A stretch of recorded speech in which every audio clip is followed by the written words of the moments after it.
Why are we called Negroes?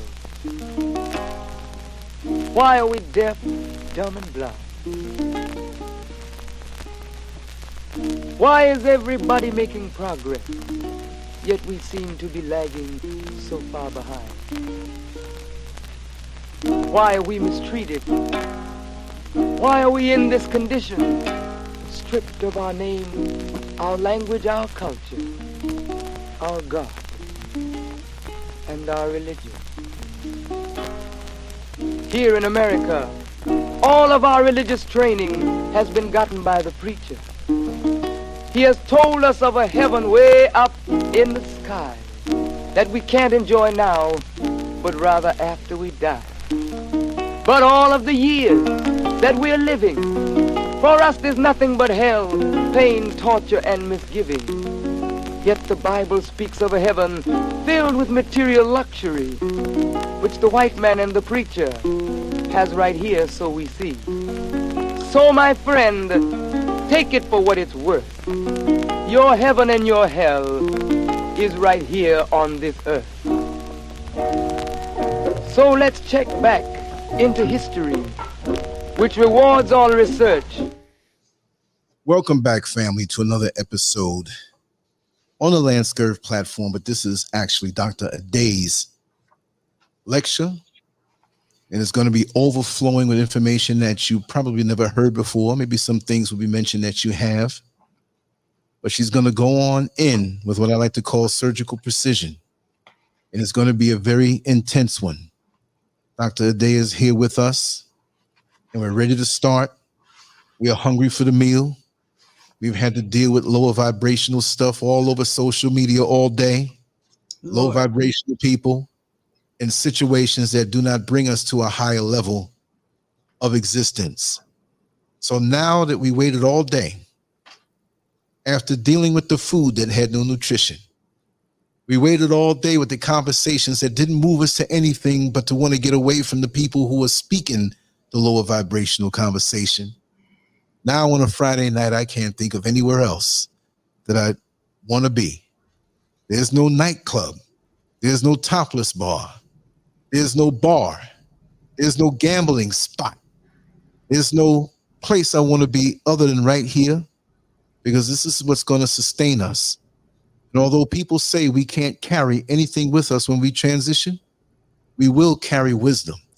And if we live the life of foolishness, we won't have too much to carry at all and be forced to return to repeat it all over again.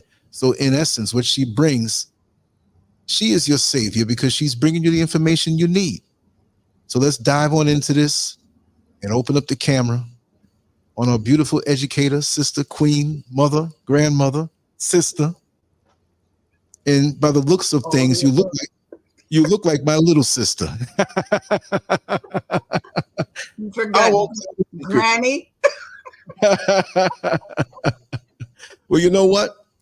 If you determine what a granny is, these young grannies who are grannies at 30 years old need to take a page out of your book, because granny used to have an air of respect to it. And if that's what you are, you're bringing it back, because I know some grannies that are less than half of your chronological age that are doing all kind of things out in the street and in the club and competing with their daughters for the same boyfriend. And sometimes granddaughters. There you go. So let's bring some sense back into our world. Let's reinforce morale back into our world, knowledge, wisdom, and most of all, respect. You're looking beautiful tonight. The necklace is matching with the outfit. Like I say, we come from the era that no matter how many outfits we had, if we had 20 or if we had 2, we better mix and match them, and they better look right. We can't go outside looking like a Crayola crayon box, and we best to have it clean and pressed. Dignity, no matter how much money you had in your pocket, even if you had just lint. So Dr. Day, I welcome you. As always, I'm not going to say as a guest because you're home. I don't have to tell you to go into the refrigerator. Just go on in there and get what you want. So you're home, and we want to talk to you and listen to what you have to say. Yes. I feel like I'm at home.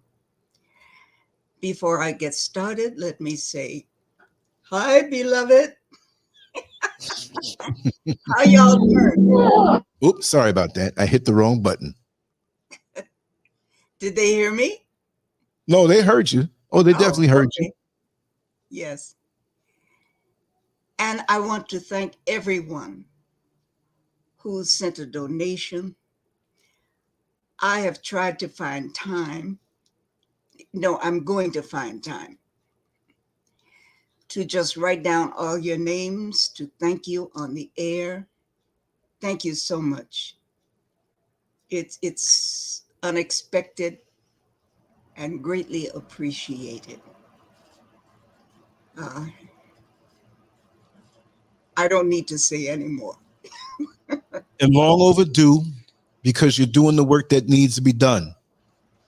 To say that you're an educator is not enough, because there are others who share that same status, but all they care is to get the paycheck and push the students along without them learning anything.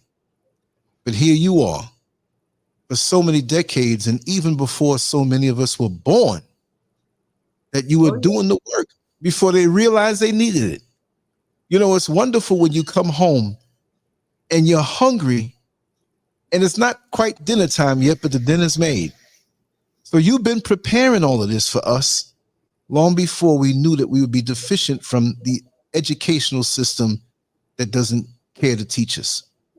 Plus, you do it with a touch of love and humor, as we will be doing.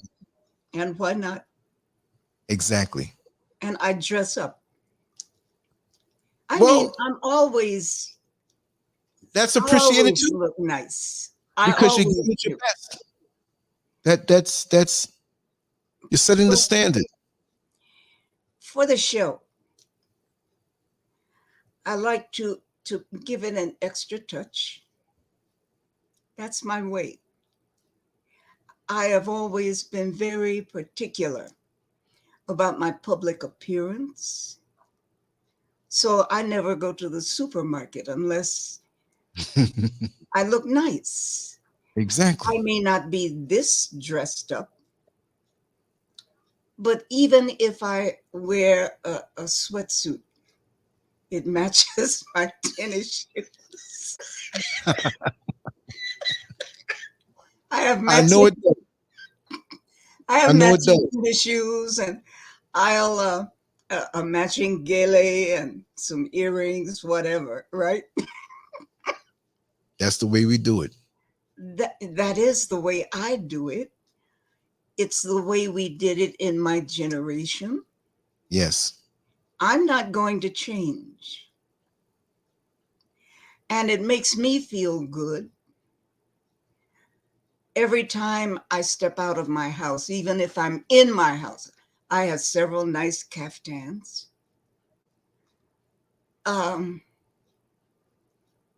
I just like looking nice for me first. And I had a gentleman in my building ask me why I'm always dressed up. And my answer was, I'm dressed up for myself. That's I'm right. the first person that I have to please. And when it comes to a public appearance of any kind, I love my people. I respect my people. So every time I come before you, I respect my people enough to get dressed up. That's the least I can do. And when I see the way some of my daughters and granddaughters are dressing now, if we can call it that. No, seriously. I'm not trying to hurt anyone, but you can do better than that. So when it comes to that, I have to set an example.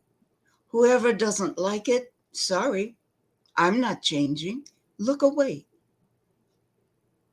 Whoever doesn't understand it, it's easy to figure out. I love myself. And I love my people enough that every time I step out of my apartment door, even if it's just to dump garbage in the dumpster. Do it with style.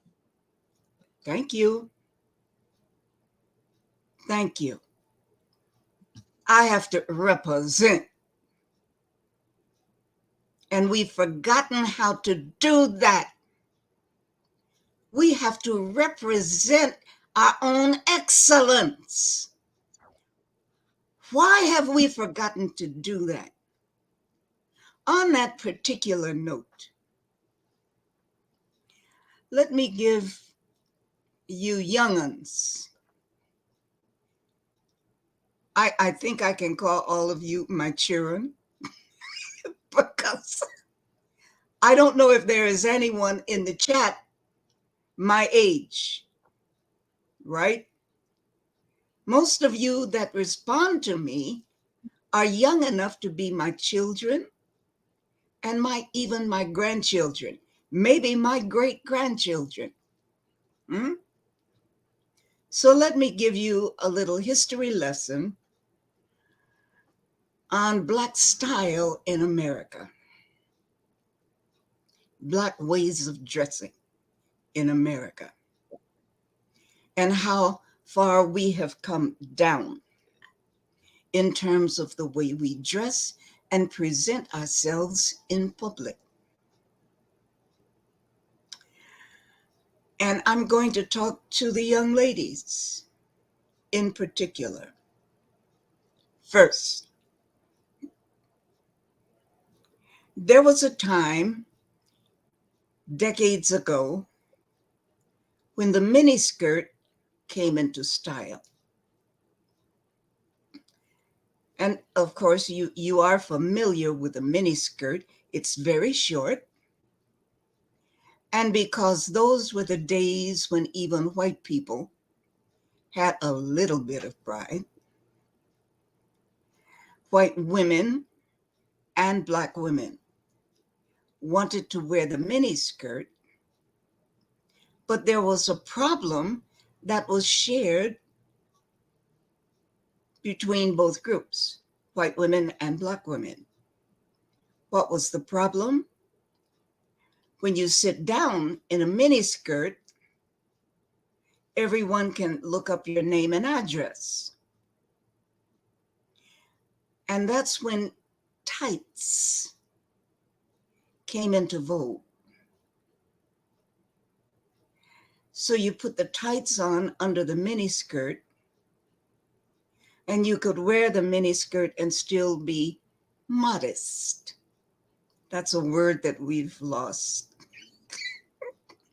We could still be modest as women. And older women never wore miniskirts. Among my generation, older women considered it what? It wasn't a good thing. It was considered undignified. That was for the young girls who were slim enough, shapely enough to wear a miniskirt, but it was a young thing. And the miniskirt became shorter and shorter. Now, the miniskirt, there was an extra problem connected with the miniskirt among Black women. And the problem was that baby got back, all right? We have nicely shaped buttocks, whereas white women were flat. So when Black women put on a miniskirt, it would hike up in the back. It never looked the same on us as it did on them. That's just a side note. Okay, So tights came into vogue as a heavier version of the pantyhose. They were usually black or white or dark brown or whatever, right? But as time has gone on, eventually,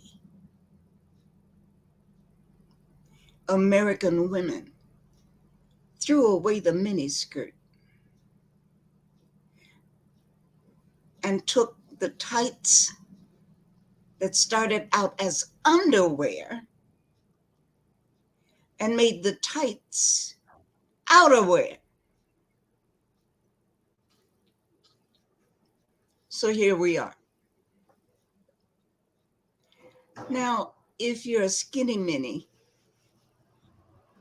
you can get away with it, but how many women are really that skinny so that they look like, the body is almost like a teenage girl?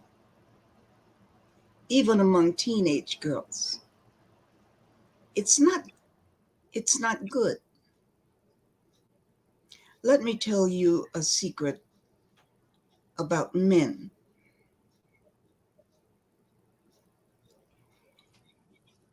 If you show everything, a man is definitely going to look. But that isn't really what he likes. Lance, you're a man. Am I right or wrong? You're 100% correct. Keep going. I might add a little more into it, but keep on going. You're right. Yeah. Just give me a chance to talk about this. There is a difference between desire and lust. What a man desires to see is feminine mystique. A woman is supposed to have an air of mystery about herself. That's really what grabs a man. Preach. This is from a woman's perspective. And a man's too. I agree 100%. Thank you. It isn't what you show a man, but it's what you don't show him that makes him appreciate you and desire you. See, that word desire is spiritual. Any animal can hunt. Any dog, cat, squirrel, any bird, anyone can hunt. But for a man to desire you means that his imagination is running. Am I right or wrong, my son? You are on point. I'm over here applauding you. And if he desires you, he will hang around. He wants to court you. He wants to get to know you. He wants to find out something about this mystique, this spiritual thing that you carry, this air of mystery. The way you walk, like a desirous woman with mystique, an air of mystery. There is no air of mystery when you come out showing everything you've got, every crack, front and back. It's nasty looking. I'm a female. I'm your grandmama. And I can tell you, it don't look good.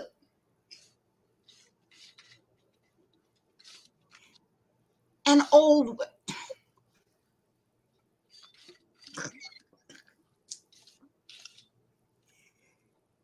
my 60, 50, 60, and 70-year-old sisters are wearing tights as outerwear.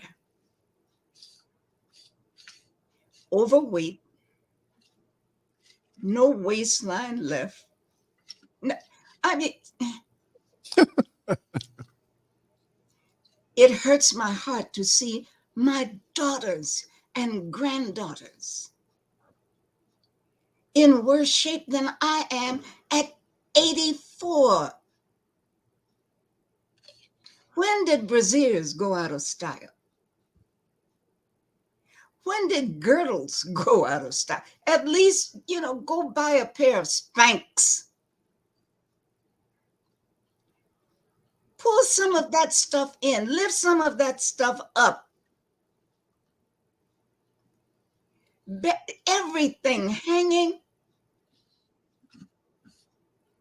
And I just stand and sit and wonder what the hell is happening. Our young women don't seem to, not all, definitely not all. But the ones that I should be talking to, I'm talking to you. I'm talking to you. Looking pregnant when you're not pregnant. Just have some pride about your damn self. I've seen a young woman at one time going into the supermarket 3-4 months pregnant in a slip. Now, maybe some of you are too young to know what a slip is. A slip is an undergarment that has little straps, and it goes from the chest all the way down. She had on a slip and some big old puppy slippers. You know the ones I'm talking about. Mm-hmm. And she got out of the car with her girlfriend or her sister and went into the supermarket. Had I been the supermarket manager, I would have turned her around. It looks like she just rolled out of the bed, put on those puppy slippers, and said, "Let's go." I have to question the young woman that was with her. You mean you had no pride in walking with her? She wouldn't have been able to get in my car and go anywhere with me. So we're encouraging it. We're sanctioning it. It's all right. Make it the norm. We've got to stop this craziness. Now, like I said, it isn't everyone, but it's too many. And if you're overweight, you know, you have a mirror. I hope you have a long view mirror. Can't you see what you look like? It doesn't look good. So everyone can see everything you've got. Please, stop the nonsense. Have some pride about yourself.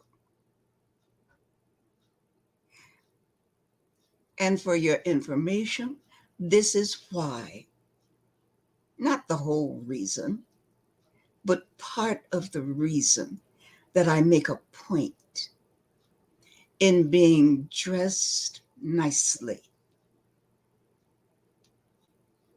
is to set an example. And you know what happens? Let me tell you what happens when I go out in public. by myself, just doing ordinary things, what happens is I have men from 40 years and up to 60 hitting on me. And I have to tell them, son, you're too young. 60, 65, you're too young. So please, ladies, my daughters, my granddaughters, take a tip from Granny. Do better. Because when you show that kind of respect for yourself, other people have to show respect for you. And I've seen the way some of these young women roll up to the schoolhouse early in the morning. Wow. It's not good. You're setting a bad example. All right, that's enough preaching. Lance, what do you have to say?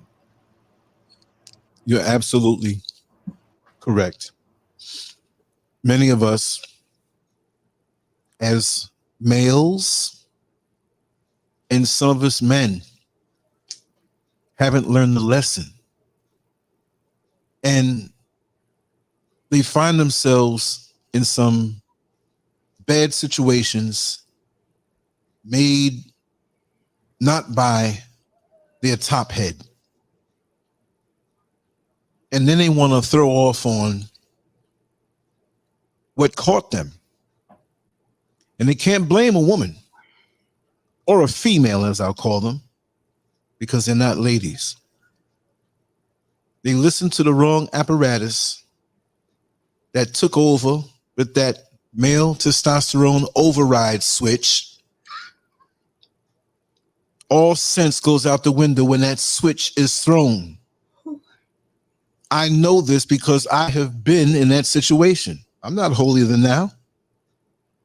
There was a time I was thinking with that head exclusively and knew better. Oh, you know better. You're talking about little head. Exactly. But after a while, little head wasn't little no more. It took over the sense and blood flow from my brain. So now I'm operating on a lower level, following behind something that ain't got no sense. Yes. All because of the titillation in the visuals set in front of me. Easy manipulation. And lots of times on those low vibrational levels, it was an easy situation. And many of us, when we're young, we don't understand when we get in those situations, because as soon as the going gets good and the giggles and the laughs stop, when the overwhelming pleasure waxes your brain, you who have no control and experience over that little head will begin to say things you don't mean. You start to say, oh, baby, I love you. Oh, I want to be with you. All because of that override switch that took over and lust became the predominant thing that had you flapping your gums with things you know that you didn't even mean. And so after the connection is made and we disengage, we're looking at a hot mess because we were led by the wrong thing. You're right, Dr. Ade. Yes. At the end of the day, it's not about the body parts that we think we want to see. It's about the total woman that we need to see. Because in actuality, if you ask a child, what do you want for dinner for the next 10 days? That's the wrong thing to ask the child, because they're going to give you a menu of chocolate cake one night, potato chips the next night, pizza the next night, and all the things that are not good for us. So when something is offered to you on that low vibrational level, don't jump on it, because after, what are you left with? Now you wonder, well, if it was that easy for me to see and deal with, maybe it's easy for somebody else to deal with. And you're paranoid now. Now you're angry that you've been duped, paying top dollar for something that you can get from the dollar store that's old, too common. You know what I call that? What's that? Post-nut regret.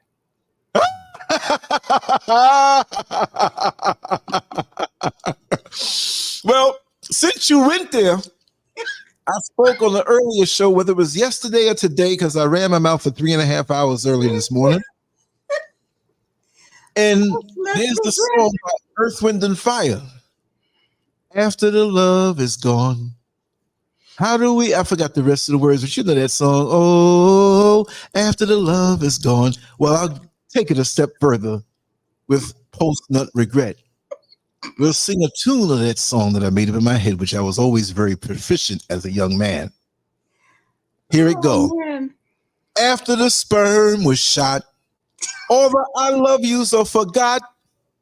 That's a longer song that has more engaging lyrics that I won't say here on your show. But after you do that and you have post-nut regret, that is a t-shirt that I have to make up, and I'll split the proceeds. But that's what it is. You're getting the dessert first, and there is no meal. Malnutrition now sets in. You realize that what you're laid up with is not what you really need. And you see a real lady on the street, and you may want to see something, but you ain't seeing all of it. You may catch a glimpse of something that she didn't allow you to do. She might bend down to pick up her groceries. So, you know, men, they trying to peek down something. Or they're walking up the steps and you trying to peek up under something. But she gonna make you wait. Because if you're a dirty dog in heat, when the cheap stuff comes, you'll run off and you won't pursue her anymore. Mm-hmm. And there's much more to it than that. And I have one more saying, and I have 60 seconds more of what I'm gonna say, and I have to say it. We look at the physical form that's pushed now. But we don't know what demons are possessed in that woman. Just the same way the woman who sees that luscious man with the six-pack, and as you say, like the guys in the football tights, that they have the luscious, there he is. That's not me saying it, but I can understand, because I understand the parallel looking at women. It's just a natural thing. Yes. But with these men who want to get these cheap acts performed, which is a beautiful act in a committed relationship, I say to that, and I've said it before, good head ain't good head. We ain't got nothing in your damn head. All right? All right? We're going to say it again. Good head ain't good head if you have nothing in your damn head. Because when you're engaging with a real lady, when you have intimacies, you're celebrating all that she is, the integrity, the loyalty, the commitment, the fact that you didn't see her all up and down the street in the years that you observed her. You know you're getting something good. But any old little crackhead in the street that'll give it to you for $3, you don't care. She's just a glorified friction provider. Let me shut up and we'll continue on. But this was a great way to start this program today, Dr. Day. Yes, but I would be remiss if I didn't also talk to my sons and my grandsons. Why are you wearing your pants down to your butt crack? Oh my God. Why are you doing that? Doesn't it give you a sense of pride when you see the videos and the old movies from, say, the 60s and the 70s? what is the name of that movie? Harlem something. Cotton Comes to Harlem. What was that? Cotton Comes to Harlem. Harlem Night. That was one. Harlem Nights. There you go. The way they dress. I mean, what? Ooh la la. Oh, yeah. Class. Even if they were low class, they dressed high class. And I was there. I mean, just they men in their suits, whatever they put on. When they would wear those wide brim hats and pull that sucker, crank it to the side, and walk with that swag. You know, that warrior swag.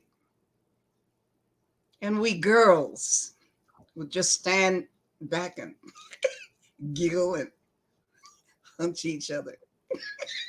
Yep. But you know what? We quickly interject. All in the Family, Archie Bunker, that one line in the song, girls were girls and men were men. Oh, yes. Stop. You're going to get this show canceled. Yeah, I know. I'll do a separate segment on that, and I'm going to go on in. But men, you've got to do better as well. When I was teaching in Liberia, the Liberians like to copy whatever we're doing in America. So on my first day on campus, and I am coming in I'm coming in as a new chair of a department, right? And all my clothes are African clothes. So I'm there early and I'm out on the campus just observing what was going on. And I see the young ladies walking across that campus. And, you know, parts of the campus were not that developed. So you didn't have pavement everywhere. And they are walking across those stones and rocks, tiptoeing in those 5-inch heels, those spike heels, and looking like they're going to the club. And I was wondering to myself, how the hell are these young men going to be able to concentrate? Because, you know, as African women, we're well developed, up and down, down and up. How can the young men concentrate looking at, you know, some of that spillover and whatnot? Mm-hmm.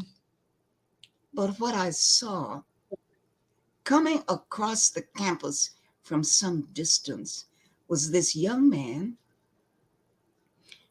with his pants dropped, and he was holding his goodies, which you see men in America doing. And I stopped him.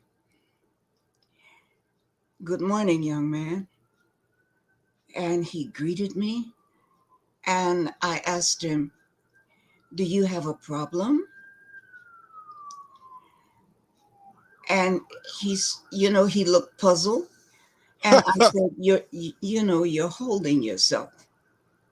Do you have a problem down there? You know, now he's confused. He's embarrassed. And I said, well, you know, you shouldn't be holding yourself, and your pants should be pulled up. And I'm concerned because you're walking with your pants half off. and you're holding yourself. And it's my responsibility as your mom on campus. It's my responsibility to make sure that you don't have a problem down there that you will pass on to the girls on campus. Now he is thoroughly embarrassed. And I said to him, pull your pants up and stop holding yourself. It looks nasty. It isn't a good look at all. I didn't stop there. My first class on campus, I talked about it. I didn't call his name, but the classroom is about a 50-50 split with males and females, right? Young men, young women. And I made it into a joke. When I started sharing my questions, right? Asking him if he had something wrong down there, all the girls fell out laughing. I made it a big joke. They didn't know who it was, but I said to the girls, because see, now in Africa, I'm at home. I know who I am and what my role is, and I'm at home now. And I said to the young ladies, if I see you in public talking to a young man with his pants halfway his behind, if I see you talking to one who looks like that, I'm going to take you to your mama and your daddy and see what they have to say about it. Man, people stopped laughing because they knew I meant it. I will take you to your parents and let them know what you are doing in public, because it's disgraceful for you to be seen with a boy that looks like that. What does he see in you, and what is he looking for? And what do you see in him that you would stand in public and disgrace yourself? Do you know what that looks like? Let me tell you, from that day on, not one young man was seen on that campus with his pants halfway his behind. I nipped that sucker in the bud. And with the young ladies, the way they were dressing like they were going to the nightclub, I didn't really have to say anything. You know what? I just came dressed in my African clothes every day. One of them asked me, Doc, why do you're American. Why do you always wear African clothes? And I asked her, look at my face. Don't I look like your mother? What do you mean? I'm American. Is that a race? Is that even something I should be proud of? Look at me. When you see me, you see your mama. When you see the way I dress, then you understand what it is to have African pride. These are my clothes that I brought from America. These are my American clothes. That's all I had to say. Word spread, the grapevine. Within 2 months, the girls started wearing African dress. Within that year, no one wore those club, bar clothes. In fact, the students formed a club.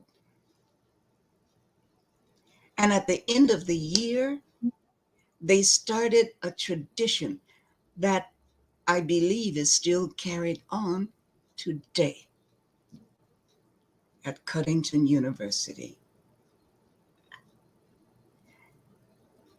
I'm trying to remember the name of their club, but it was African something or other. And when I say these kids put on a show, they put on a show. They had a stage play that they wrote every year, at the end of every year around the holidays. Big show. So there was music, there was drama, there was dance, there was good food, and the girls cooked all the food for everyone, faculty and everyone else. And it was delicious because those girls know how to cook. They were taught to cook from the time they were small. So I am proud to say that the least I can do, I have done. And that was to set an example. Just set an example for excellence. Okay. I still haven't gotten into the lecture. Let me get Oh, no, we're being lectured all right. Leave these children alone.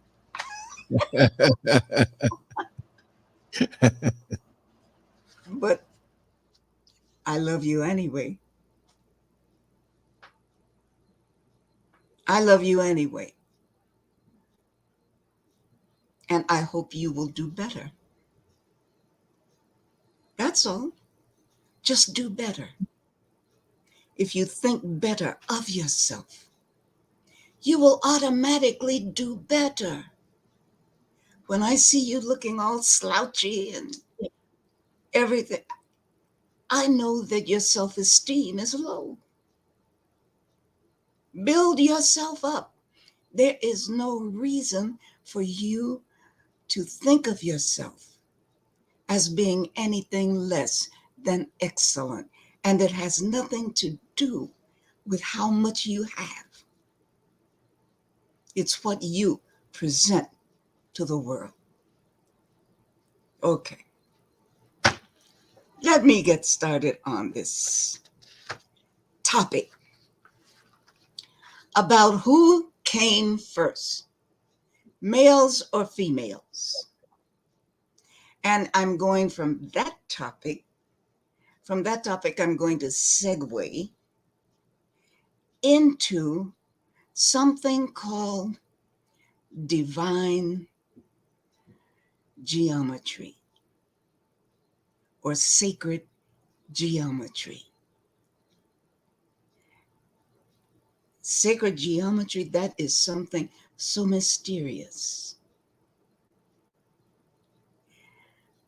Let me give you a hint about what we call sacred geometry. It's the geometry that the universe has placed inside our bodies. And we're going into some of that. Geometric designs that are biological inside the brain. And some of these sacred symbols mimic what is sitting right there in the brain. Okay, let me get into it. Let me start with the words of Malcolm X. Malcolm X was born with the name Malcolm Little. And later on, he changed his name to Malik El-Shabazz. What did he say? He said to all of us, you've been had. True. He said you've been took. Absolutely. He further said you've been hoodwinked, bamboozled, led astray, and even run amok.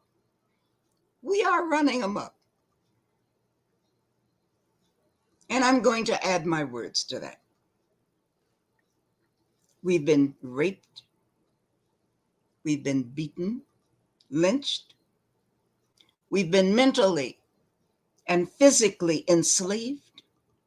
We have been forced to give birth to and forced to breastfeed children sired by the men that we hated.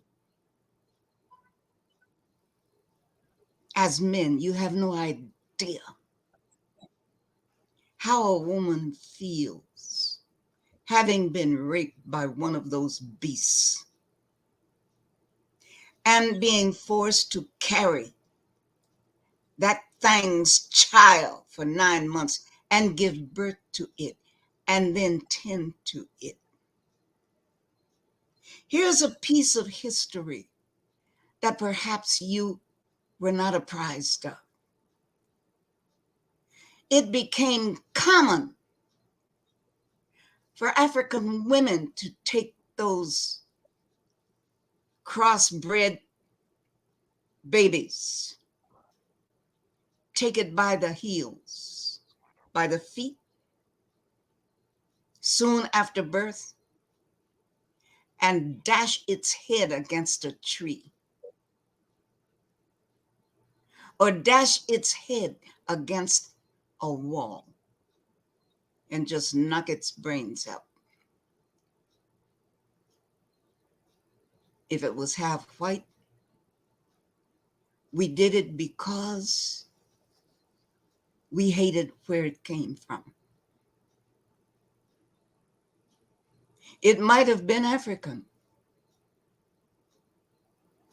And there was a different motivation then. We killed it because of suffering and the refusal to bring a child into the world, into that suffering. How many of you knew that? How many of you knew that that's where that saying got started? I brought you into this world and I will take you out. Now, of course, when anything like that happened, they killed those women, and those women didn't care. They didn't care. So that's just a small bit of history that some of you didn't know.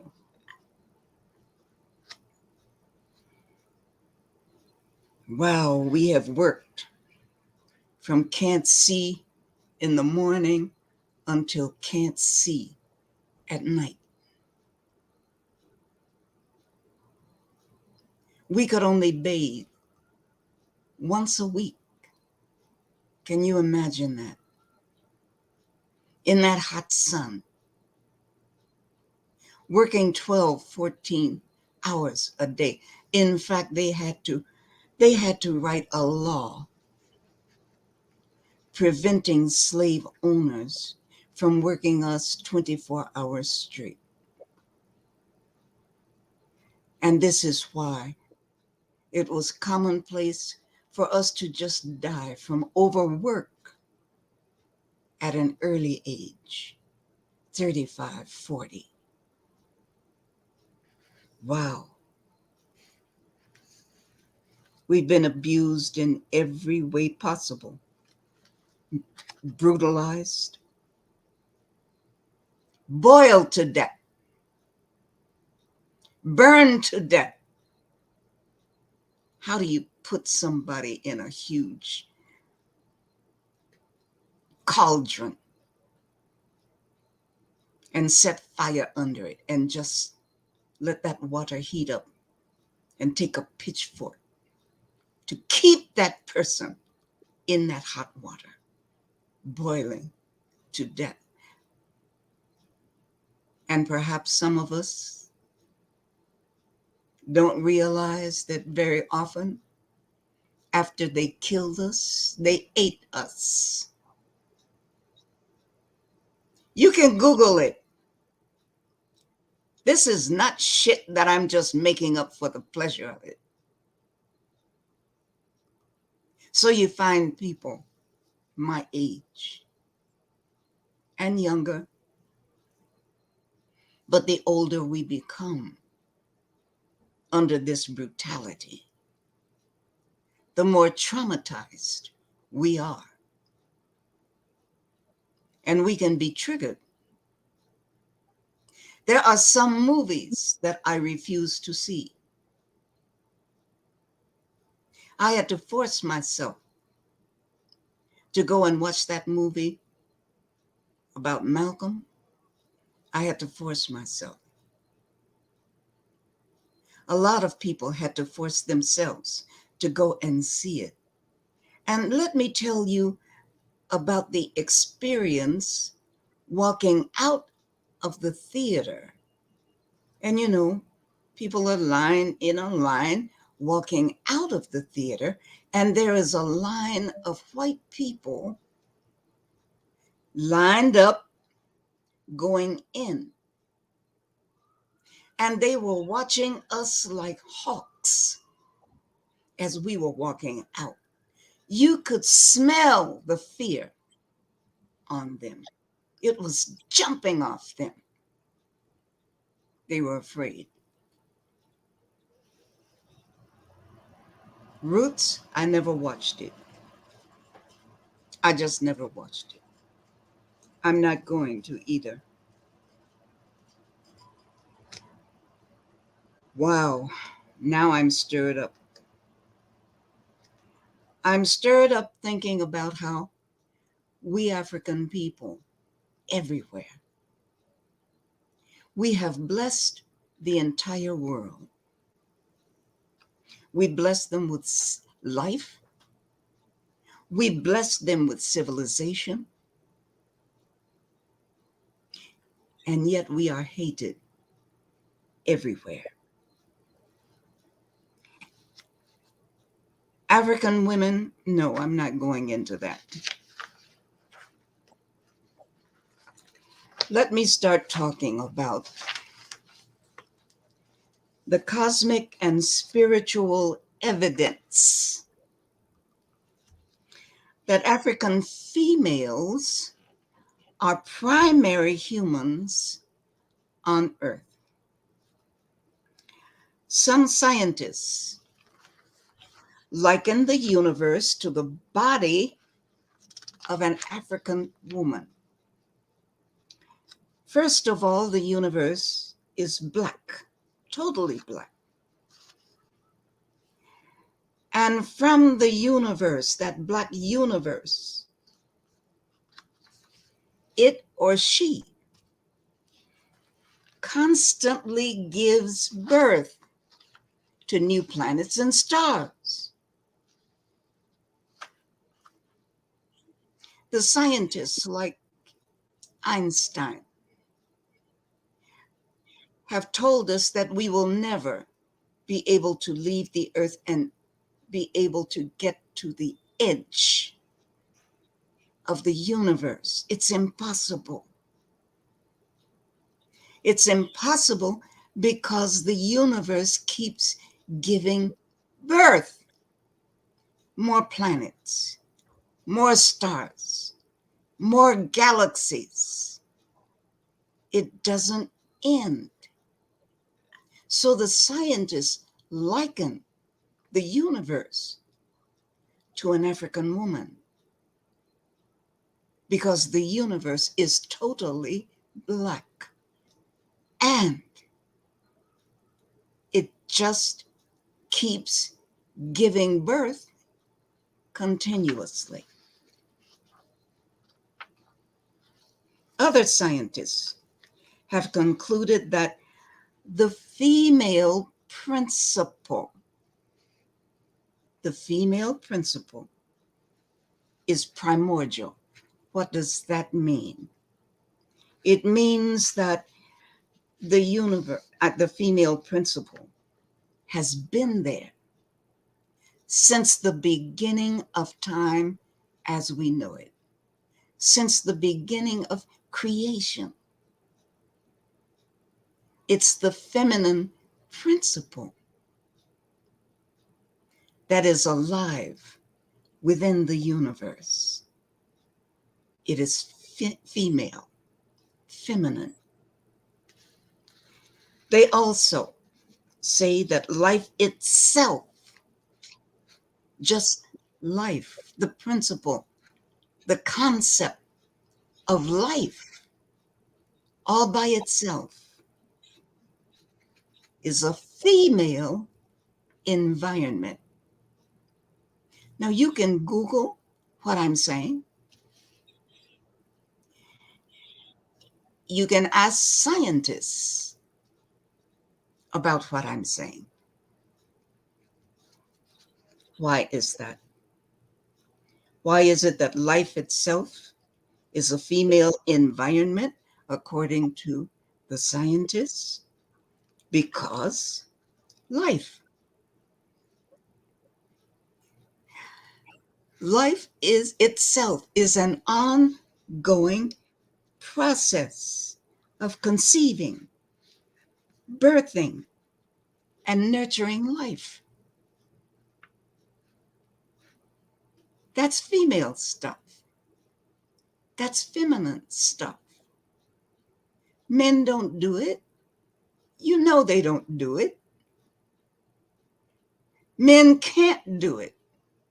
You know they cannot do it. The male is created periodically to perform highly specialized tasks related to species reproduction. I'm talking about human beings, not just human beings. All the animals. Human beings are animals. Modern scientists have these assessments that they have done, and they are in one accord with African religious or spiritual beliefs. Let me repeat that. The beliefs, not the beliefs, they're not factual. The scientists and the traditional Africans are in one accord in terms of their knowledge about the universe and whether it is basically female or male or both combined or just what it is. They are both in one accord saying that it is basically female with feminine properties. What do the prehistoric artifacts, as well as the science, tell us? Now we're coming down to physical evidence. So we're going from the cosmic realm down to the earthly plane. Remember, so above, so below. So what do the prehistoric artifacts, as well as the science, tell us? They tell us that femaleness is primary on planet Earth, just as it is primary in the cosmic realm. in the beginning. I'm going back to 2.5 billion years ago. 2.5 billion years ago. Up until that time, only the female species, the female of every species, existed. Up until 2.5 billion years ago. Only the female of every species existed. And up to that time, these beings were one-cell beings. That's where they started. Floating in a womb, W-O-M-B, a womb-like salty planetary ocean.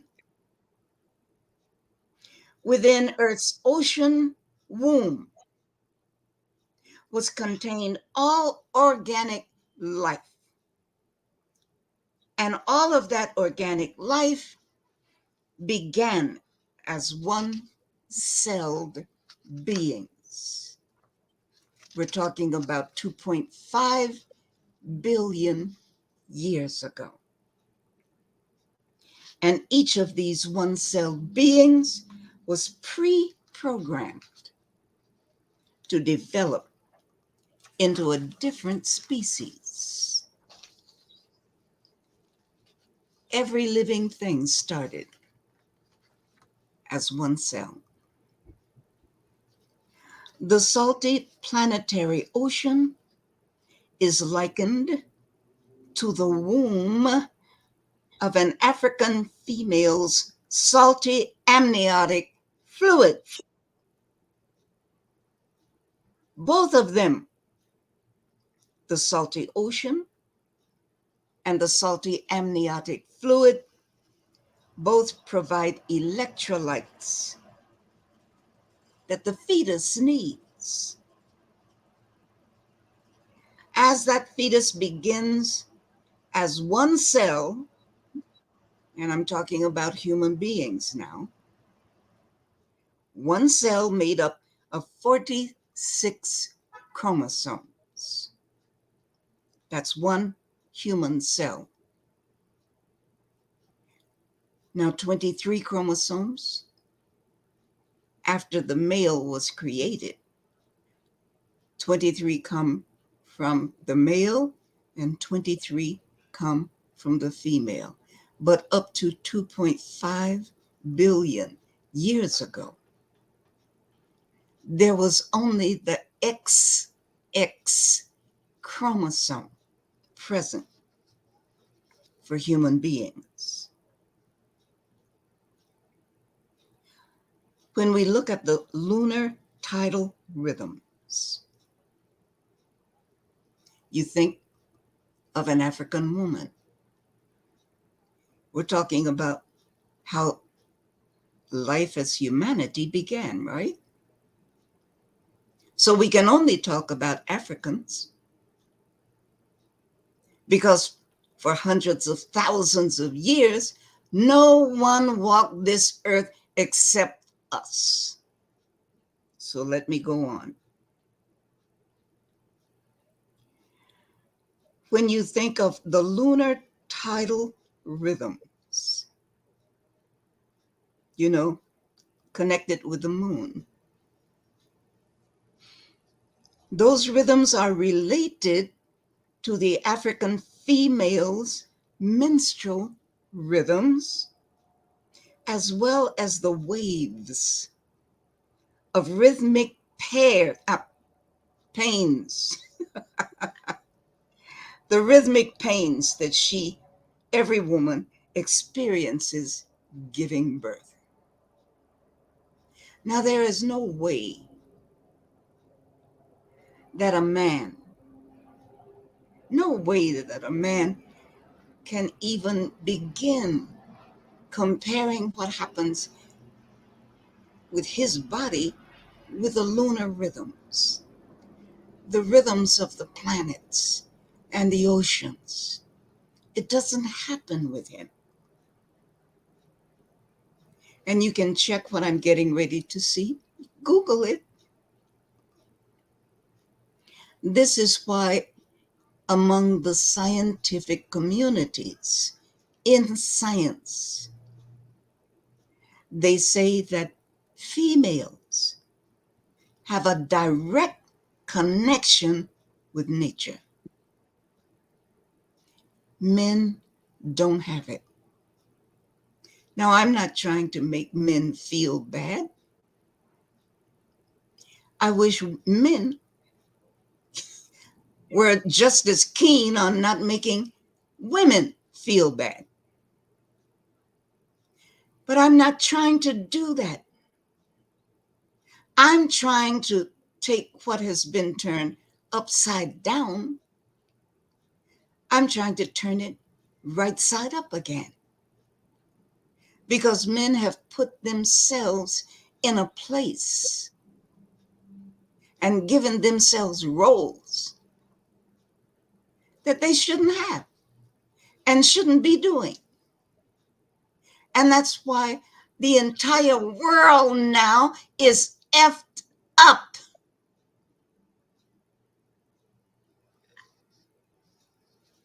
Let me go on. Need to look at something. Okay. So I'm going to give you these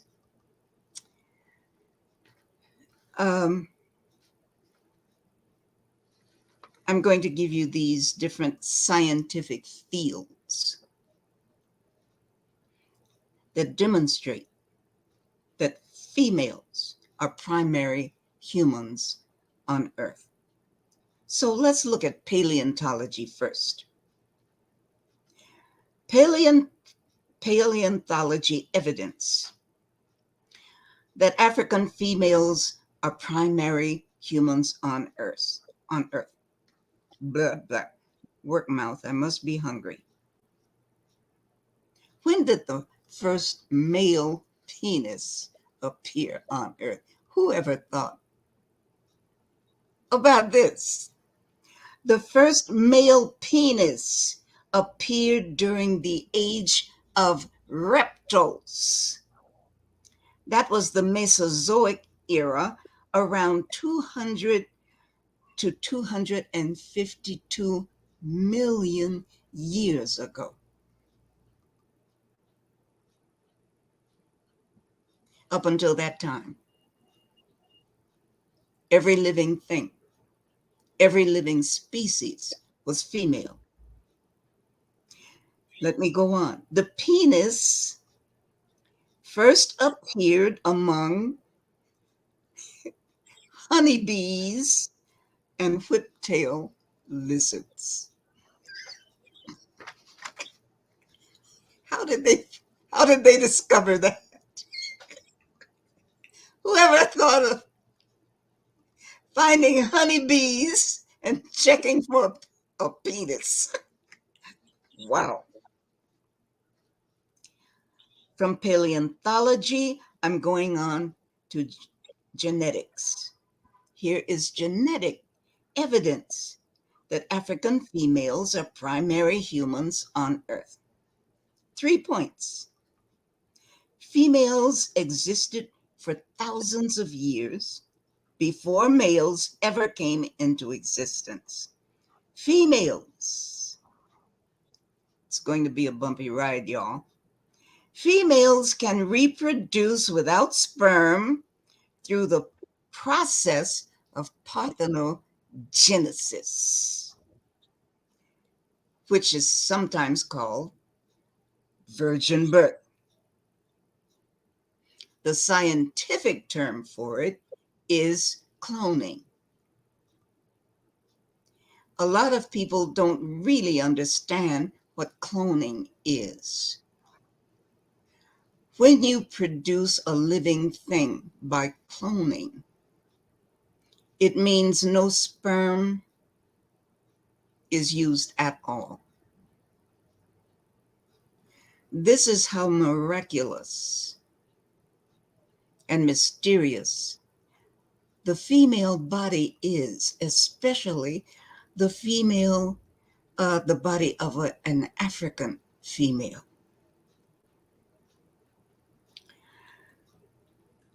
The female uterus is designed in such a way and has the chemical and hormonal and whatever, this miraculous makeup, that if it finds itself with one cell, 46 chromosomes, it will make a baby. Just one human cell. That means you can take one cell, even from the woman herself, and place it in her womb, and she will create a carbon copy of herself. That is a clone. No sperm is used. When it comes to fruits and flowers, you can do the same thing. Well, not really. But if you have a leaf, for example, taken from a plant that bears flowers or fruit, those are female plants. You can't do it with a male plant. You can only do it with a female plant. And you make certain cuttings on it and this, that, and the other. It's really not that complicated. You can find out how to do it on YouTube.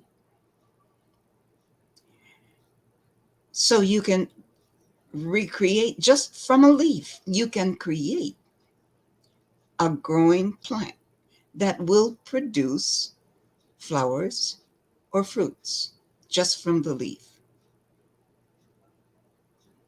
because they're female. I'm still in the genetic area. Females created the male Y chromosome by degrading one female X. So the time arrived when the female of the human species needed a male to provide and to protect.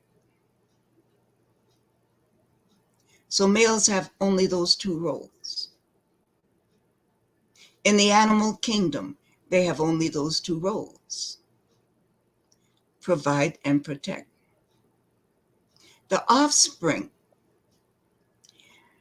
required so long, such a long period to be nurtured and raised before it could, be on its own in any kind of way.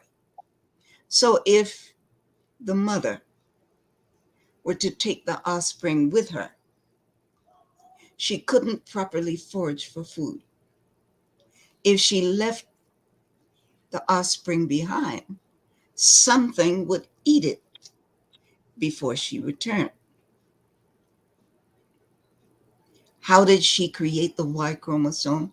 No one knows. It's a mystery. It's magic. But spirit is magic. I won't go off on that one. That's for a side conversation. Let me go on to the field of biology.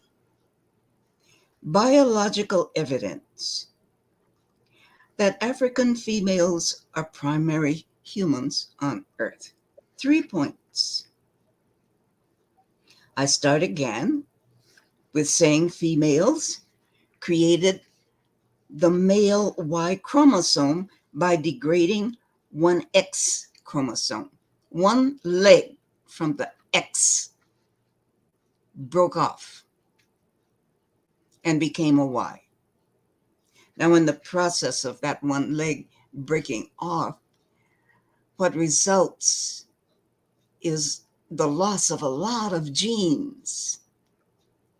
I won't talk about that right now. I just want to run these facts down.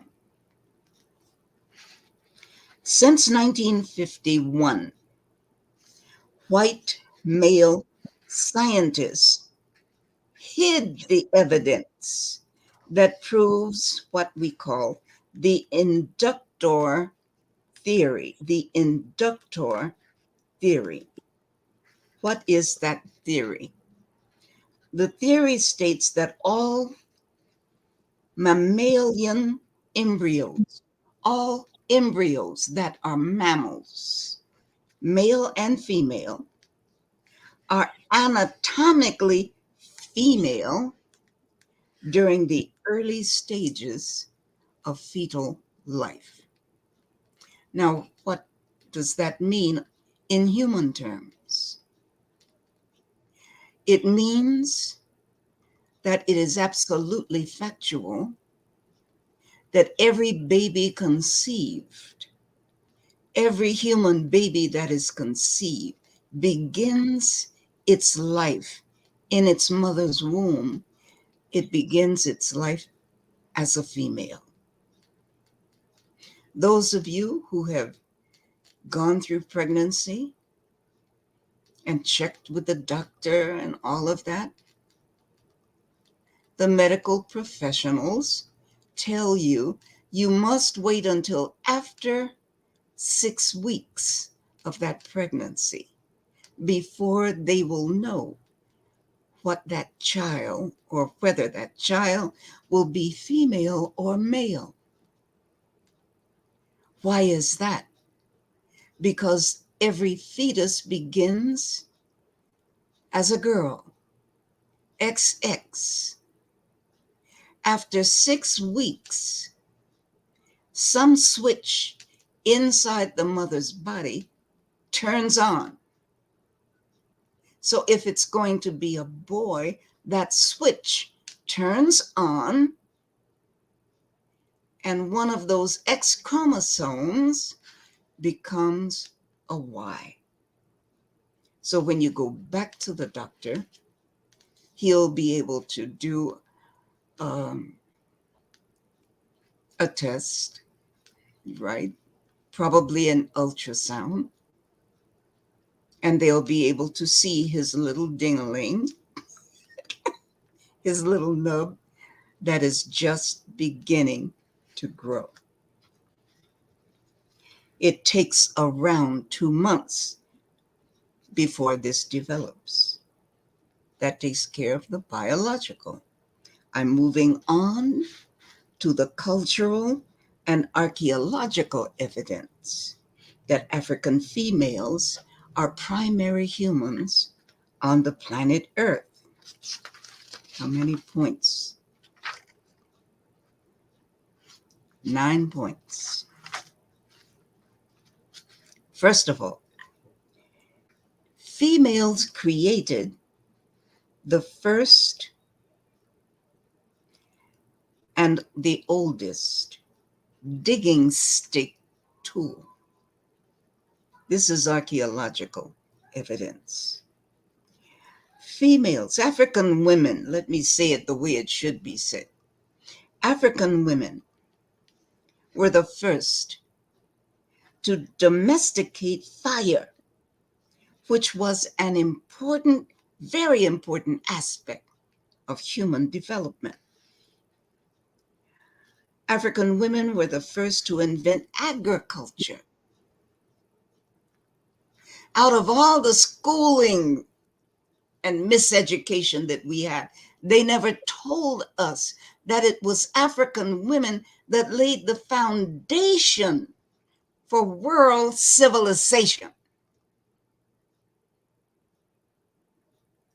Ladies, I'm sure you're not wearing hats, but let's salute each other for being the mothers of all civilization. You see, it's African women that invented agriculture. And without agriculture, there cannot be civilization. We would still be hunting and gathering out in the forest. But African women, during the hunter-gathering phase of cultural development, the men did the hunting, big animals. Women did hunting too, but it was for small animals. African women still do that kind of hunting. It's called snare hunting, where they make these nets and a group of them go out into the bush, out into the forest, and they tie one end of the net to a tree and another end of the net to another tree, and then a group of them go some distance away and start making noise. And this drives small animals like bush rats, rabbits, bush chickens, whatever. It drives the small edible animals into the snare. And once the animal is in the snare, they capture it and take it home and, butcher it, whatever. So during that hunting gathering phase, right? The men dealt with mostly the hunting, especially the big game. Most of the women did the gathering. And since it was women who, for a very long time, thousands of years, did the gathering, they're the ones that were handling the roots and the herbs and the berries and the fruits and all of that. They were doing the gathering. So they began to experiment with these herbs. And as they began to gather the herbs and experiment with them, they began to gain knowledge of the healing properties of certain roots and herbs. So women became the first healers. And spiritually, women have a more powerful healing hand than men do. It's a spiritual thing, a gift that was given to women.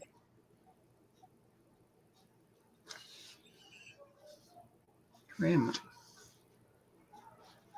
So African women were the first to invent agriculture, which in turn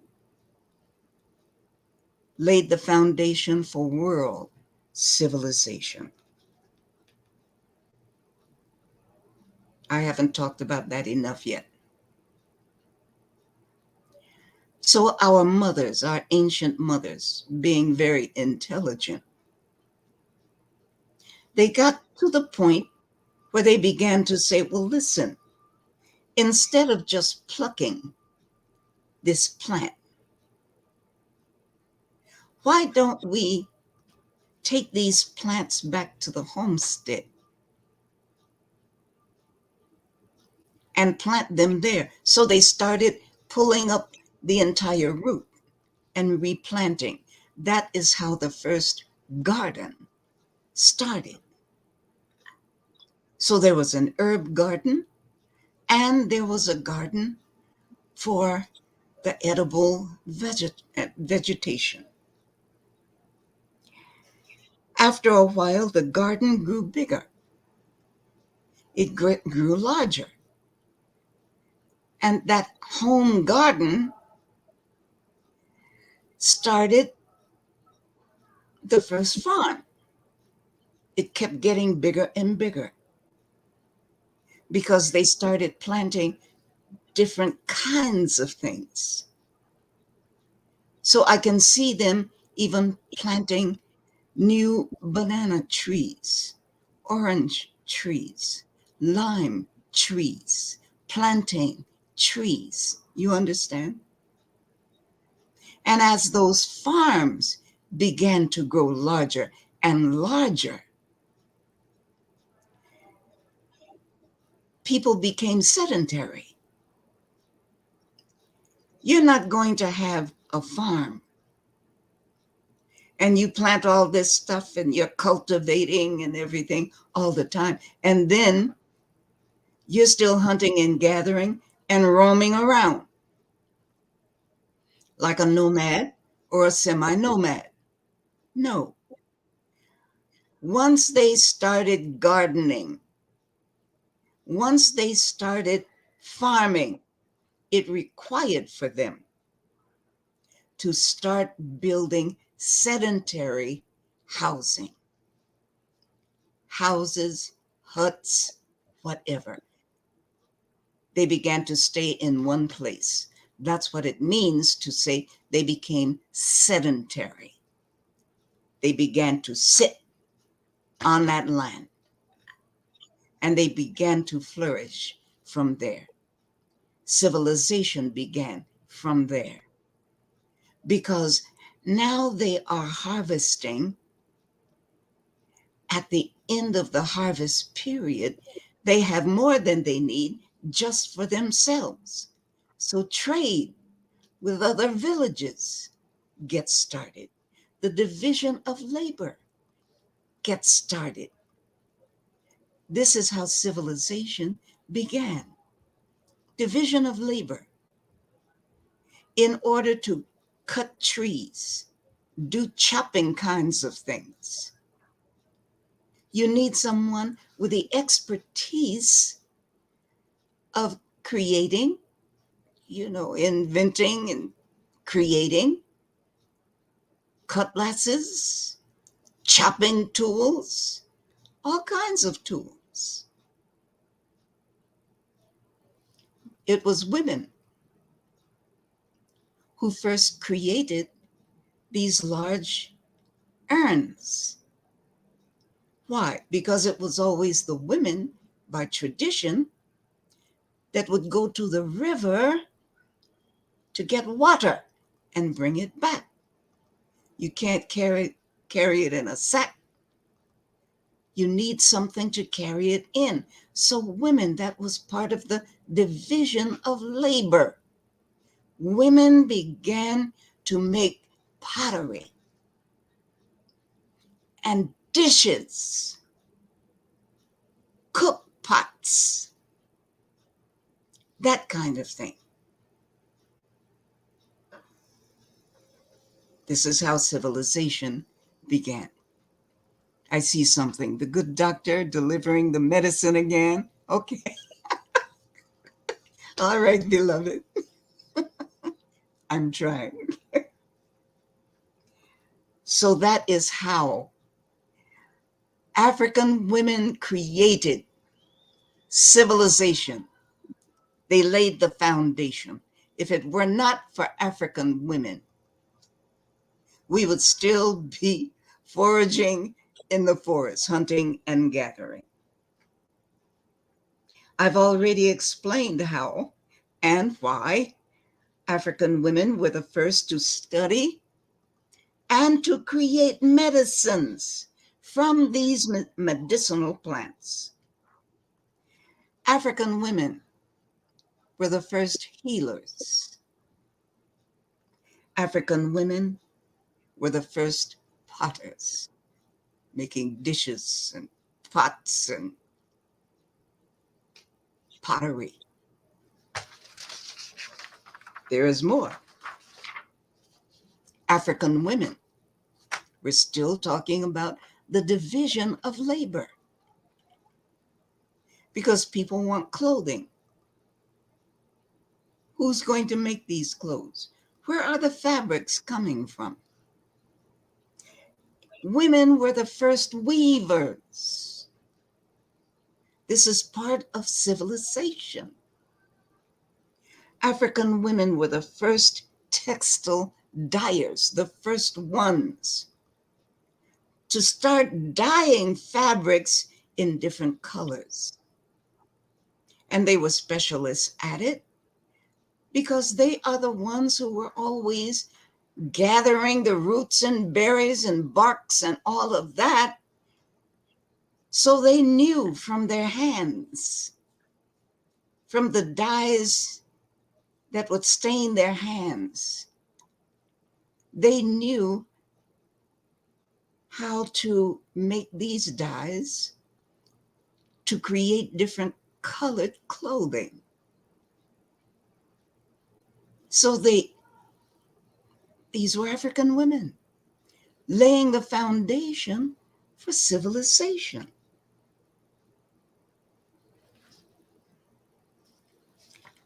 Finally, African women were the first to tan African hides, animal hides. You see, when the men would go out and kill big game, the men would slaughter these animals for food. And it was the women who would take the hides and process them, scraping the insides of those hides and everything, and tanning them and stretching them and doing all those things. Again, division of labor, which is part of the division of labor during that process of laying the foundation for civilization. Okay. Finally, there is biological evidence that males are secondary humans on Earth. Now, again, fellas, I'm not trying to make you feel bad, but you're doing stuff that you shouldn't be doing, and you're messing up because you want to take over everything. You're like square pegs that want to force yourselves into round holes. Let me start. This is a long list. Scientists and sociologists state, they say that women have a direct primary connection with nature, while men have an indirect connection. First point. Maleness develops out of femaleness. That is a secondary process. Males do not reproduce life, do not give birth, do not feed or nurture the newborn offspring from their bodies. The male Y chromosome is a degraded female X chromosome that loses important genes in the process of changing from male to female. The male sperm, The male sperm carrying ducts are made from female fallopian tubes and ovaries. The male penis is exactly the same organ as the female clitoris, formed from the same tissue. The male scrotum is made from the same tissue as the female labia majora, the outer lips of the vagina. The two lips of the labia simply grow together, well, first of all, they grow longer. And then they fold over. And when they fold over, they fuse at the midline. And that's what forms the male scrotal sac or scrotum. Fewer male babies survive childbirth. Fewer male babies survive early childhood. Male children develop psychologically slower than females. Males peak sexually at 19. Hold on, fellas. Males peak sexually at 19, while females peak sexually at age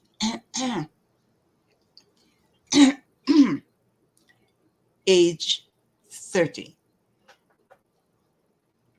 Uh-huh. Males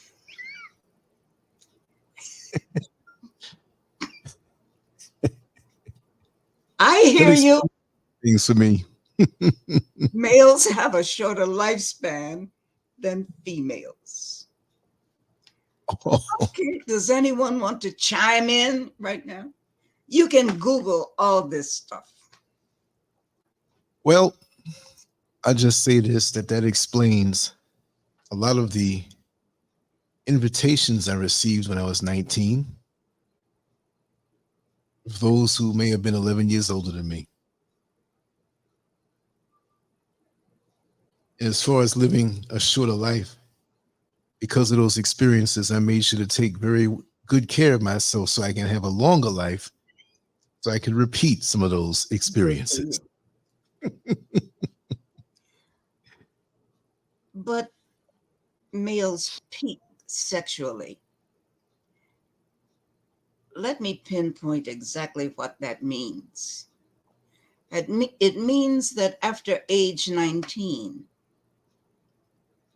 you can't get it up as readily after 19 years of age.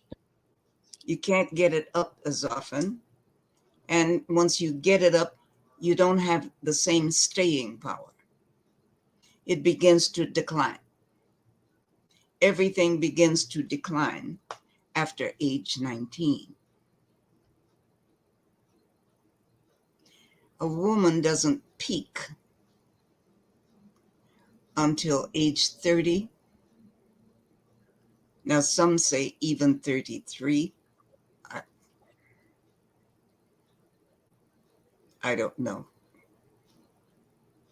But a woman can still perform for her entire life. The only thing that happens with a female is dryness. That's not a big problem. The pharmacy has a remedy for that. Does anyone want to chime in? You don't always have to wait for the pharmacy's remedy. All of us. I would like to do a sound. Everybody. I would like to do a sound effect that would indicate the other remedy that can be readily available. What?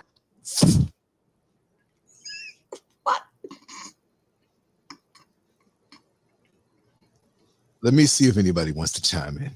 Yes. I'm going to drop the link. I'm tired of talking at people. Well, they're enjoying it. I know your brains are working. Well, this is like a review test of the dynamics that I haven't read about in a long time, but have hands-on experience. I think I've retained enough in my older age to pass the test. Okay. There's a link to come on in if you have to chime in. Good. Let's continue the flow of Dr. Ade speaking. If you do come in, we'll let it roll, and you'll continue. We'll see if they come in. Let me sort of segue off some of these points that have already been presented, right? It was just a few thousand years ago that a certain group of people developed as a recognizable ethnic group. And they developed up around the Middle East. You might say they are the J people.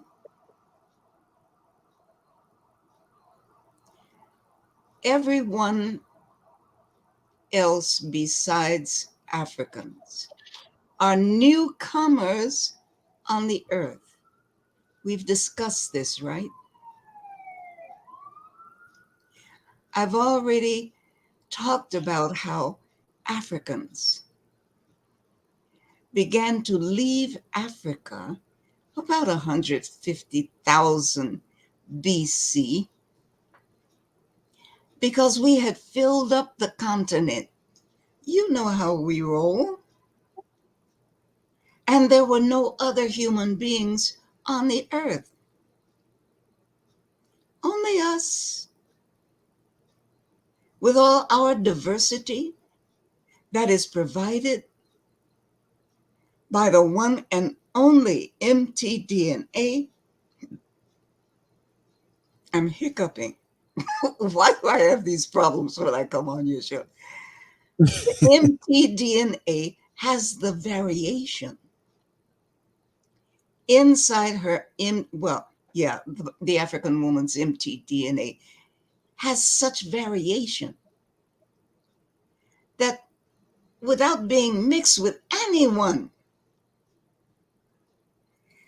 African women have the capability of producing the tallest human beings on earth to the shortest, from the lightest to the darkest. This is how we have albinos, right? And at the other end of that color spectrum, we have the blue-black people. Lord have mercy, they are beautiful. I hope you live to see one day. But that blue-black tint, you find it in the islands, those who come from around East Africa and everything. There's something about the climate and the altitude that creates that bluish undertone. Very beautiful. Okay, so from the tallest, the Nilotic people, to the shortest, and that would be the Twa people, TWA. Please do not call our people Bushmen.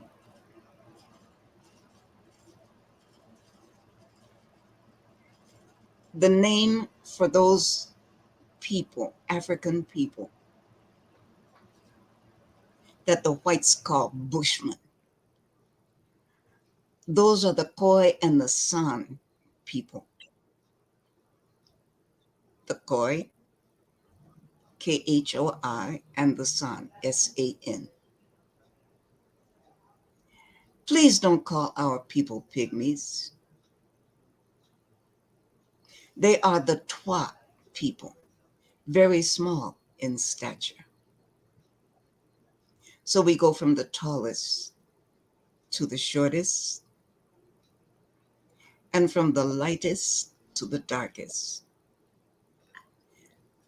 No other women on earth has that kind of variation, just among African people. Okay? Now, as Africans left the continent to go and find other hunting grounds and this and that, And some of us just like to walk about, find out what's new in town, right? See what else is around in the world. But what happened is, as we went up into Europe and into Asia, which is really Eurasia, Europe is not a separate continent, it's just a little peninsula. They're still trying to make themselves look big. But we ran into these other beings that were human-like, but not fully human. We are the Homo sapiens sapiens. Everyone else, those were the Homo sapiens, thinking humans, hominids. Since we were all hominids, we were able to have viable offspring as we crossbred. So the offspring came out looking different. Different because of the climate, different because of the altitude, and certainly different because now we had crossbred with these others that were not fully human. We remain the only certifiably, categorically defined, anatomically modern human beings. So when you look at African people from head to toe, be proud. The universe gave it all to us. And as we crossbred, we watered our offspring down. It's a watering down process.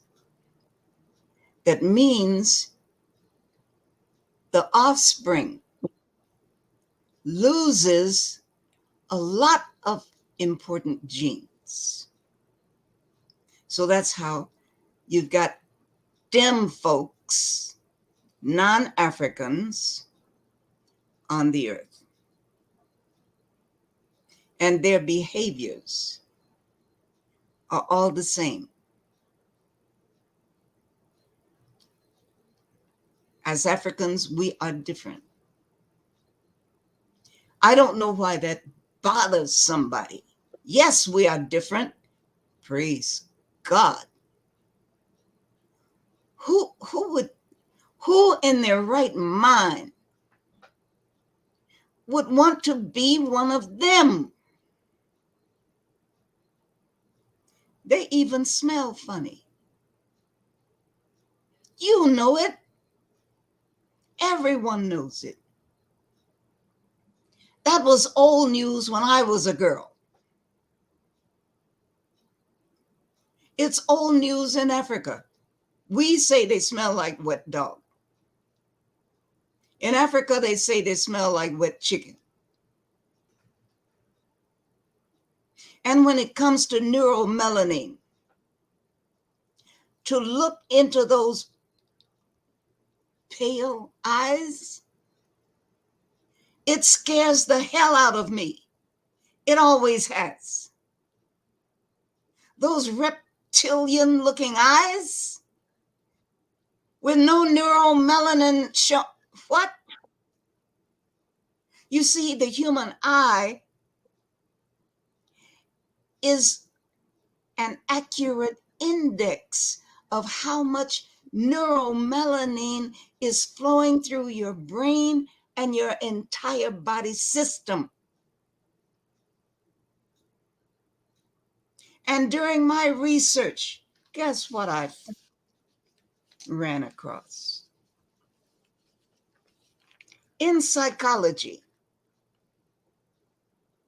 people who have problems and they need help, okay?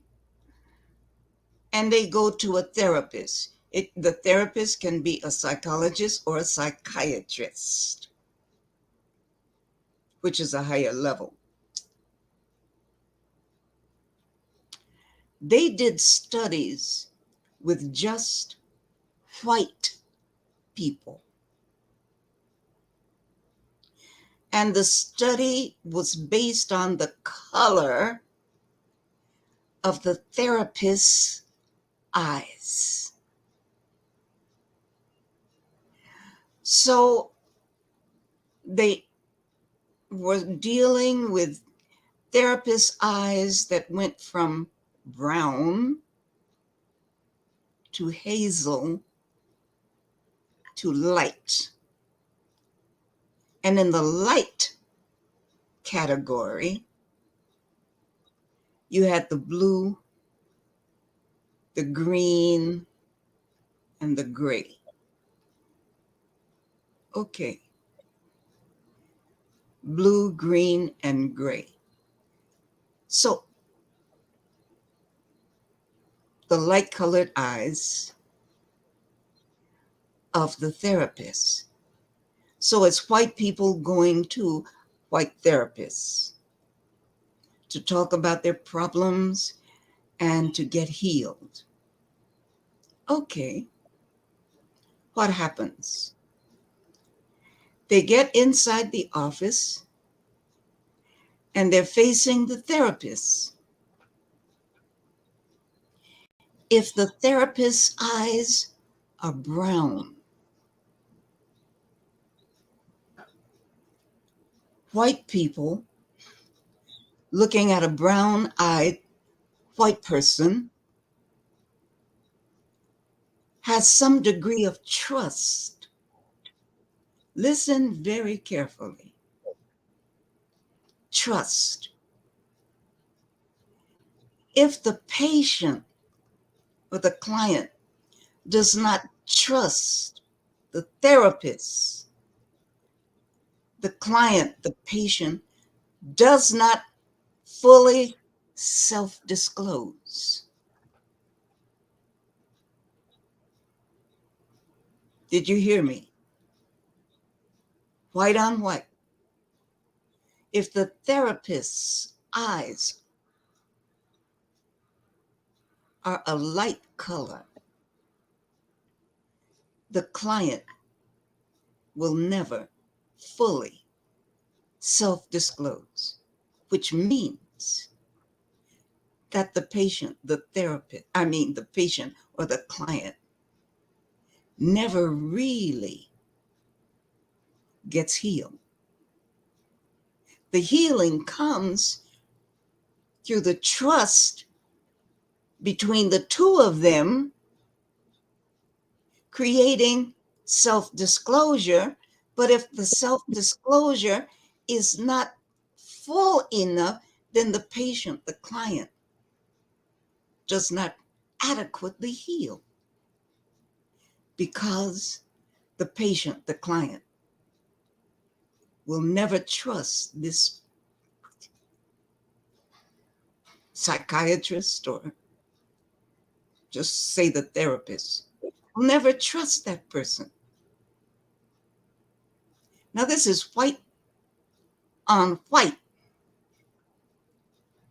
And when I ran across that research,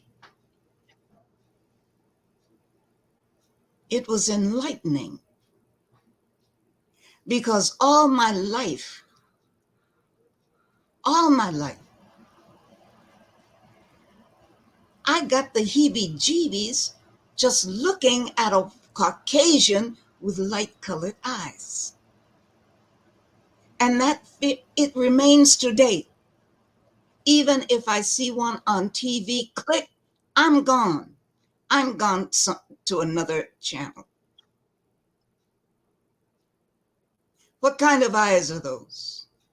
They look like reptilian eyes. They don't look like human eyes.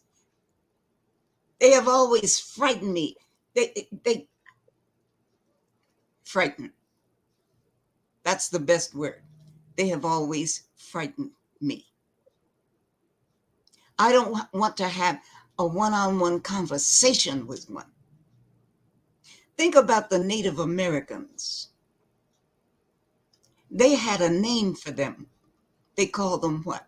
White eyes. The Native Americans didn't like those eyes, white eyes. The Native Americans said looking into their eyes was like looking into someone who's supposed to be a human being, but they have no soul. They're empty.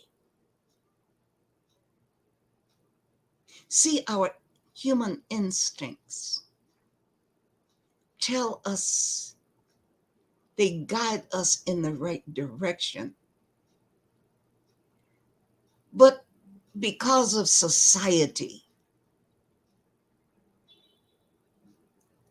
we don't want to say the way we really feel. It'll make somebody feel bad. So what it means is we are probably looking at a demon. Someone with just enough neuromelanin to be alive. And you see, these are the ones that don't have spirit, right? And they always need to be quickened. So they're bungee jumping and doing all kinds of dangerous stuff, going down Niagara Falls in a rubber raft or something. Okay. Does anyone want to talk? No? Okay. Let me go on. Don't be scared.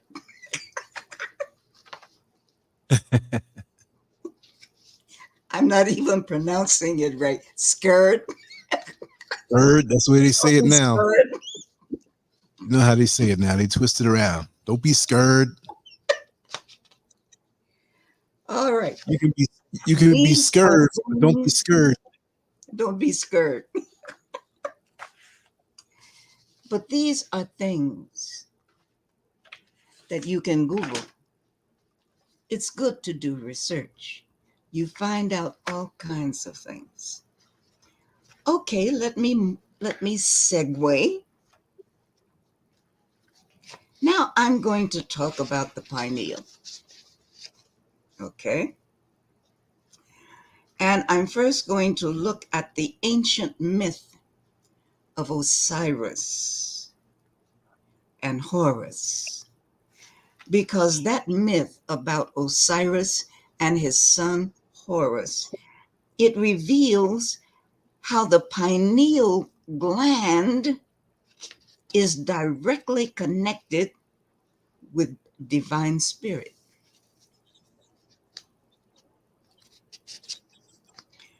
I'm not ready for the first figure yet, Lance. I'll tell you. I'll give you a signal. All right. All right. To understand the circumstances of Horus's birth, this is the mythology from ancient Egypt, right?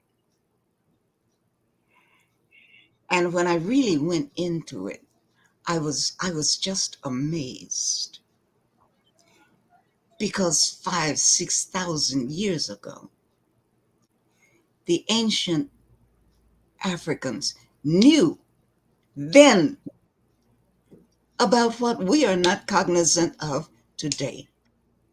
And I have to tell you the story, but we like stories anyway. I have to tell you the story. I have to read the mythology to you in order for you to get the full understanding of what I just said, that the ancient myth, the mythology of Osiris and his son Horus, reveals how the pineal gland is directly connected with divine spirit. Okay, let me get started. To understand the circumstances of Horus's birth, we have to tell the myth of Osiris, which is really the most popular myth in ancient Egypt. The Osirian myth stems from the fraternal jealousy of Set, two brothers. The fraternal jealousy of Set toward his brother Osiris. And by the way, some people say that when they created this being, this character named Satan, white folks sort of got that idea from Set, the word Set, and they turned it into Setan. Okay, let me go back. So there was jealousy between Set and his brother Osiris. Osiris was considered a perfect being, deeply just and good. Amun-Ra, God, then decided to proclaim Osiris as the first pharaoh of Egypt, preferring Osiris over his brother Set, who was then devoured by hatred and jealousy. Amun-Ra was not mistaken when he chose Osiris. He was not mistaken because of the character of Osiris. He was a good man. The more the two brothers grew, the older they grew, the more they began to affirm their individual personalities. While Osiris ruled over Egypt with a very masterful hand, while he used all the benevolence that animated him, that's what drove him, just being good, doing good things. The more his personality came out in that regard, the more Set longed only for chaos, trouble, drama. The resentment of the evil protagonist Set. His resentment was such that it drove him to assassinate Osiris. And Set had a really good plan. His plan turned out to be infallible. First, Set organized a banquet. And at the banquet, there were hundreds of guests. And of course, his brother Osiris was there. Then Set asked everyone to play a game with a priceless chest. And Set had taken his brother's measurements.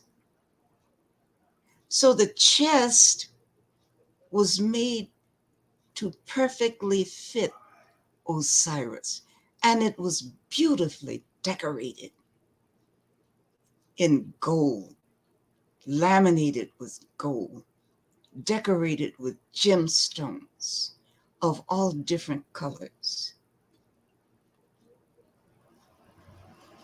So whoever managed to get entirely into the chest would win the chest. Previously, the chest had been carved to the exact dimensions of Osiris. Osiris was the only one who could fit inside this chest. But once Osiris got into the chest, Set closed the lid, slammed it shut, nailed it down, and threw the chest into the Nile, causing his brother to drown. And that's how Set seized the throne and became king of Egypt. Isis, the beloved wife of Osiris, she was almost out of her mind with grief and sorrow. Isis went out to find the body of her late husband. She walked along the river for days and days and days until she found that chest that had been washed ashore, and the chest was stranded at the foot of a majestic tree. The tree had grown at an exceptional speed. That was because of the divine and magical aura that was emanating from the chest because the chest held the body of Osiris. Isis used her healing powers. She did everything she could to bring her husband back to life. But unfortunately, her powers did not allow her to revive Osiris, who was the very first pharaoh of Egypt. And she spent a long time trying. Her love for Osiris was so strong that, combined with her powers, Horus, the son of Osiris and Isis, was born from this last union. And of course, there are pictures showing the dead Osiris mummified, wrapped and mummified, with his penis standing upward. And Isis, you see her hovering over him. And that's how, although her husband was dead, she was magically able to get pregnant from her dead husband. Isis brought back from her journey the body of her dead husband in order to give him a proper burial, along with her newborn son, Horus. But when Set discovered that Isis had brought back his brother's body, he wasn't finished yet. He cut Osiris's body into 14 separate pieces and scattered them throughout the kingdom in secret places.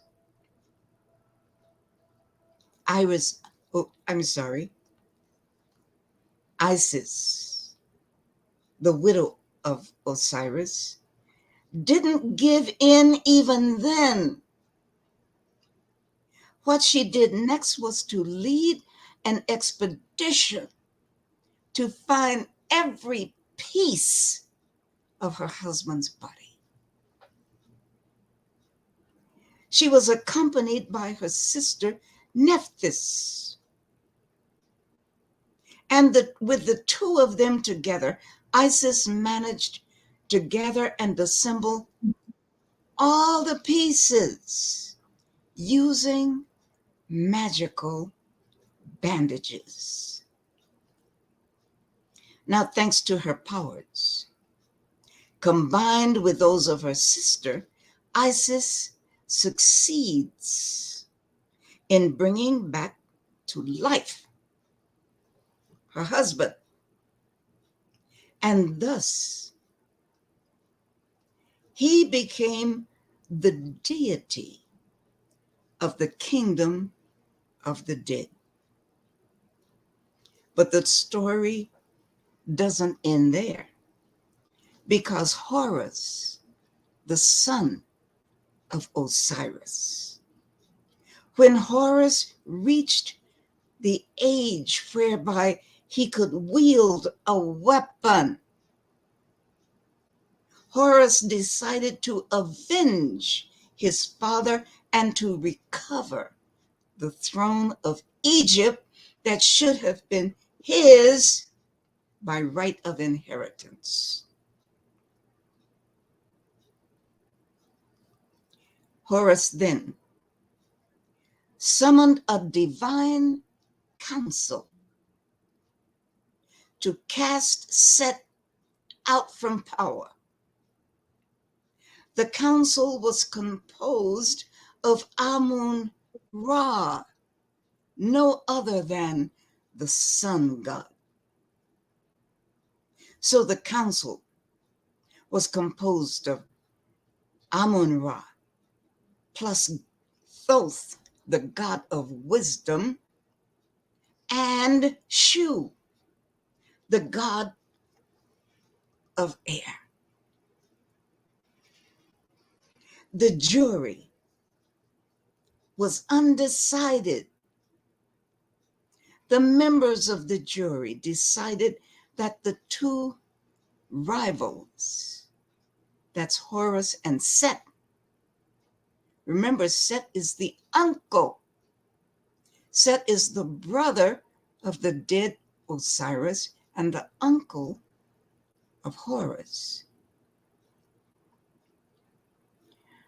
So it was decided that the two rivals, Osiris and Set, had to face each other in several tests to determine who was most worthy of sitting on the throne of Egypt as Pharaoh. So now we get into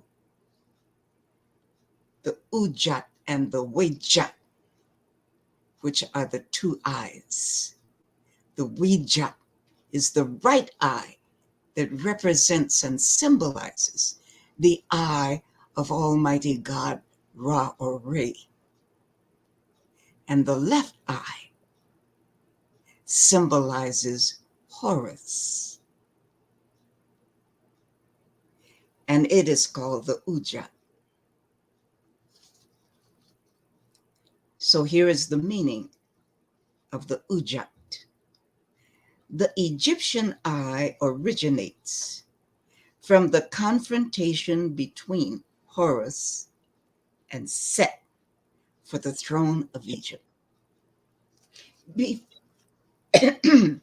Before the ultimate test that would determine the big winner, Horus decided to rest at the top of a mountain. Once Horus was asleep, here comes Set. And Set tore out the eye of Horus and cut the eye of Horus into 6 different pieces, which he then threw from the top of the mountain. This dude loved to chop stuff up and scatter it. But see, the universe threw a monkey wrench into Set's plan. Thoth was watching, and Thoth is the god of wisdom. Thoth was a spectator of the whole thing. And he didn't want the last confrontation between Set and Horus to be unbalanced. So Thoth went in search of every piece of the eye of Horus, but he only found 5 fragments out of 6. So to recreate the left eye of Horus, Thoth did something magical. He replaced that last missing piece with a particle that he, Thoth, created.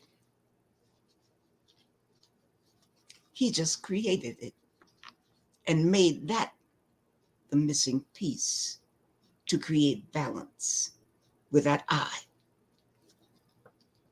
And this is how the eye of Horus became the famous Egyptian Ujat eye.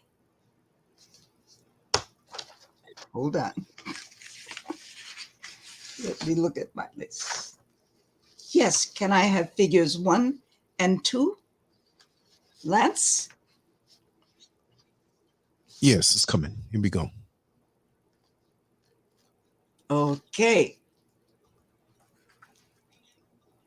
So when you look at this, the one on the left is really what is called the right eye of Ra. Because if you turn the image around, then you properly have the right and left eye looking forward properly, right? So if you're looking at it on paper, the left eye is really the right eye of Re or Ra, which is the eye of God. And you're looking at the one on the right, which is the left eye of Horus. The one pictured on the left is called the Wejat. The Wejat. In most African languages, E is pronounced A. And the one pictured on the right is the Ujat, the left eye of Horus. Very good. So the eye of Horus became the famous Egyptian Ujat eye. With this new attribute, Horus could see the invisible. That is, he could predict the future and thus anticipate every movement that his opponent Set was going to make. So it gave Horus the balance. That eye enabled Horus to win the last trial and put an end to the reign of Set that was marked by oppression and terror. Sounds like some folks that are around today, doesn't it?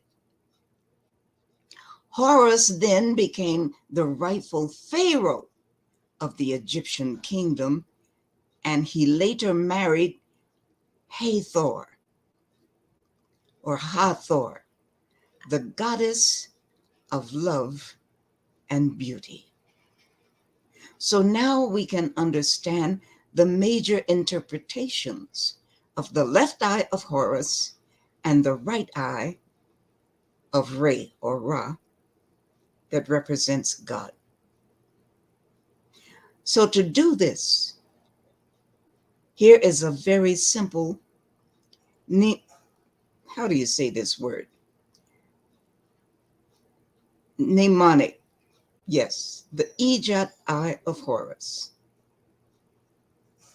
is the feminine aspect of Horus's personality. The Ujat represents the feminine aspect of Horus's male personality. He was like his father. He was a warrior, but he also had feminine aspects. So that brings out the soft touch, the feminine touch that every man is supposed to have. The same way a woman is female, is feminine, but she also has male aspects. And that allows her and even motivates her at times of need, motivates her to go to war or to fight. So the eye of God, which is the masculine aspect of Horus's personality, is always the right eye. So if you look at a picture from the front,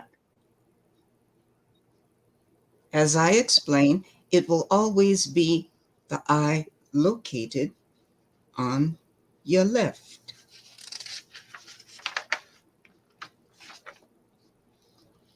I'm looking for my next illustration.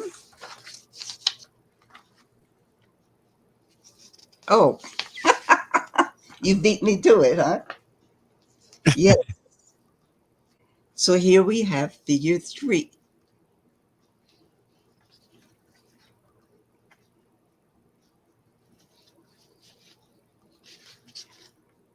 And this one follows figures 1 and 2. It represents the protective, magical power, health, sacrifice, light, and resurrection. That is the eye of Re, or Ra, the falcon sun god.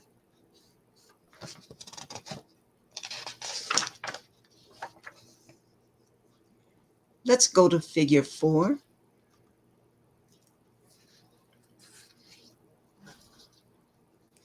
Because now we can get into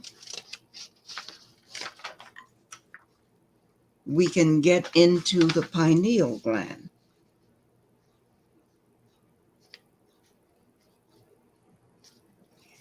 I wrote something, and see, this was something that I wrote earlier, months ago, on my radio show. And I'm going to read it now anyway. I was going to leave it out. I wrote a small conclusion that deals with some scientific and biological facts. I want to impress upon our listening audience the fact that Mother, Father, Creator, God, let me say that again, Mother, Father, Creator, God, the divine Holy Spirit, the immortal deities. The African deities are called Orishas. All the religions are the same. You have Almighty God, the creator of the universe. And then you have these deities that are immortals.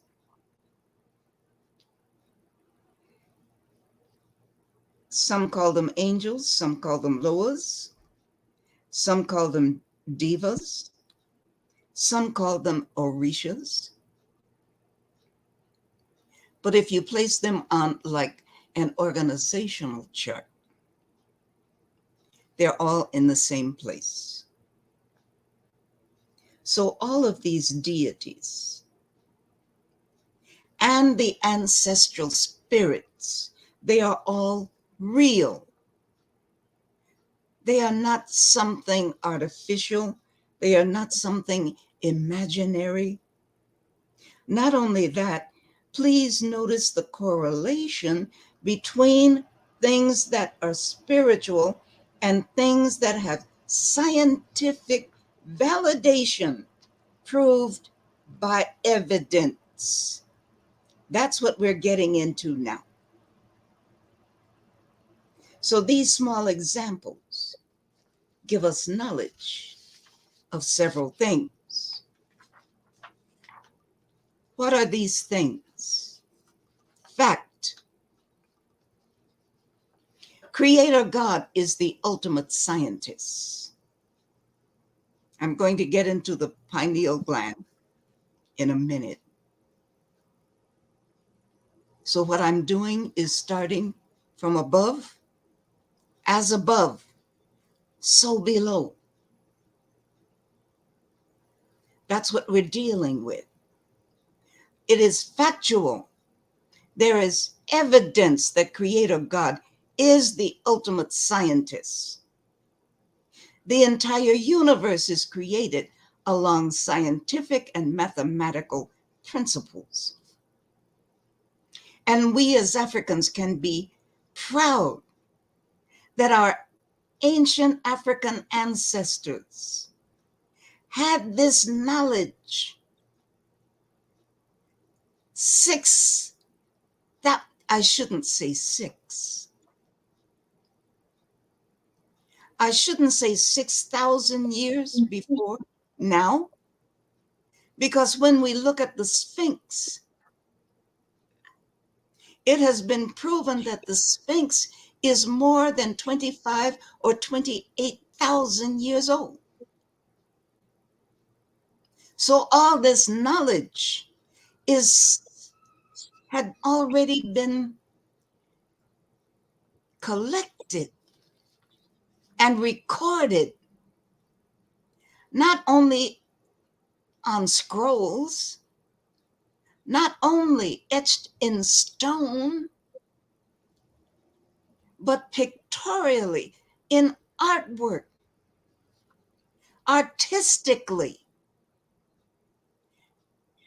They had already depicted thousands and thousands and thousands of years ago, what I'm getting ready to get into.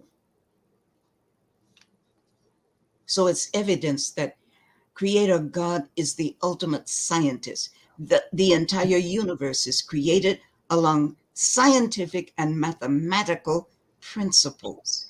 Our ancient ancestors had this knowledge and continue to hold this knowledge. Those of you who are just stuck in place with Egypt, you need to unstick yourself, because I want you to imagine a timeline from one pole to the other. Stretch it out from one pole to the other.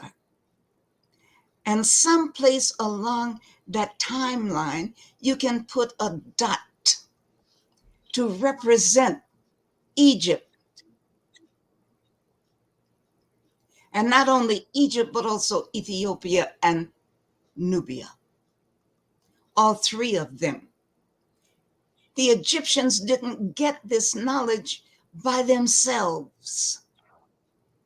They left records etched in stone in some cases. They left records that the Bantu people, these people short in stature,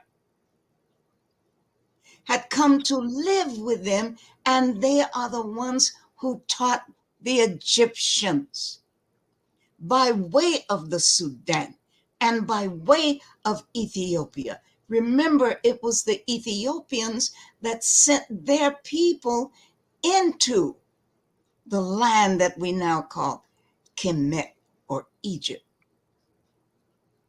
because that land was not populated at the time. If it was populated, there were very few people living there.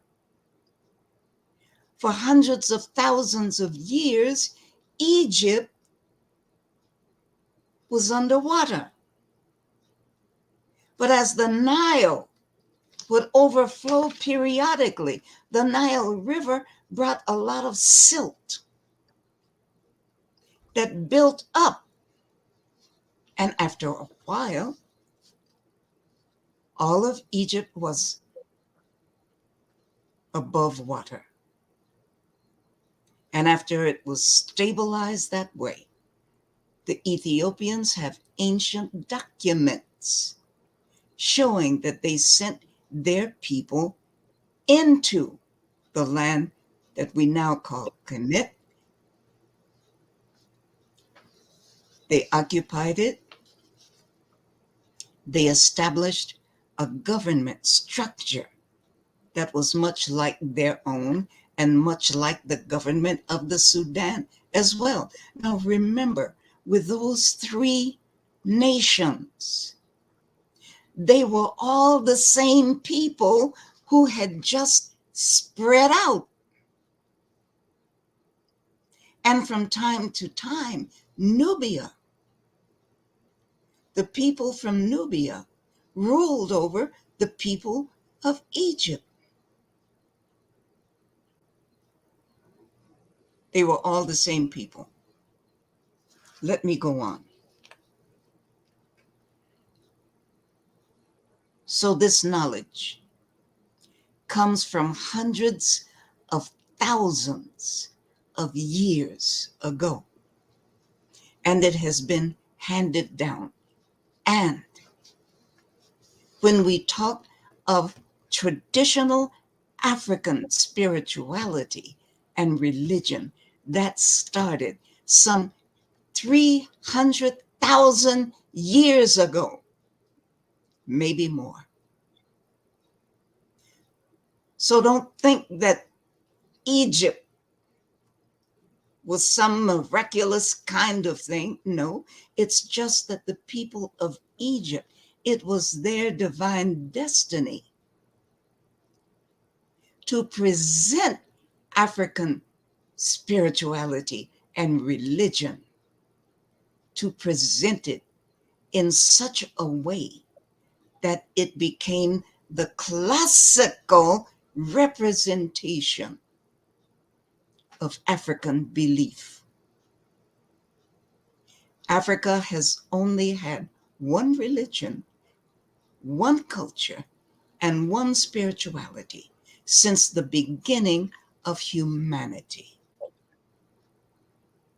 And there has been this continuous line of knowledge and understanding of spirituality and God and life. All this time, it is still here. Subtle changes, but it is unified and it has been preserved. And that's why we can talk about it today. So above, so below. The ancient myth of Horus tells us the story of a heavenly event. The myth also provides us with a picture of an eye that holds symbolic meaning of that event. So above. So above.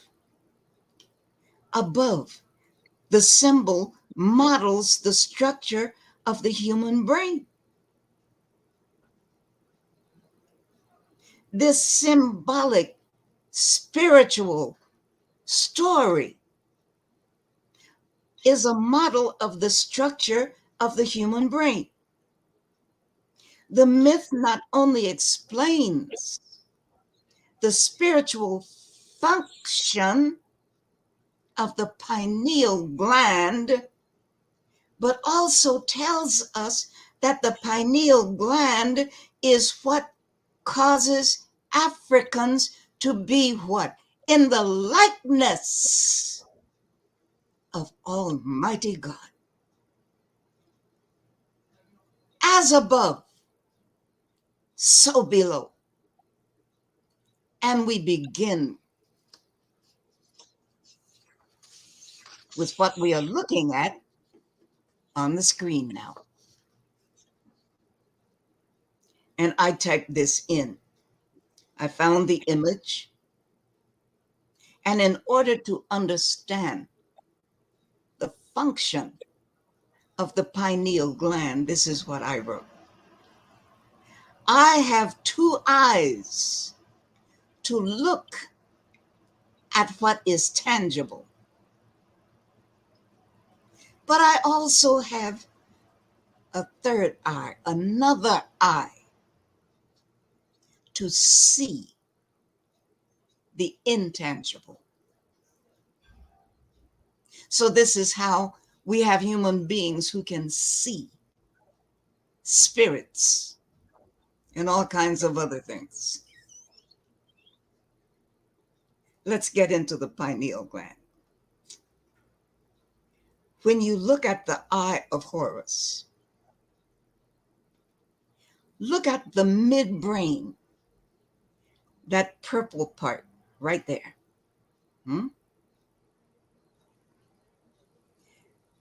That is the midbrain. That blue object is the thalamus. I want you to look at that pineal gland. That tiny, tiny little gland. That little gland has as much blood running through it as the kidney. Do you know that's a lot of blood? And that blood that's flowing through the pineal gland, wow, it has this black substance within the bloodstream and within the brain itself. This substance called neuromelanin. And neuromelanin, if you don't have enough of it in the brain of a fetus, that fetus will automatically abort. So neuromelanin is both a chemical and a hormone. And all this, it's a chemical and a hormone going through the brain, being filtered through the pineal. What does the pineal do? It is the third eye. It not only enriches the functions of the entire human body, it allows us to see what is invisible, what is intangible. It allows us to hear things from a great distance. It allows us to receive signals from the cosmos. We have two eyes to look at things. But there are those people who are gifted, so gifted with a pineal gland, that they can see what others cannot see. They can hear what others cannot hear. They can receive messages from the cosmic realm, the heavenly realm, that others cannot receive. And it has something to do with vibrations and rhythms and all of that.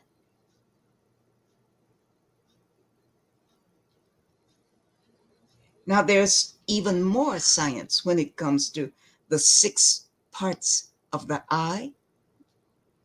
I didn't get into that. I will get into that one later.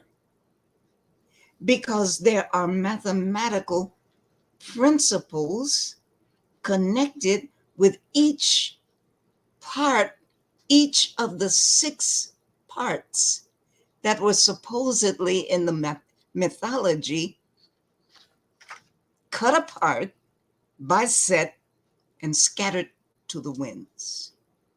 There are mathematical principles. I didn't get into that yet. Is everyone with me?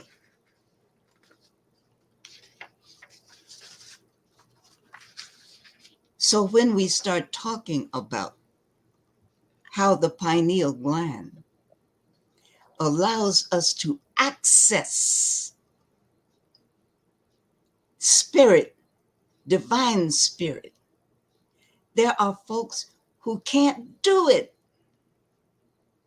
Their pineal gland is blocked. There's only a teeny tiny, well, the gland itself is very small, right? So there's a teeny tiny opening. With them, it's not completely open. There's enough blood flowing through that pineal to keep them alive, but that's it. Why are they so jealous? This is only part of it.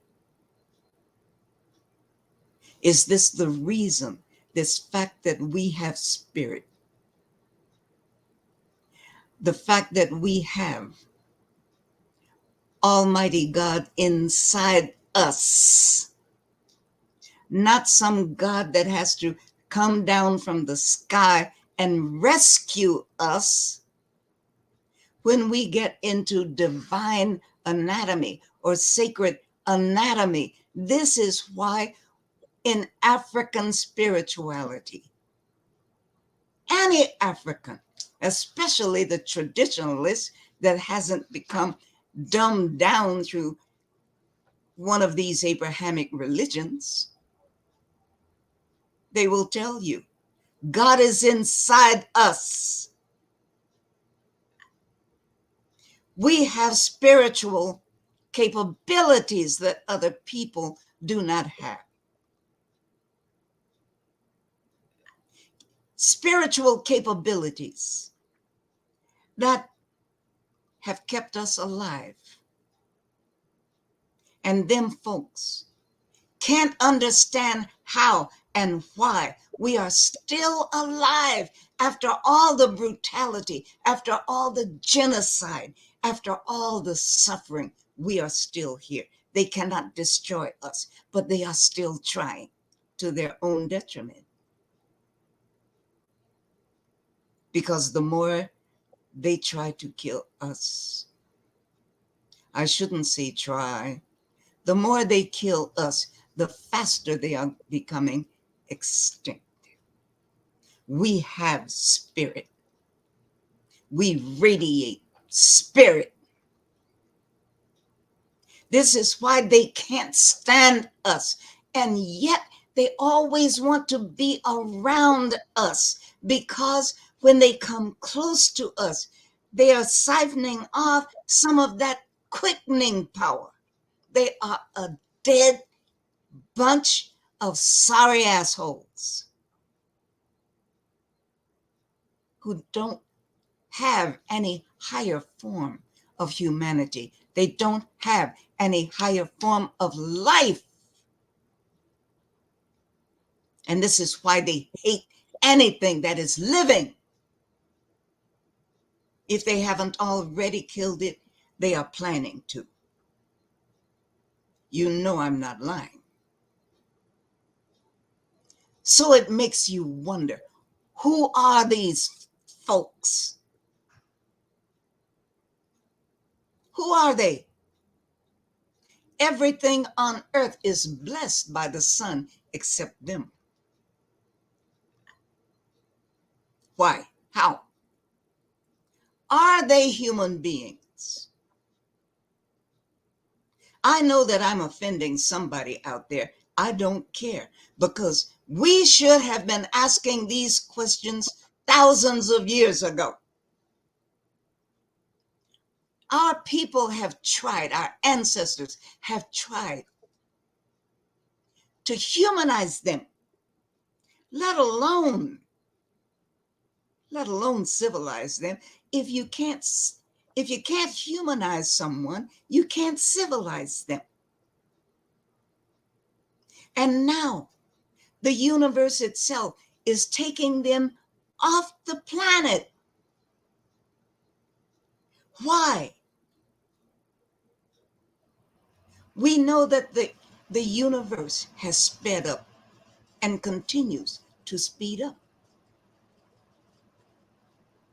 Time is speeding up. Everyone is talking about the fact that time has sped up so much that it's like we're losing track of it. What used to take longer to get done, I'm not even saying this the right way. The passage of time has just sped up. We are now in the fifth dimension. We're not just coming to it. And I'm looking at the pineal gland. Okay? And I am questioning. I don't know the answers because I'm not in that kind of research. I'm not a medical scientist. And I have to do a lot of digging before I can find out if the pineal gland has become larger. When you look at the pineal gland, look at where it is positioned in the brain. This is the midbrain, right? And that bulb in the back, right? That is the first brain that a human being had. The first brain of humanity connected to that brain stem, right? Like the medulla oblongata plus that other part that is right in the back of the brain or back of the head. That is what's called the reptilian brain, which is the first brain of every human being. Anyone that doesn't believe in evolution, well, that's you. But these are facts. Now look at where the pineal gland is sitting. It sits right at the junction between the reptilian brain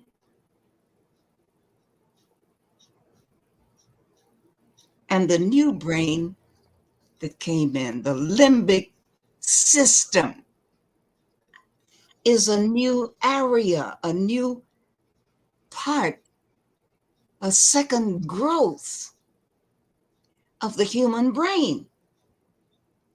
The limbic system.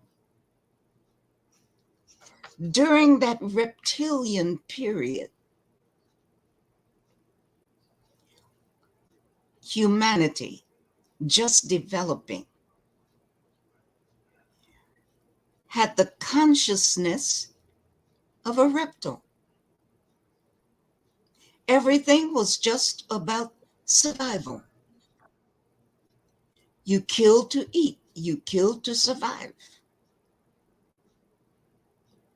When we speak of cold-blooded killers, this is that first brain that controls them. Because with the reptilian system, this brought in a new era of life. It introduced warm-blooded animals. Human beings are animals too, right? So the warm-blooded animals came into being. And the pineal gland is sitting here, ruling over the reptilian brain, modifying it, and enhancing the limbic system. Along with the limbic system came emotions, like warm feelings, attachment to offspring, having a nurturing attitude and behavior toward each other, as well as the offspring. With the reptiles, they just lay their eggs and walk away. There is no nurturing, no, no warm, fuzzy feeling. No, just lay the eggs either in the water or on land and walk away. The limbic system is nurtured. It's nurtured by the pineal.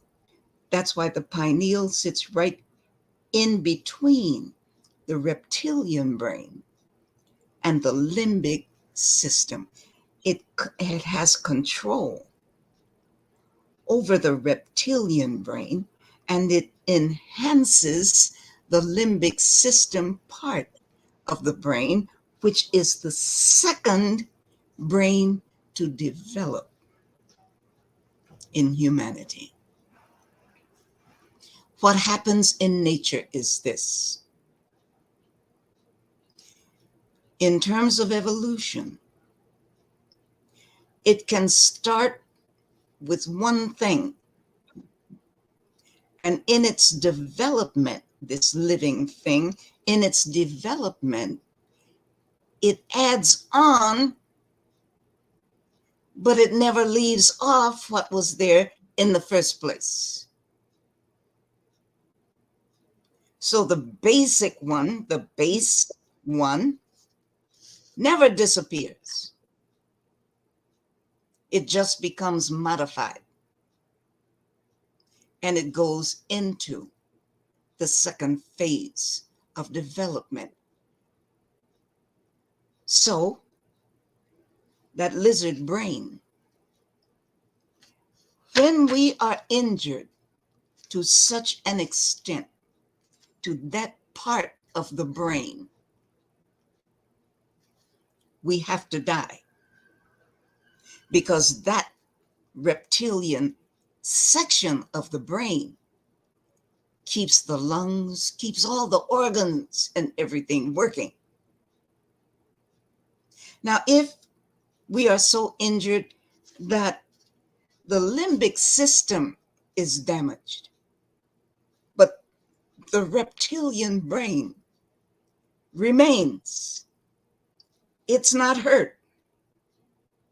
This then is what we say, it's that state that medical practitioners call being brain dead.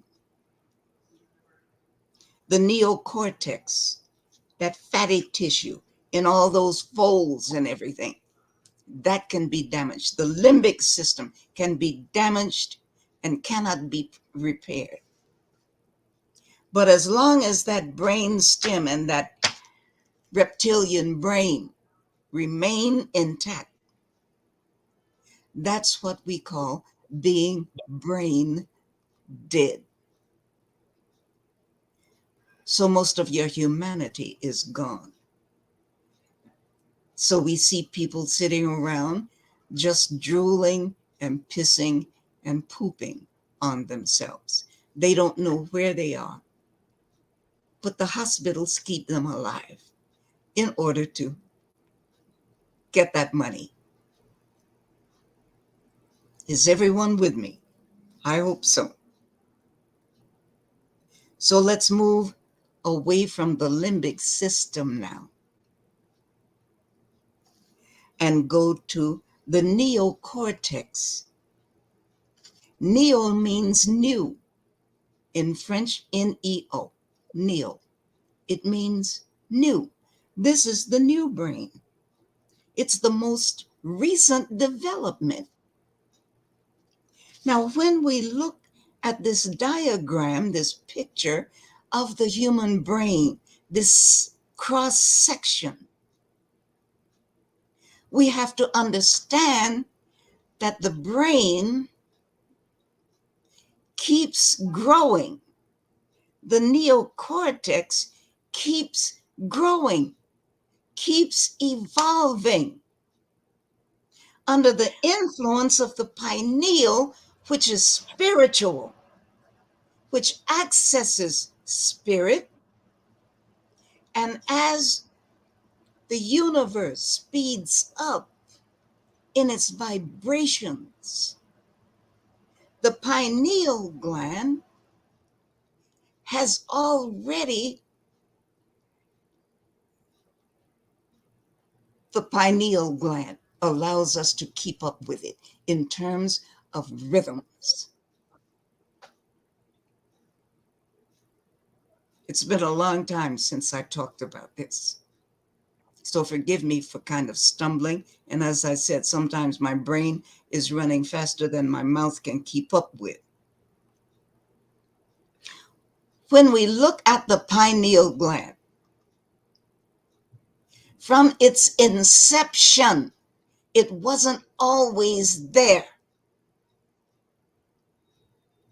From its inception, it was pre-programmed. That's the language I'm looking for. It was pre-programmed in such a way that as the universe speeds up and as our human brains evolve to keep up with the rhythms of the universe, the neocortex keeps developing. It keeps adding volume. The folds keep getting tighter and tighter. I don't know if our babies are getting born with bigger skulls, but it's a fact that the neocortex is growing, evolving, developing. And the pineal gland, since it has access to divine spirit, it has been pre-programmed to allow us to go from the third dimension and the fourth dimension to the fifth dimension. We are now in the fifth dimension. And only those who can hang in the fifth dimension are going to survive whatever is coming. Don't you see that people are being taken off this earth? How about these fools who still believe the earth is flat? I don't know what the hell dimension they are in. I mean, the third dimension allows us to be able to relate on earth in this atmosphere, to relate to 3 degrees, right? What are we talking about? Length, width, and height. But they're talking about a flat earth. Although they can't get to the edge of any edge of the earth and find the oceans falling off, the edge. I don't understand. This is too backward. This isn't even the second dimension. I don't know what to call it. Where did these people come from? But remember, these are the people who, they're supposed to be so smart. Africans have never believed that the earth is flat. Never. But up until 1492, right? With that little boy called Chris Columbus, as late or recent as that, people were telling Christopher Columbus, don't do it. Don't go, in a ship looking for these other lands. You will fall off the edge of the earth. Why did he do it? That's easy to understand. Christopher Columbus had some kind of relationship. He knew of some Africans who were sailing all the time, and they directed him. 1492. And they still believed that the earth was flat. Let me go on.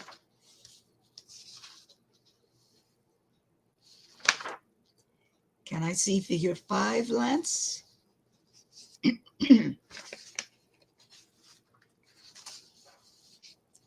Yes. Again, we are talking about sacred geometry. This is the brain. In the center, you see the human brain.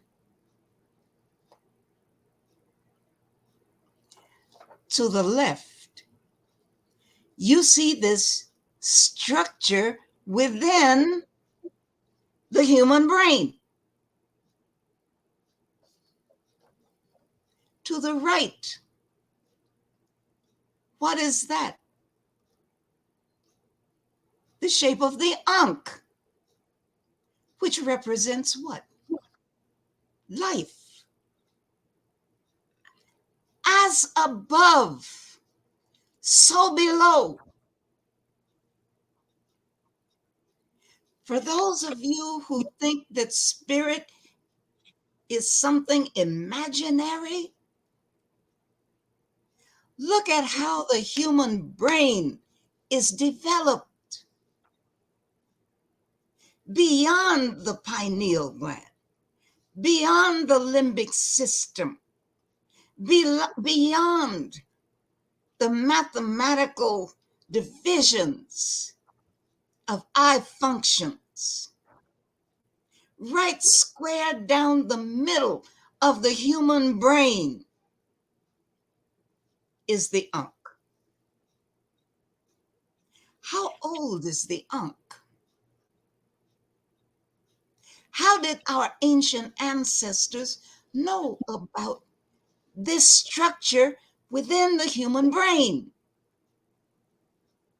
And they created the world's first cross with a bulb on top, representing the womb, the uterus of a female, a woman, and the stem of the ankh coming up to meet that womb. That stem represents the male penis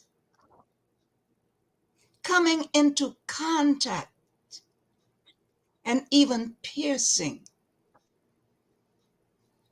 the womb or the uterus or vagina. It's symbolic, right? Not literal. And then the little sidebars. What about those? Offspring, the next generation. This is what might be called the original Trinity. Mother, Father, and offspring. The stem, the penis of a spiritual man meeting up with the uterus or the vagina of the spiritual woman. What is the result?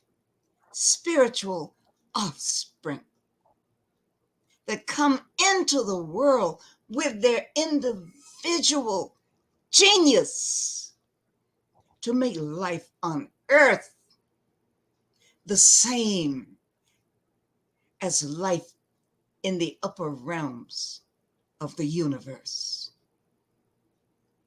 Is anybody hearing me? Yes, indeed. This lesson, this understanding, proof of spirit, proof of Almighty God being an ultimate scientist. Here it is, as above, so below. These are the lessons. And our children are not being taught about these things. They will not learn it if you are not teaching your children African spirituality and traditional African culture. So then you wait until they become grown and they're misbehaving and they don't value education. They don't value life. What do they value? Sports. Just because a child is born with a certain physicality does not mean that that's all that child, or sports is all that child is capable of. So when are we going to start having independent schools with enlightened African teachers? We're in bad shape. We are so deep into slavery that we have made slavery our comfort zone. I don't want anybody coming up in my face. I don't have anyone coming up in my face talking about what them folks have done to us. And what is that your only conversation? God damn it. That's all you can talk about. Yes, I've gotten, I guess I pushed my own buttons, right? That's why I had to take the chart down so I can see the face while you speak these words. What the hell are we doing? Talking smack? Doing all kinds of foolishness. Twerking and smoking and Lord have mercy. Calm down, calm down.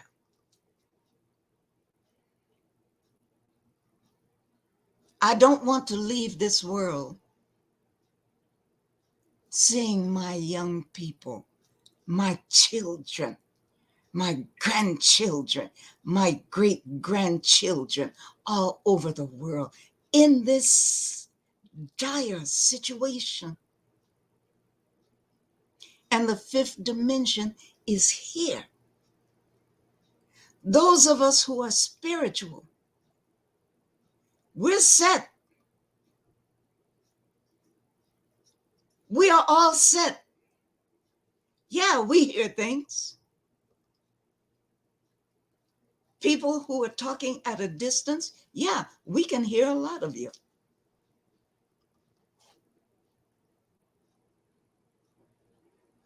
Spirits talking, ancestors, yes. We hear them. Downloads from the cosmos, yes, we get them. I get mine in the shower. I don't know what it is about my bathroom, especially when I'm taking a shower. And I get these downloads of knowledge. And the downloads usually give me knowledge that builds up on top of something I've already researched and understand. And boom, I get a download that opens up the whole thing, a greater understanding of what I already know. I say, damn.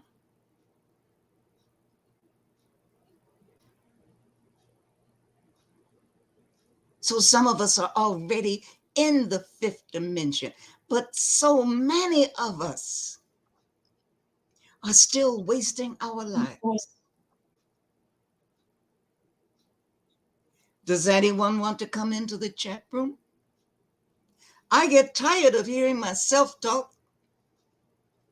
Is this registering with anybody? Do you know how this gives me gas pains, heartburn, just looking at what some of you are doing and the foolishness that you are saying, stuff that's coming out of your mouths that is keeping you in the third dimension, not even the fourth.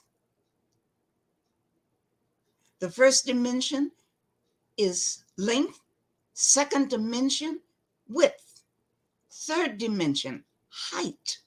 The fourth dimension deals with time. Time. Some of us that are spiritually enlightened are really suffering, trying to keep up, doing the work, even though we keep casting our eyes toward the clock. We get into the work, we look up, and we think we've been at it for another hour. 3 hours, 4 hours may have passed. Now these are, excuse me, hiccuping. That's those of us who are already in the fifth dimension, and we are struggling, trying to keep up. That's why we work so hard, because the more knowledge that we gain, and we gain it with spirituality in the forefront. That's what makes it different. Not just studying and researching for study and research sake. That's Caucasian stuff. We do it for life's sake. We do it because we were born into it. Many of us are returned ancestors back into this hellhole,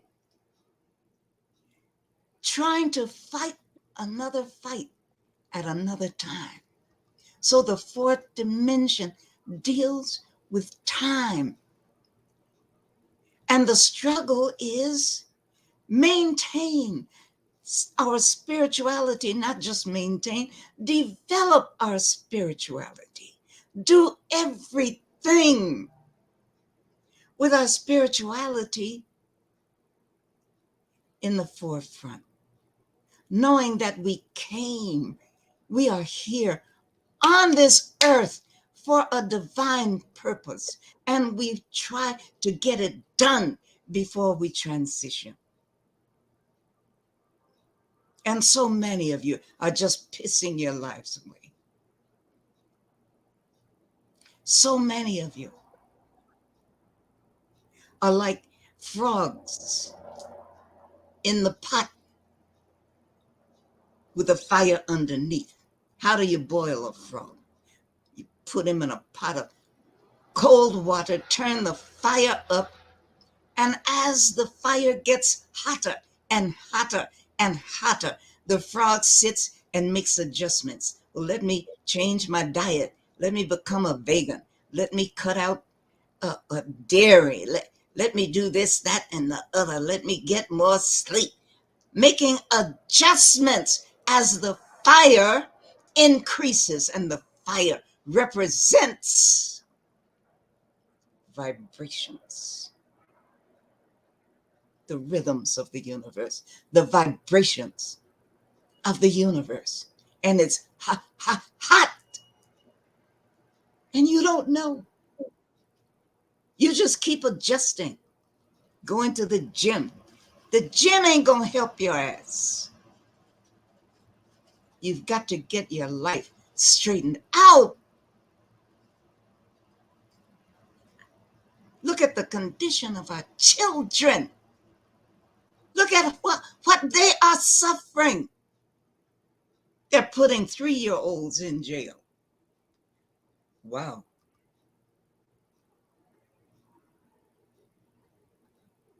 They are killing 8 and 9 years old, 9-year-olds.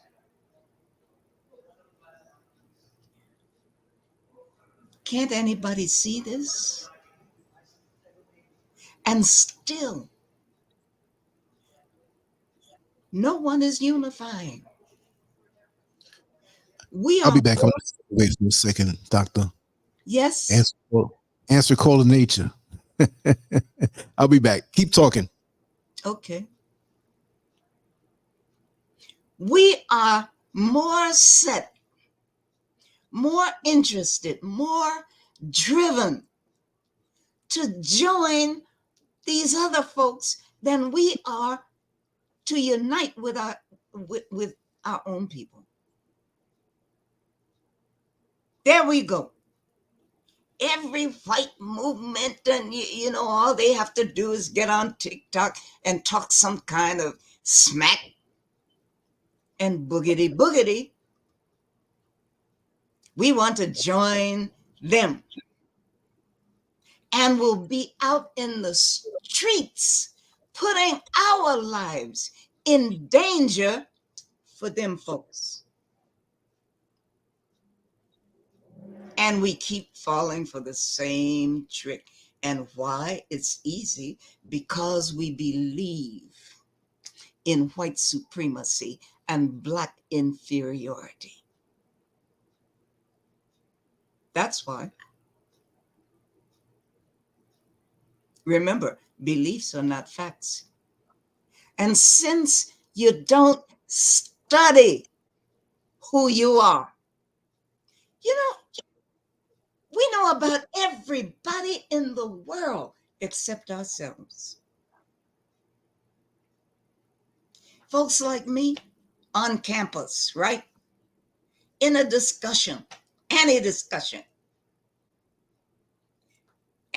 start talking something intellectual and various disciplines and this, that, and the other. I become the queen on campus, especially when they start talking about philosophy.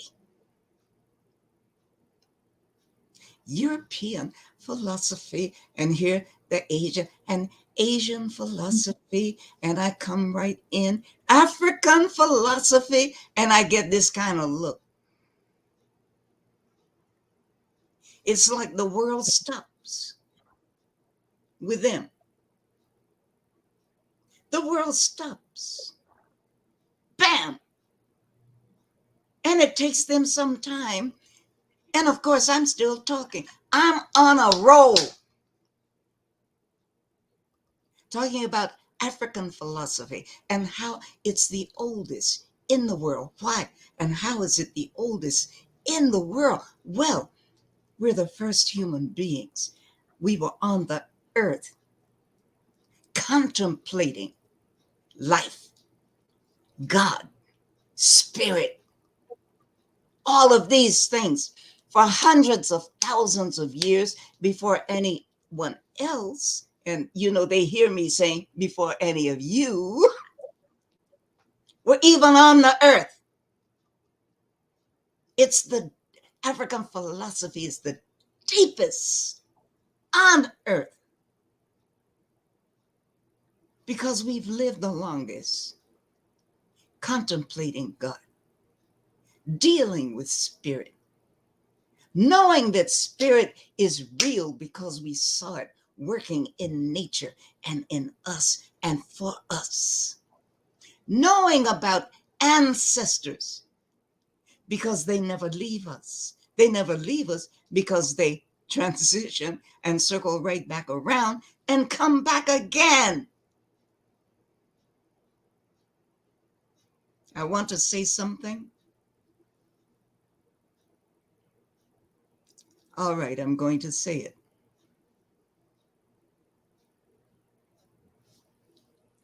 Look at me. I'm a returned ancestor. I have known that since I was 4 years old.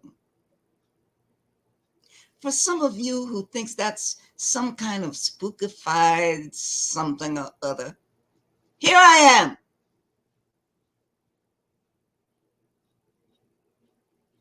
I've known since I was 4. I saw the way I died in my last life. And it wasn't, I was 4 years old. And I didn't know exactly where I was when I died until 2014, when I did my own DNA research that used the laboratory data that was sent to me by National Geographic, their laboratory. And I started tracing the mtDNA, right? And they do tell you your tribe. It was Angola. I'm from the Mbundu tribe.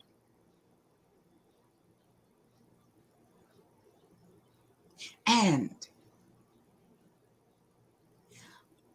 I learned something else about myself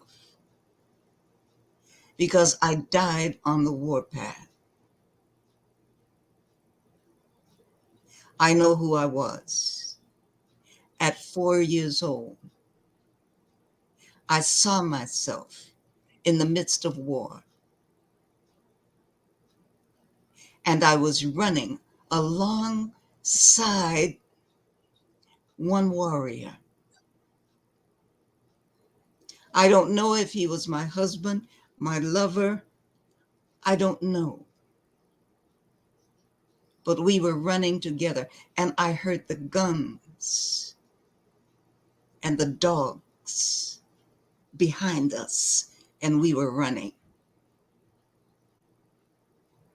I know that I was a warrior priest. How I know that? I don't have a clue, but I knew. I was 4 years old in the living room of our house. And all of a sudden, I was someplace else. And I saw all this. I smelled the forest. I heard everything. And I was hit. I was shot from behind. And I went down. When he saw me fall, he ran over and lifted my shoulders up off the ground on his right arm. I don't remember the exact words, but I told him, I'm done. Save yourself. Leave me. Save yourself. I'm done. There's no saving me.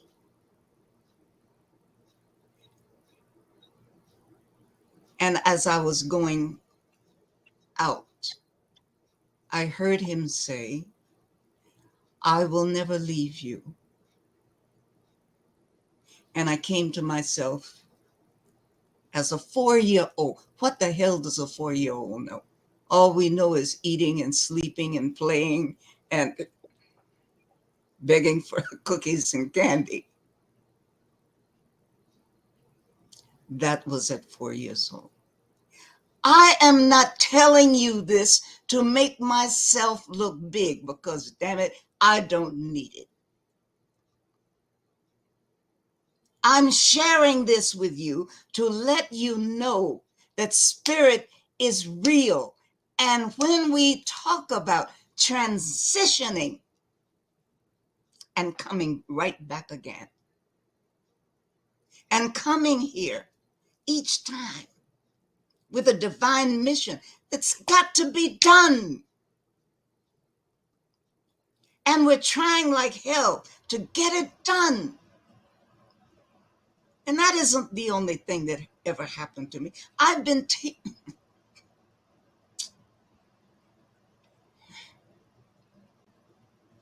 taken out into the cosmos and taught. I've had regular visits for about a year at one time. Same day, same time, around the middle of the night. And this angel, Orisha, whatever, Loa, whatever, would walk. He wouldn't walk in, he would appear. I was asleep, but I saw him materialize each time in the bedroom doorway. Then he would walk in. My spirit would rise and turn to the side of the bed. No, I was not afraid. And he always carried this hell of a book that I just this year learned that was the Akashic record.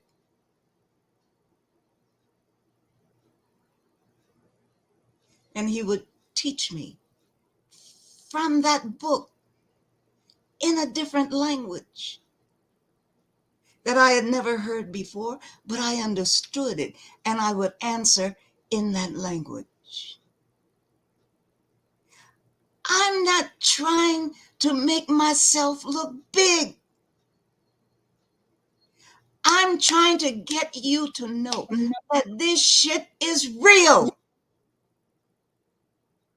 And you're pissing and twerking and effing your lives away on foolishness. And it disturbs me. I'm sure it disturbs Lance. It keeps us awake. My doctor told me I'm sleep deprived because I have never slept more than 5 hours, but now I'm older. I need to get more sleep. Sleep deprived. Who the hell has time to sleep? Lance, do you have time to sleep?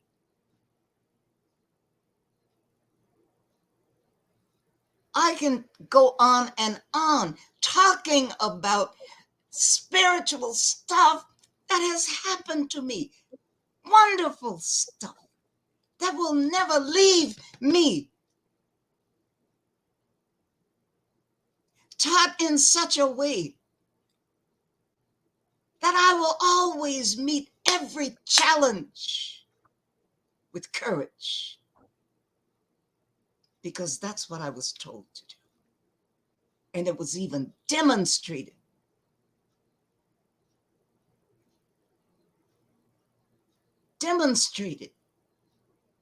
Preach. Stepping off something and standing in midair and saying, the same way I am doing this, this is what I want you to know that you can do. Support will always be there. You won't be able to see it,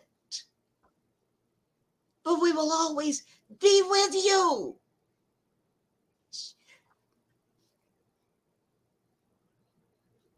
And, see, now I messed up. No one would want to live my life. You wouldn't. The sacrifices.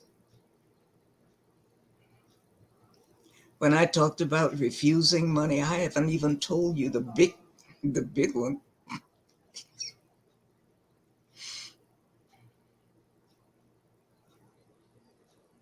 But you've got to want something more than this material shit, because it's an illusion.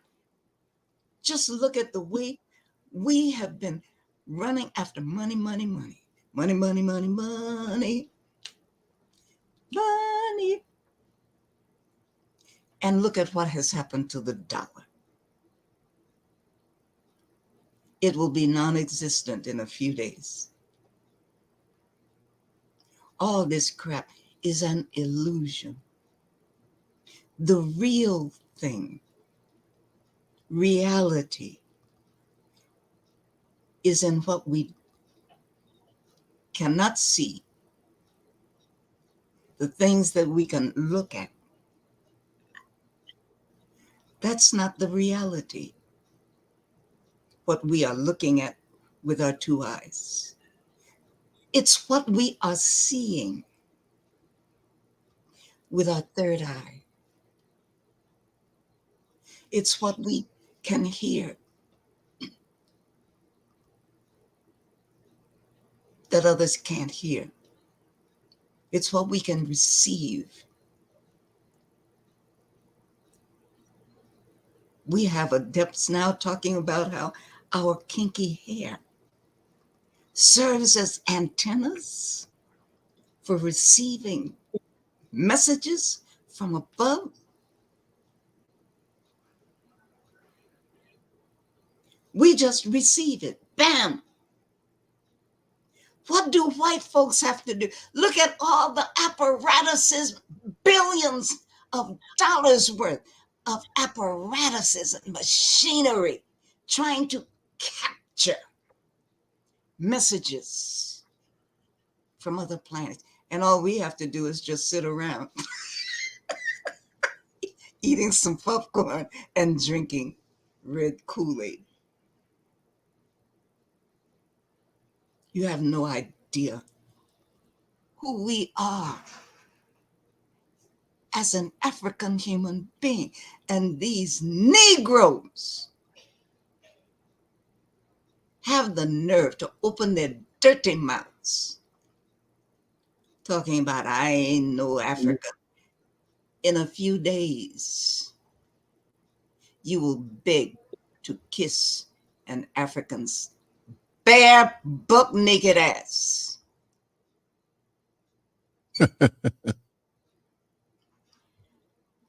Lord have mercy. I think I'm finished. We've only just begun. Y'all got the butter from the duck today.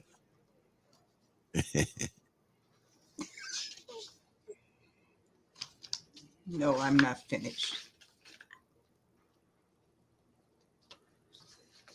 Okay.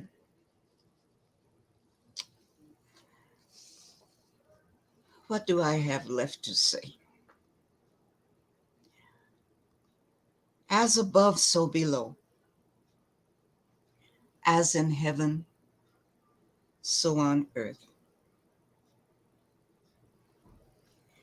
So looking at the eye of Horus,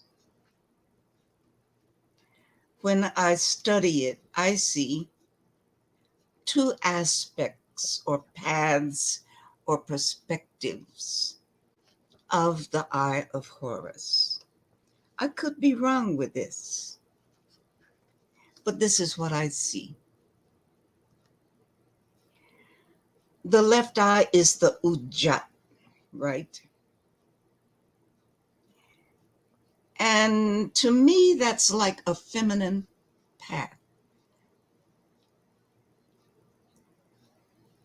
That feminine path is the path of emotions, feelings, positive and negative,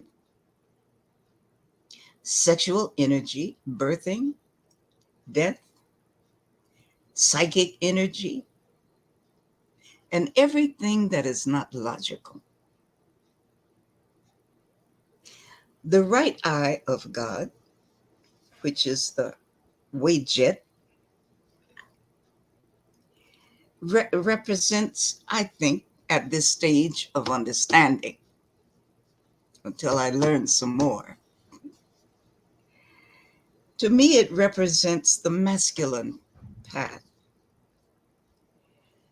that has protective magical power, that provides health, sacrifice, light, and restoration. And when I look at the middle eye of that eye of Horus, I see that as the child's path, life, representing life, the source of both of the other two eyes, the left and the right. Because we all start life as a child, not knowing. And the more we study, the more we research, the more we experience, then the more we learn.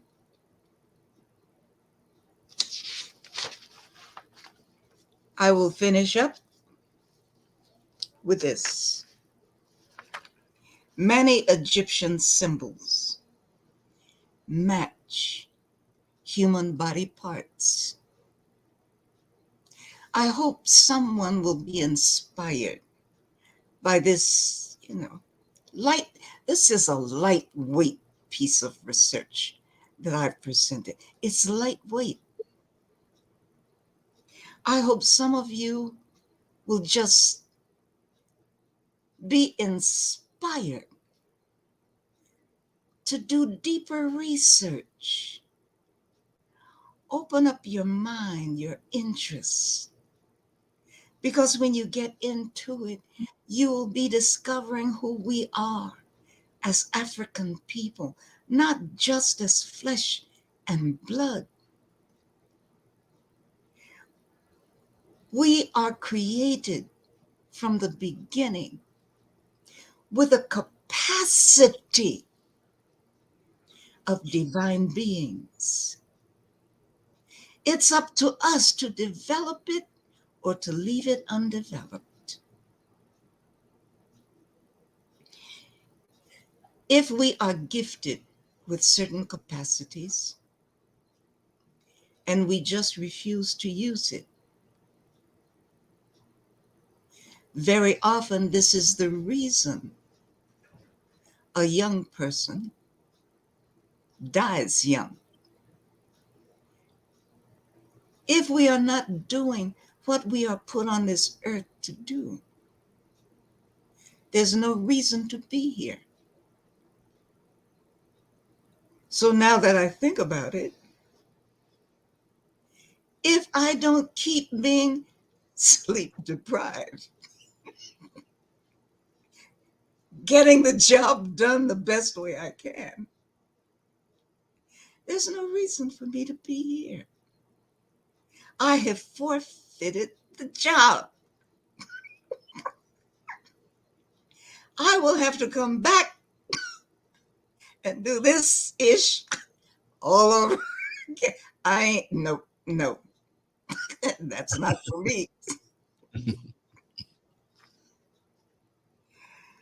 But many Egyptian symbols match human body parts.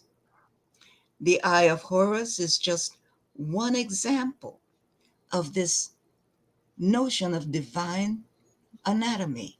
If you are in any aspect of healthcare, this should sort of excite your interest. You have a natural affinity toward researching things like this. So these examples of divine anatomy or secret anatomy, when we look at the eye of Horus, it perfectly matches, perfectly, the structures inside the human brain and even the eye itself. But inside the human brain, it perfectly matches the pineal gland. There is so much for us to learn about who we are. And most of you haven't even started. Most of you are not even interested. We're interested in football, basketball. We're interested in shopping, movies, what? Music. Some of it nasty, some of it degrading. We're interested in clubs, shopping. We want designer clothes. Hell, when I make my own clothes, those are designer clothes. You can't find them anywhere else. And when I wear them, I strut my stuff because people are looking and admiring and tell me how good it looks and asking me, where did you find it? I found it in my imagination. I bought the fabric and I made it. My jewelry. Wow, where did you find that jewelry? In my craft cabinet. In my imagination. It didn't cost me an arm and a leg, but I take time to do it. Because that creative spirit is motivated by what? Spirit! As above, so below. So my children, whew, my brothers and sisters, my daughters and sons, granddaughters and grandsons, great-grandchildren. Did I say it right? Children? Churn. Oh, it's churn. like Churn. this, like this, like the old churn. My mom had us learning how to make butter in a churn, like the old churn. Or you can say it them churns. Make it plural. Churns. Oh, I'm here because I love you. That's all. And that's all that's necessary.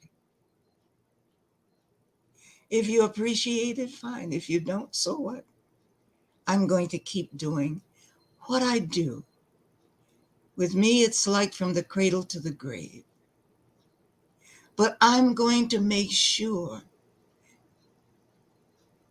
that when I make my transition, I'm taking all this shit that I have learned.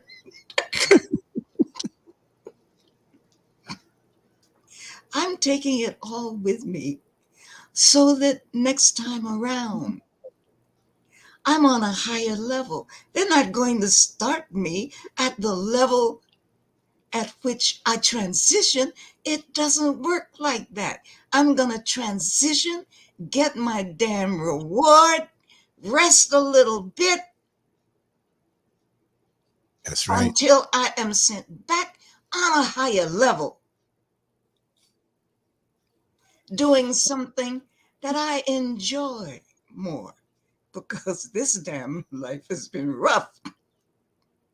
And I can still smile and say, thank you, ancestors. Thank you, universe. Because all it did was make me stronger. Every one of those trials was like a classroom, and I knew it.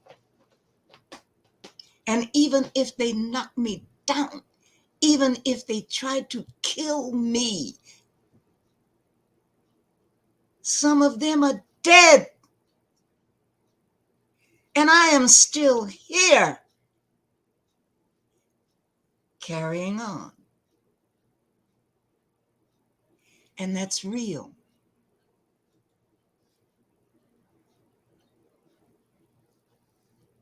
And that's why I'm sharing this with you, so that maybe my personal story, maybe it will kind of, sort of wake you up. I don't know. Lance, I'm done. Stick a fork in me. Just want to say I put the link for the packet in the chat room up top. It's pinned up there.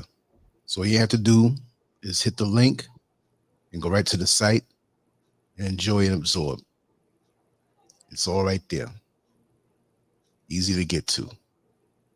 And Dr. Ade, I just want to say that it's been phenomenal once again.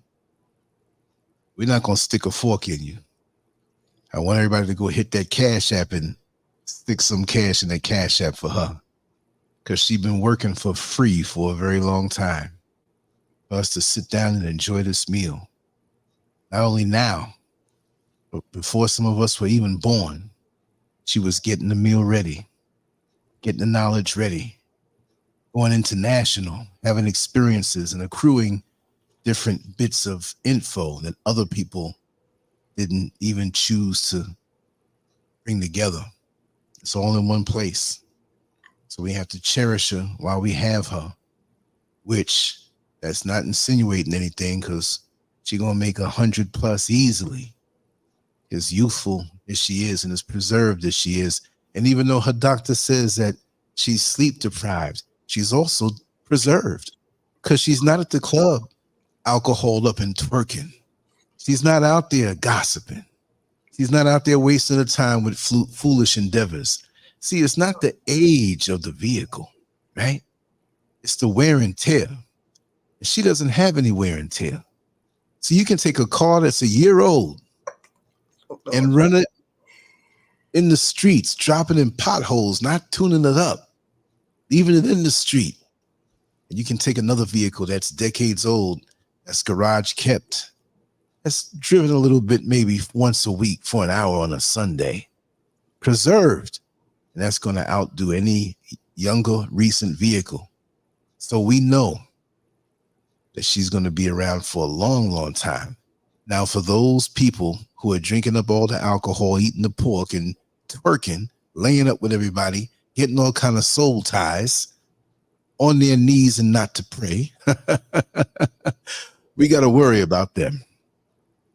Got to concern ourselves with them so we can follow in her footsteps, where many of us may not have our blood mothers around, or even if we do and they're not, or haven't been a mother, we have our mother right here. So for all those who need that mother energy, she gives it so freely, and she gives the wisdom and shares it so freely. And it doesn't just equate down to money, but we want her to walk a little more confident when she walks past the supermarket and may want something. Not to say that she's destitute, but she's helping us not to be destitute on an intellectual level of our own history that's not taught in these Caucasian schools. Wouldn't you love to have had a teacher and an educator like this? We'd run to the schools like many of us run to the club. It would be a wonderful place that we can't get enough of. So that's why I say we must appreciate her in our thoughts and send her positive energy, send her everything we can, because we're blessed in this crazy world to have someone who is so well preserved with traditions and culture as a reminder of those times gone past. She's right here to remind us and keep us on track. We do love you very much, Dr. Day. And we're going to continue to love you, celebrate you. That's me saying it. You know, I don't say nothing I don't mean. You've been listening to me for a while. So I'm going to tell it like it is. Thank you for all that you've done. When, Lord have mercy, when are we going to get around to having our own schools? The way things are going, I don't like this prediction, but I predict that it's going to take catastrophe. You're right. When are we going to unify? It's going to take catastrophe. The universe is going to have to break us down to such an extent that we have nothing. And we're going to have to scrap. Just scrap and scrape to make it. Worse than coming out of slavery. I don't like this prediction. But the way it's going, I am certain that's the way it's going to be. We're going to keep going to these churches, synagogues, and mosques, listening to the BS, staying enslaved, shouting about what?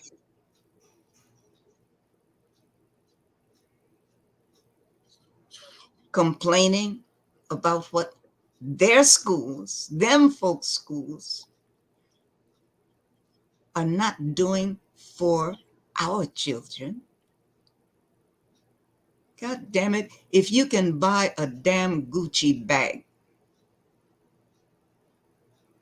you can't contribute toward a school to teach your children. And you see them going down the toilet.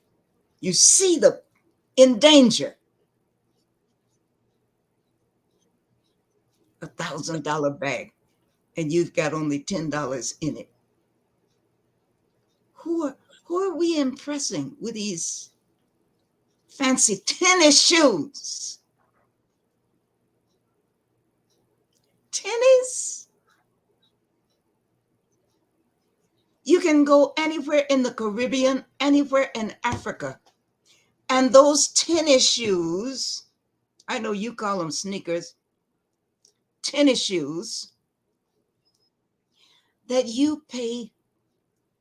Wow, how much do they cost? You know, the Air Jordan, how much do they cost now? These designer tennis shoes, sneakers. Will somebody tell me? Lance must have stepped away.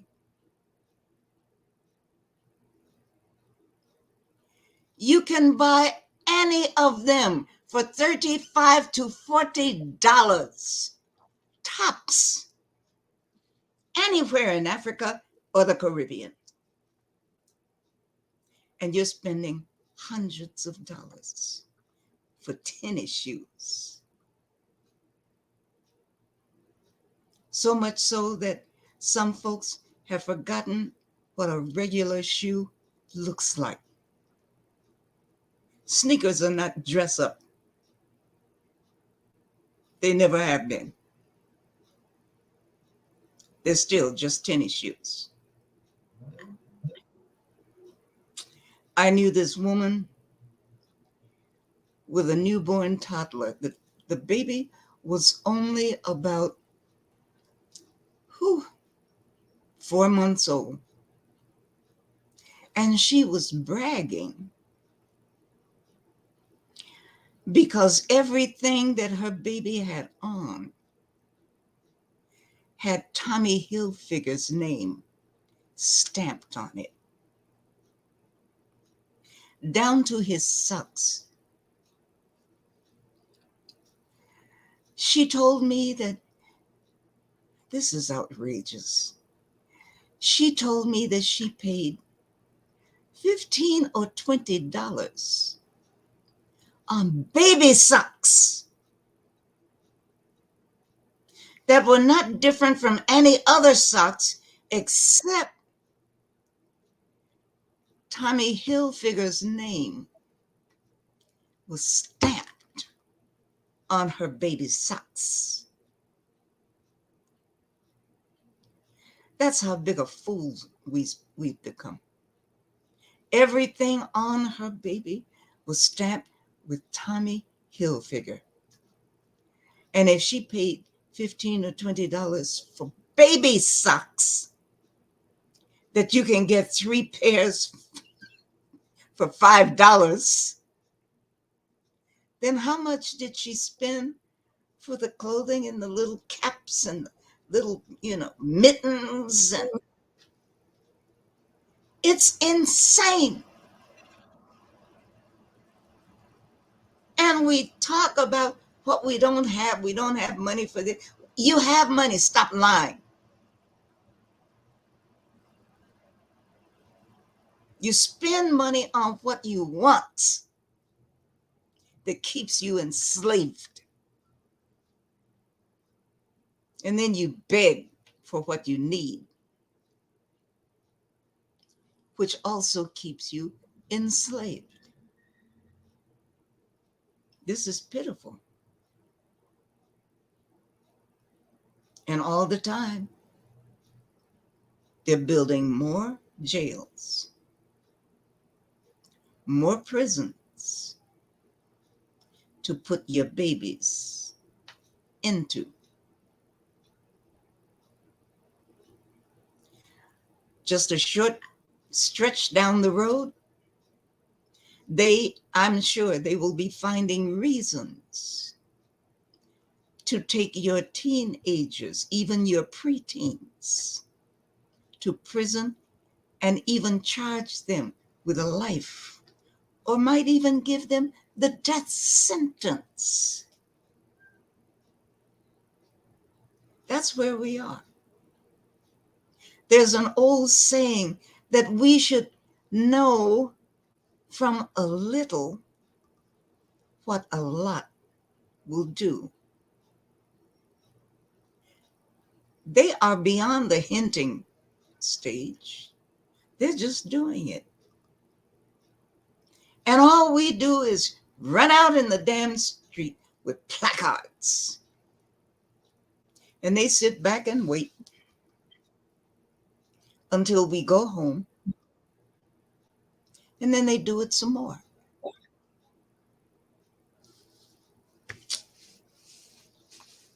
I think I worry about our folks. Lance, you there? Always. I think I worry about our people more than they worry about themselves. I can't. That thought has crossed my mind also sometimes. I can't help it. And I see the way you are working. When do you sleep? Because it looks like you're cutting about three or four videos a day. And a lot of work that people don't see on the website. I'm back in on different channels, different things. I'm starting some different things, a bunch of different stuff. You know, everybody will see. I'm setting up for 2024. Put it that way. I'm setting up for 2024. Not just the same old, but some really great stuff that's coming from my soul. Because I can do that more so in this tranquil area that I'm in. And thoughts and everything is flowing. Like today, I was going to come on for 90 minutes. I ended up being on for 3 hours and 30 minutes. I was like, what happened? I'm not going to stop the flow. So that's why I can't chastise you for being sleep deprived. We'll just go arm in arm down into the world of creatively being sleep deprived and produce our work. Because for somebody who's sleep deprived, you look so good. There's some people who lay around all day lazy and look like raccoons with the dark circles under their eye, like they didn't get no sleep. And you're doing this stuff because movement is life. Having a goal and having something to do. Like I was speaking to a lifelong friend today, and I said, you know what? It feels good to get up in the morning at this age, and I'm 60, and have something of your own that you're doing where you can put something out into the world instead of something else that doesn't represent you. I can focus on that. Lay down when I want, go to the bathroom when I want, take a walk when I want. But there's a responsibility that comes with that because I yearn for this time for a long time, all these years that I've been online doing stuff. So now I'm free. Now I'm going to do more. Oh, yeah. Yesterday, I didn't even leave the house. We're in the Today, I went in the backyard for a second, for a couple minutes. I'm here under the African sun and still haven't gotten any sun. So stop talking. You make me jealous. Envious. I need to get back to that. Yes, Indigo King. We're gonna have a side that's gonna look just like the old black and yellow stripes classic. I'm gonna bring the same paint from America. I'm not even gonna use the paint that we have here. There's a certain special paint that I have to use and have those yellow stripes at a certain angle in the corner right there, and we're gonna rock out on a classic level. It's gonna keep on going. Yeah, Martha Vineyard. Yeah. Going and going and going and going. I'm the same as you. I am preparing things for 2024. Things that are new. That's right. Different. That's right. That's right. I fall asleep every night. With the phone hitting me in the head because I'm on my back and holding it up, and I fall out and bang, it hits you right in the head. Mr. Scurv is like, wait a second, you gotta, you know. I can't. I'm not watching TikTok for the twerking. I'm copying down notes, writing things, doing dictation. Yeah. Up for things. It's just so vast. Sometimes the days go by where it's like a whole day goes by in 10 hours. You know, I wake up with enthusiasm. And sometimes I should sleep an extra 2 hours, but I can't contain myself and I got to jump up. I love it though. I love it. And I am really trying to get to bed before 3 o'clock. I know the feeling. I know the feeling. I'm really trying to be able to get up early. But I'll get up early and then stay up late and then get up early and stay up late and never get, but it ebbs and it flows. Because when you're righteously haunted like this, it's a good thing because everybody's not chosen to do what you do. See, you're chosen. This is what you're supposed to do. I'm not encouraging to be sleep deprived, right? But if I was to force you or give you a chemical or give you a couple of shots of Harvey's Bristol cream or something and make you sleep, you'll fight through it. You might get up a little lightheaded, but you're still going to do it. Yeah.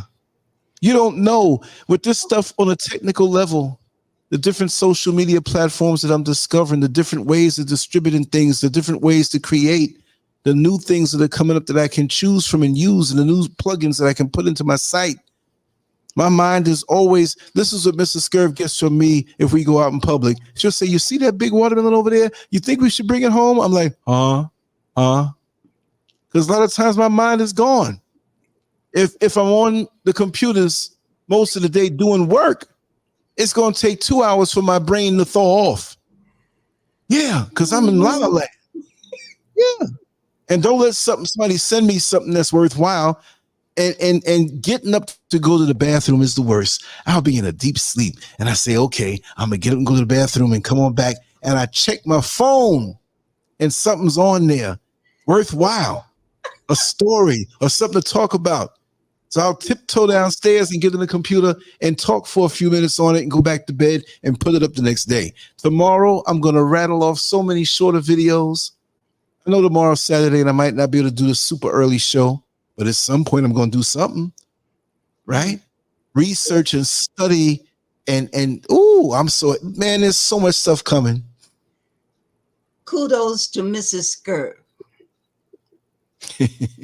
And I know that you appreciate it.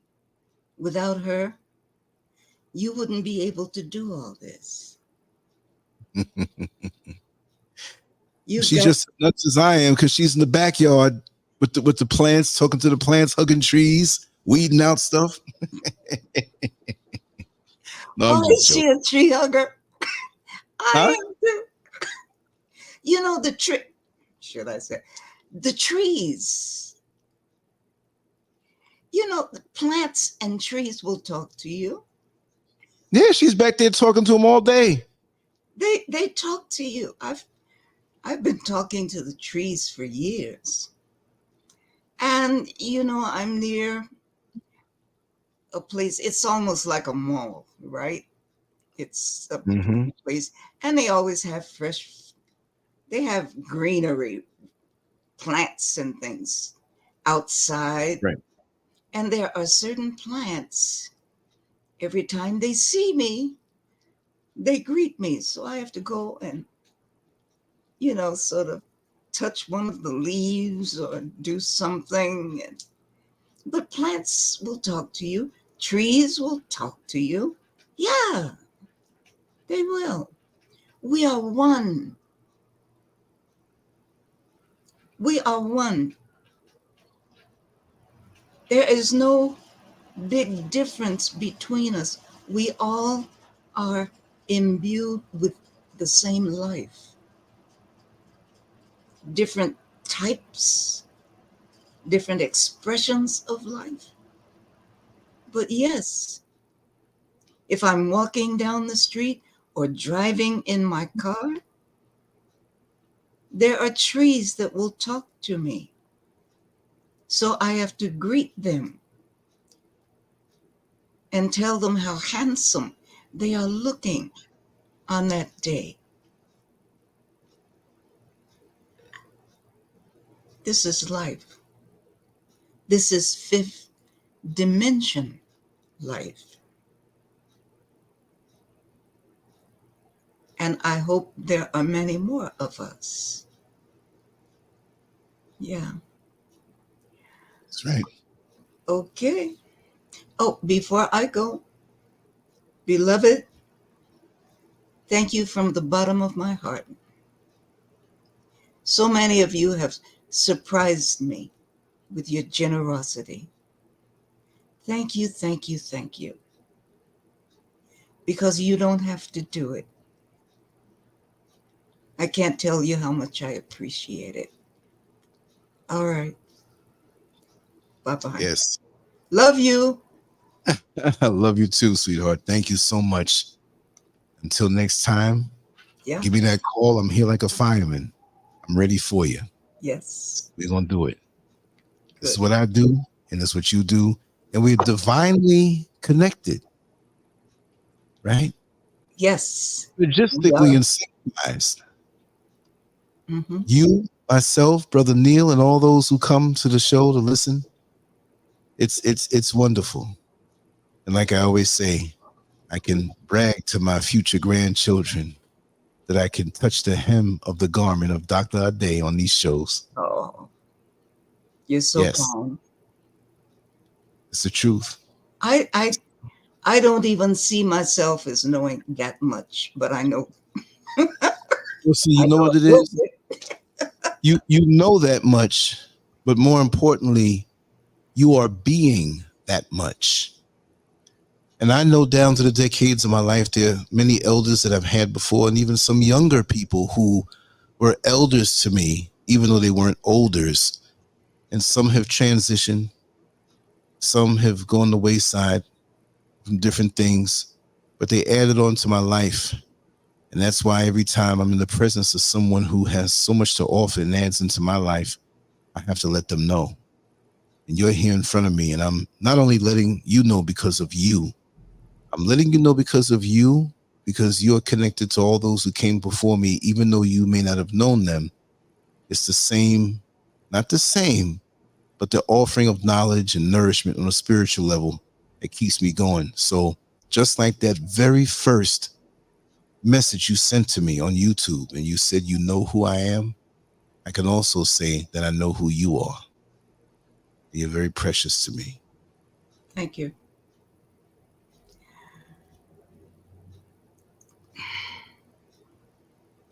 Because of the way I teach, I go all in. But because of the way I teach, I have never been able to get tenure at any of the universities in which I taught.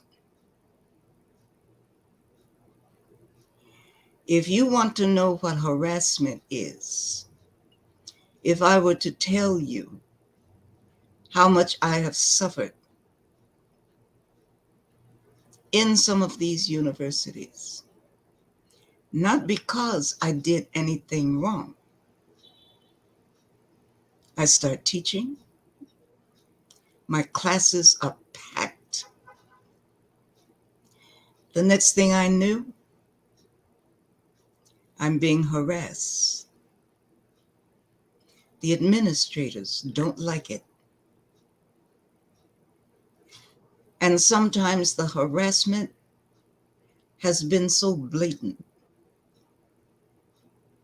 that I didn't even bother to sue or take legal recourse because I knew someone bigger was behind it. That's another story for another day. You see, way back in 1982, that was the first time that I refused money. And it was money connected with the CIA. Oh, wow. 1982. Wow. On the campus, I won't go into detail. I understand. Recruiting, he was recruiting. Black guy. Mm. And he waved me over at the job fair. He waved he waved me over. He knew who you were. Someone told me years later that he was probably there looking just for me.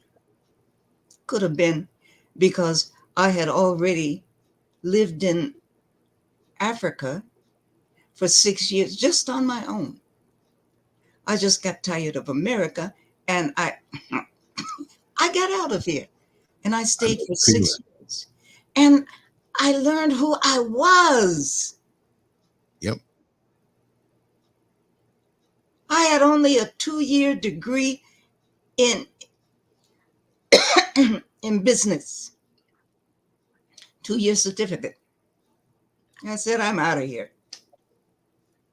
I took less than a year, paid off my bills, closed that apartment. I was gone. And I would not have come back. after 6 years if it were not for my thirst to finish my education. Understood. I didn't realize that I would be going all the way up to a Ph.D. or anything like that. But I had just finished my master's degree, and they were having a job fair, and he waved me over. And I was offered a nice salary. That was, 45,000 a year. That was good. That was good money back there, especially. Ooh, back then that was a lot. 1982, and that wasn't all of it. There was the car and Perks. the housing and other stuff piled on top, especially if you serve overseas. Man, Whoa. you get across like a fat rat. Mm-hmm. You never have to touch. Like a fat rat. You hardly have to touch your salary. Right. And he claims that I was the only person to whom he had given an application. He reached on, underneath the table and pulled out this yellow envelope, asked me to fill it out and mail it in. And I thought, I'll think about it. Just coming out with my master's degree. I hadn't even written my thesis yet. And he said, oh, you don't need to, you don't have to worry about any of that. After 2 weeks of not signing it and mailing it in, ring-a-ding-ding, he called me and said, they are waiting for my application. Wow. Yeah. And I said, I looked at the application, I thought about it, and I'm not sure because, see, I saw them operate. I was in Africa watching them operate and knowing what they were doing. Firsthand, I was seeing it. So I would look at that application, I would look at the envelope and never take the application out. So he said, well, I'll give you another week or so. Take some more days. And he said, everybody in the office is excited about your coming in. I'm thinking, what the hell? I'm nobody. They had their mind made up. I'm nobody. What do you mean everybody in the office in Washington, D.C., waiting for me? Now, I know I'm not chopped liver. I know that I'm worth things, right? But everybody in the Washington office, I'm trying to handle that, waiting for me. He went further. He said, I've got you all signed up for the farm. What damn farm? I'm green as grass. And I had to find out what he was talking about. The farm is Langley, where they do the training. And he's already got me signed up. And I thought about it. And I said, now this Negro knows something about me. Yes. What is it about me? Well, listen, these governmental agencies already, do you think that they're only pencil pushers and the bureaucracy? No, they have all types of factions working with them, and they have people working along with them that know you spiritually, to see your light. That's the nitty gritty. We're so fooled. We think that they only operate on some surveillance level and peeping on you and all that stuff. No, They saw you in the future and they wanted your energy for themselves. They see you spiritually. They hire all different types of people who are gifted and different. They're so far advanced over what the common man understands. They're But not they knew motivated more than that. because they need you. If you said you don't want 45,000, you want 145,000, they would have thrown it at your feet. Trust and believe that. Let me finish my story. Mm-hmm. What they must have done was to look over the list of graduates. I think this is what they were looking at. They were looking at a young woman who left the United States without any kind of sponsorship. Just me, trusting enough in myself and my own abilities to just jump up and leave. Now, I did have Liberian friends. I had made a short visit, maybe few years before. But they looked at me just being on my own.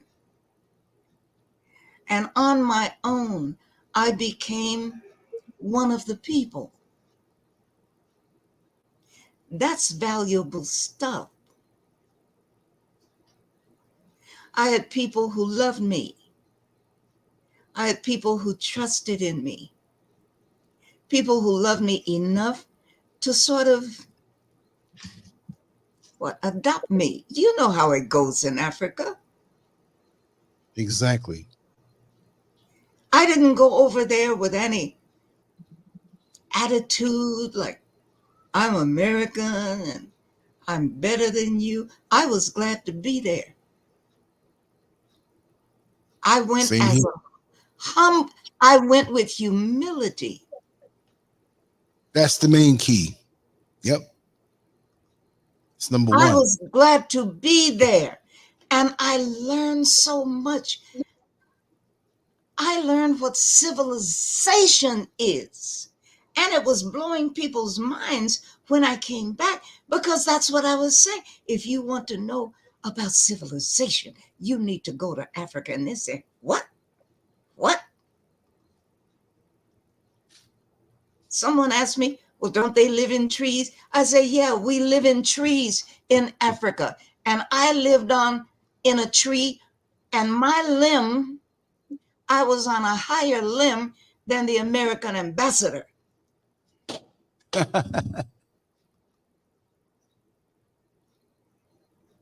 So they placed a big value on that.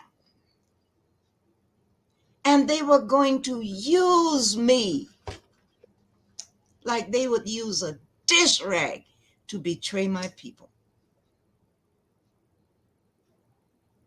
I knew it. So when he called back a week or so later, I told him, nope, I'm not signing. That didn't end it. He offered more money, more benefits. And I kept refusing until he finally said, just send us the application back. And that's what I did. And they have been following me ever since. We'll see. Mm-hmm. Mm-hmm. I have never, never, never had a resting place. Never. Because I refused to take their money. And they made certain I paid for that shit.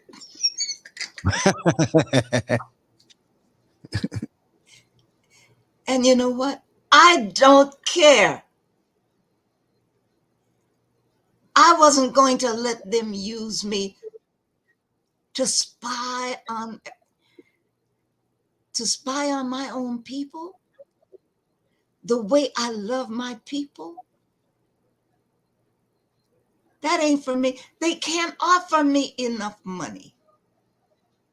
So don't think that, this recent stuff with stage plays and screenplays, that means nothing to me. Yeah, I turned them down. Yeah, I suffered for it, and I don't give a damn. I would do it all over again. Damn right. That's it. You can't buy me.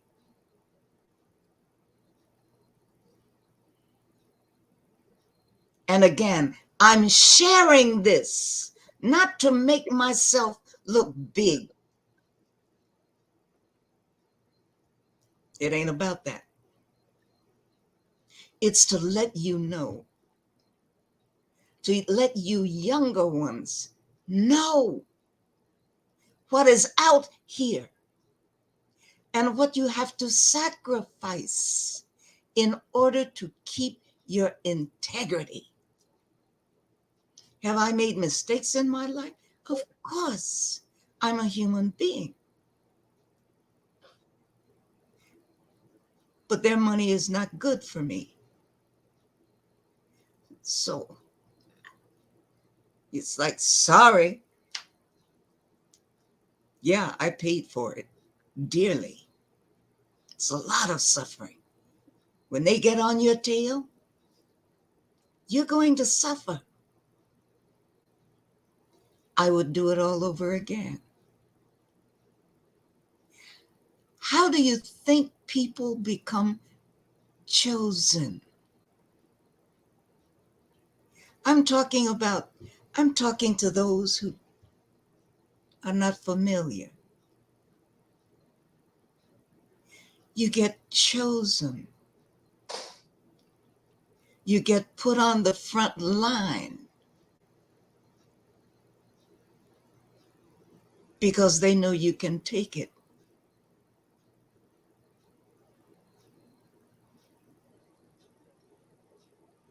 So you come back and you take some more on a higher level.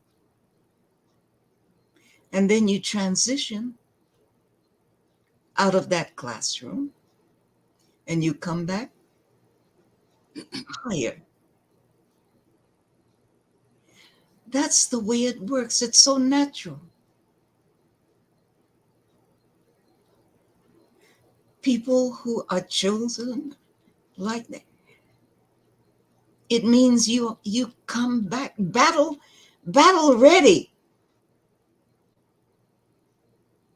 Lance is battle ready. Others on the show, battle ready. And that's why we can immediately connect. Sure, I recognized you, Lance. I don't even remember. You only said about 4 or 5 words. Oh, my nose is itching again. You only said about 4 or 5 words, and I stopped what I was doing and got on the computer and said, I see you. I remember that. I know who you are. I said something like that. You sure did. Never forget it. Yes. I feel like I have talked too much tonight.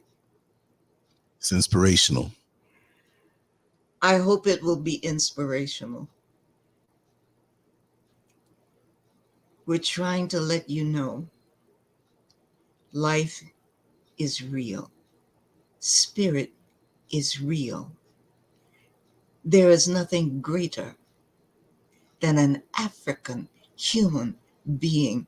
We are the avatars of humanity. Avatars, heroes, sheroes, who keep getting recycled around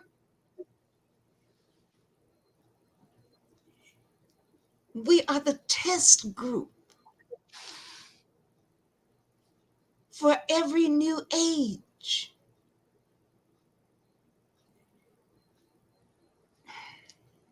All right.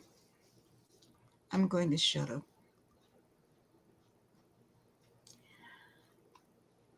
Bye, y'all. Have a good night. We're definitely going to continue this. Yeah. Thank you so much. Have a good night's rest. You as well. Yes, I will. We know we're lying, but we just have to say that. Yeah, I had 3 hours last night and had to jump up at 8:30 Oh, wow. because I had things to do. I belong to this community committee, right? Committee of elders. And there was a document for the next meeting that we needed to prepare and send in, and, you know, to take the work of the committee to the next level and the next level and the next level. And I just needed to finish that up first. And all they asked for was what? The meaning. They wanted a definition for education. As a Black person, give us a definition for education. Now, I'm the head of the education committee. So I ended up with a full page. I defined it by using 4 or 5 different bullet points just for the definition. And then I went on and on talking about the importance of it. And, you know, got it sent in before I could start finishing up tonight's stuff. And by that time, I was trying to contact you on Facebook's Messenger, right? Something is wrong with that. This is what Messenger was doing. You know, a little window opens up so that you can type your message, right? Right. Well, for some reason, the screen wouldn't go all the way down. The last thing you sent me was a voice message. Yes. And the screen would only go down about 2/3 of the way of your voice message. And I was trying this and trying that, and it just was not working. Now, I'm wondering something. The son of one of my ex-students has been contacting me from Liberia. And he wants me to come on his platform. So I told him, let me find out something about your platform. And then I asked if he had a copy of the book that I published on Liberian history, if he knew about the book, if he had it or not, because I left a whole box of books just to give Right. away free, right?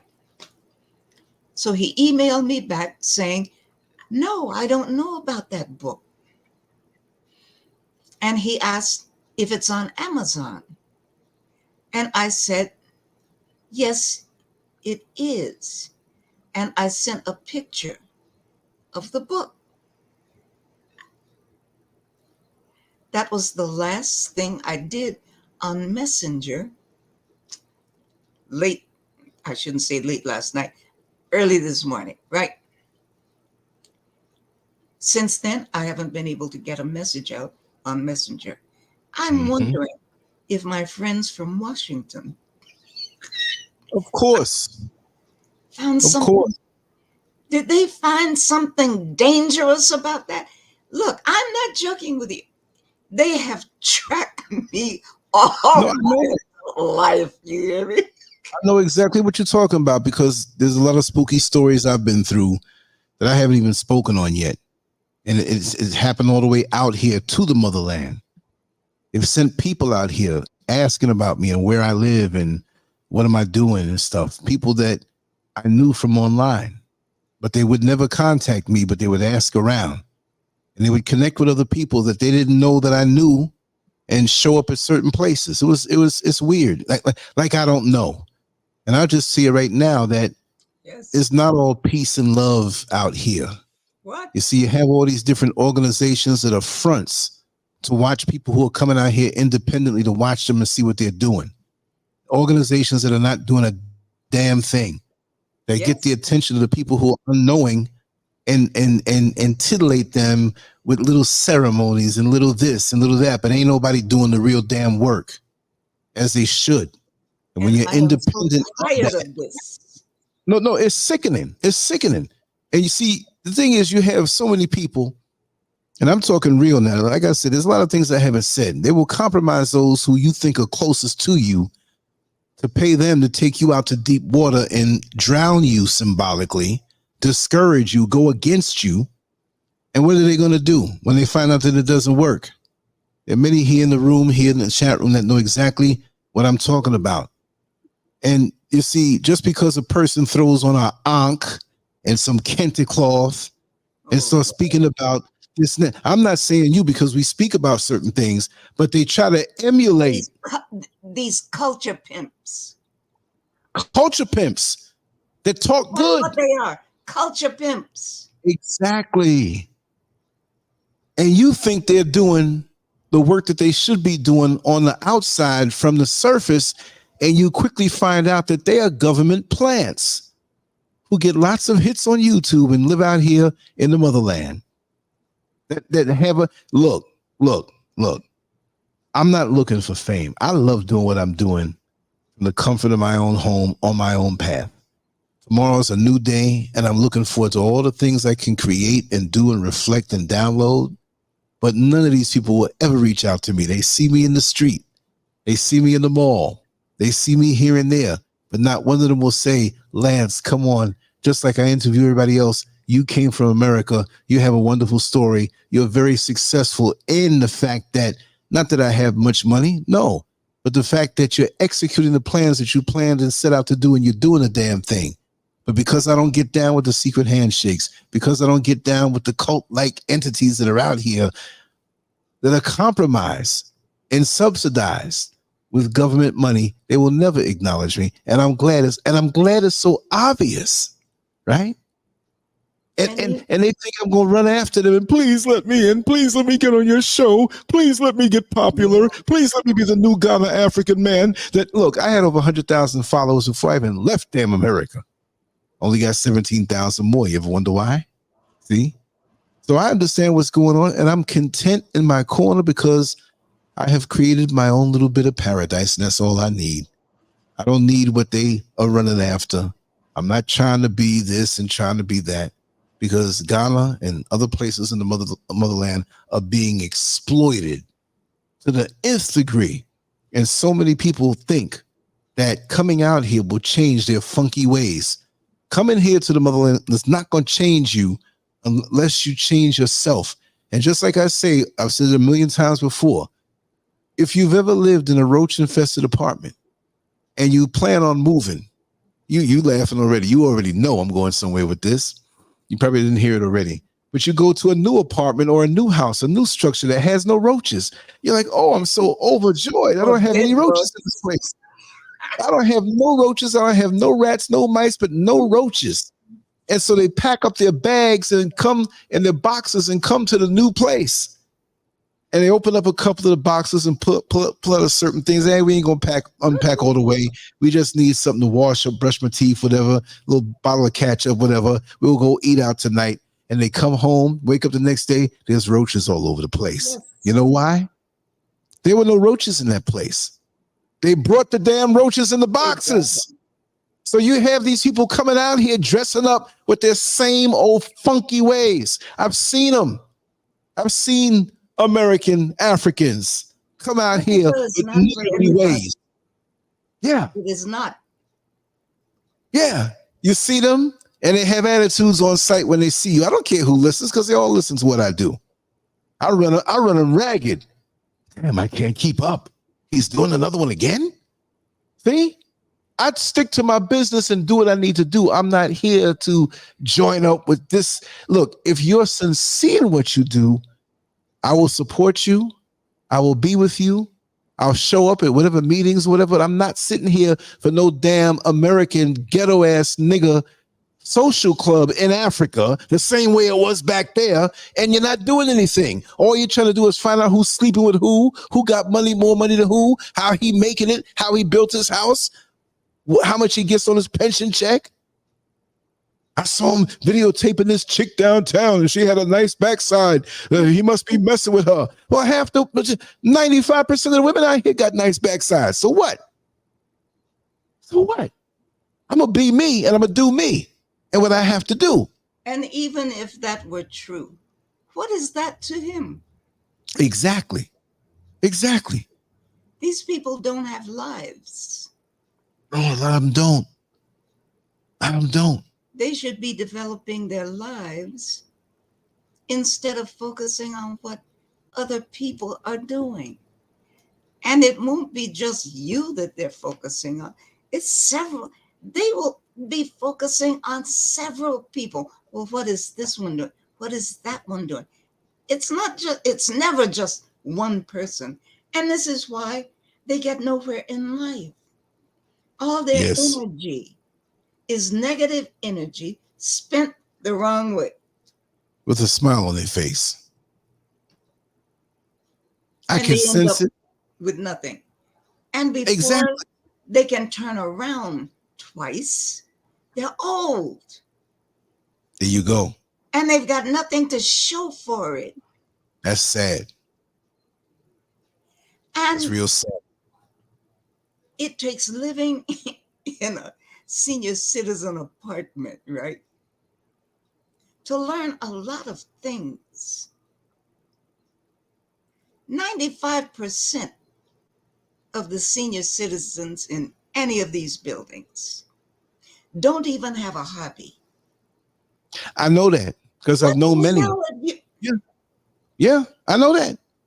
I know that. Or they're defeated, and all they can do, like a broken record, is talk about, well, back in 1960 and 1970, I dated this man, and he broke my heart, and this and that. And I know people younger that are just like that. All they can do is talk about damn 1978, what happened back there. I remember, I was there, but I'm doing now something that I can talk about later on that I did with this day.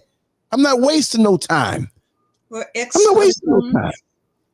And this and that. They don't have hobbies. I have so many hobbies. You and me both. I mean, if I ever have a slow period in my life, that ain't gonna happen. No. Get bored. So you know what? I have these fabrics. Right. Right. And but you're never gonna these outfits are already cut out because I felt like sewing. So I pulled out, enough to make 3 or 4. When I get bored, I just get on the sewing machine and make a whole new wardrobe. The last time I did that, I haven't even been able to wear all those clothes. And it wasn't a whole lot. But you won't have the luxury of being bored. There's so much to do. Then I make jewelry. Right. And then I write. And I do so many things. And someone will say, we haven't seen you for a week. You all right? Am I all right? Don't I look all right? I'm fine. Exactly. I'm fine. Either I'm sewing, That's it. I'm making jewelry, I'm doing research, reading. I go from the book to the computer, so I'm writing. Uh, and there are other things. Not only that, when I get ready to redecorate the house, right? Right. I go to the dollar store. I go to the dollar store, and you know those little bathroom jars and everything. Right. But you can get more out of that with your creativity than somebody who goes and spends lots of money. Of course. So I buy some of them that match, right? And I decorate them into sets. And I sell them for good money. Right, All I have to exactly. do is go to my little craft. I go to my craft cabinet and pull some stuff out and make Make it these happen. lovely sets. Make my own.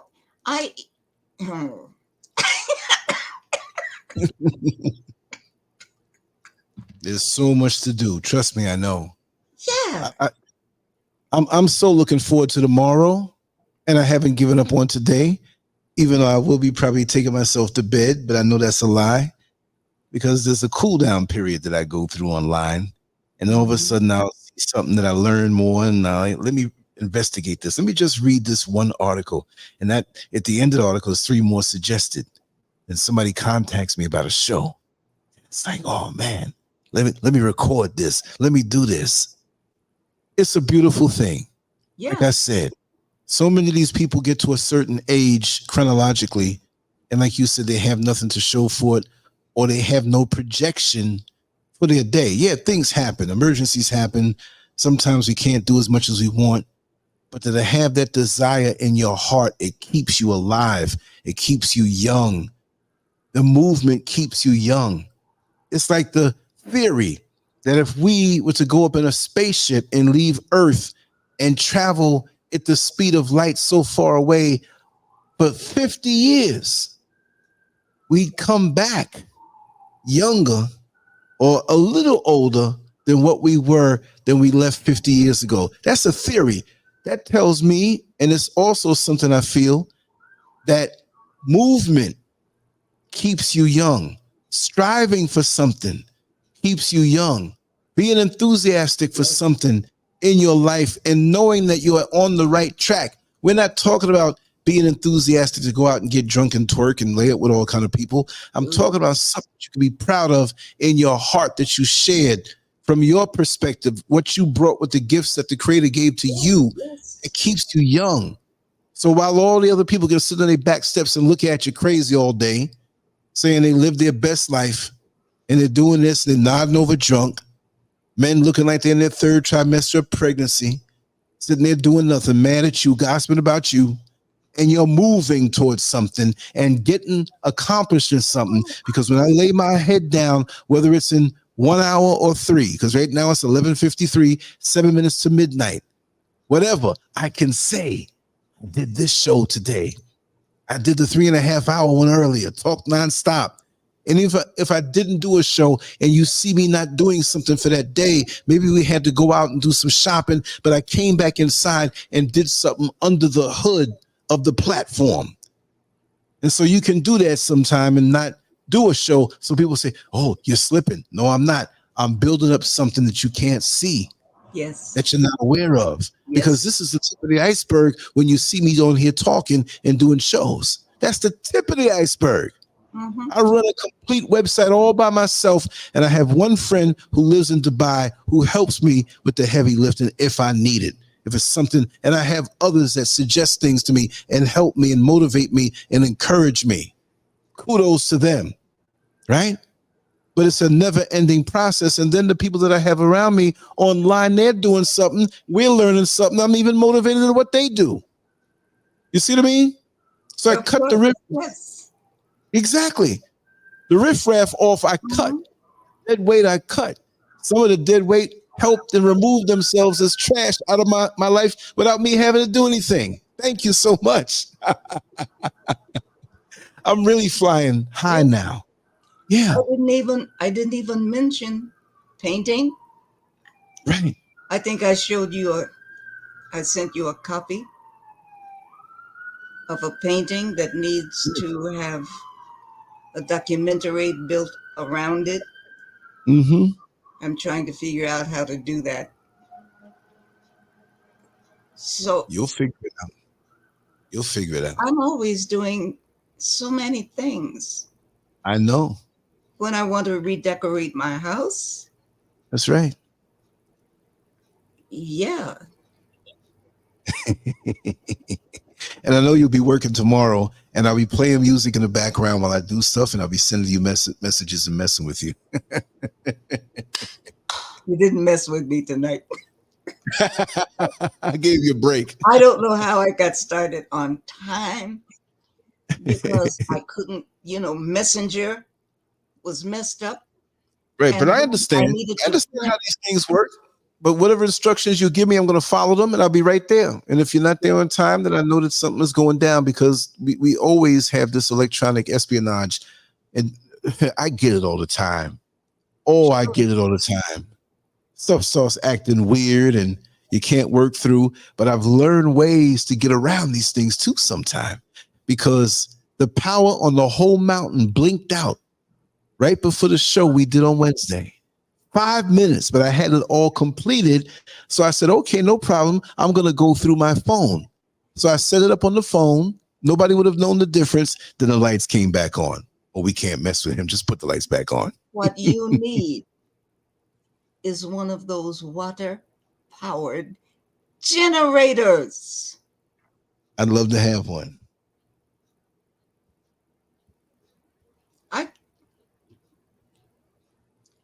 Do you want me to send you the link? Sure. So that you can contact that young man? Because sure. I wrote down a whole list of them. And that was on all of them. A water I got two big tanks. I got 2 big tanks. Every time it rains, all the rain off the roof, we have a metal roof, goes right on down in there and fills that bad boy up. Yeah. We're going to make a borehole soon to pull up well water from deep under the earth. But until then, we're using that. Yeah. So we have all the tanks are filled up. See, so I'm not playing. So there's a lot of things that we do that we haven't broadcast yet, but we will share on a motivational level. But it is a sacrifice. But I took to this place like a duck to water. Like you said, humility.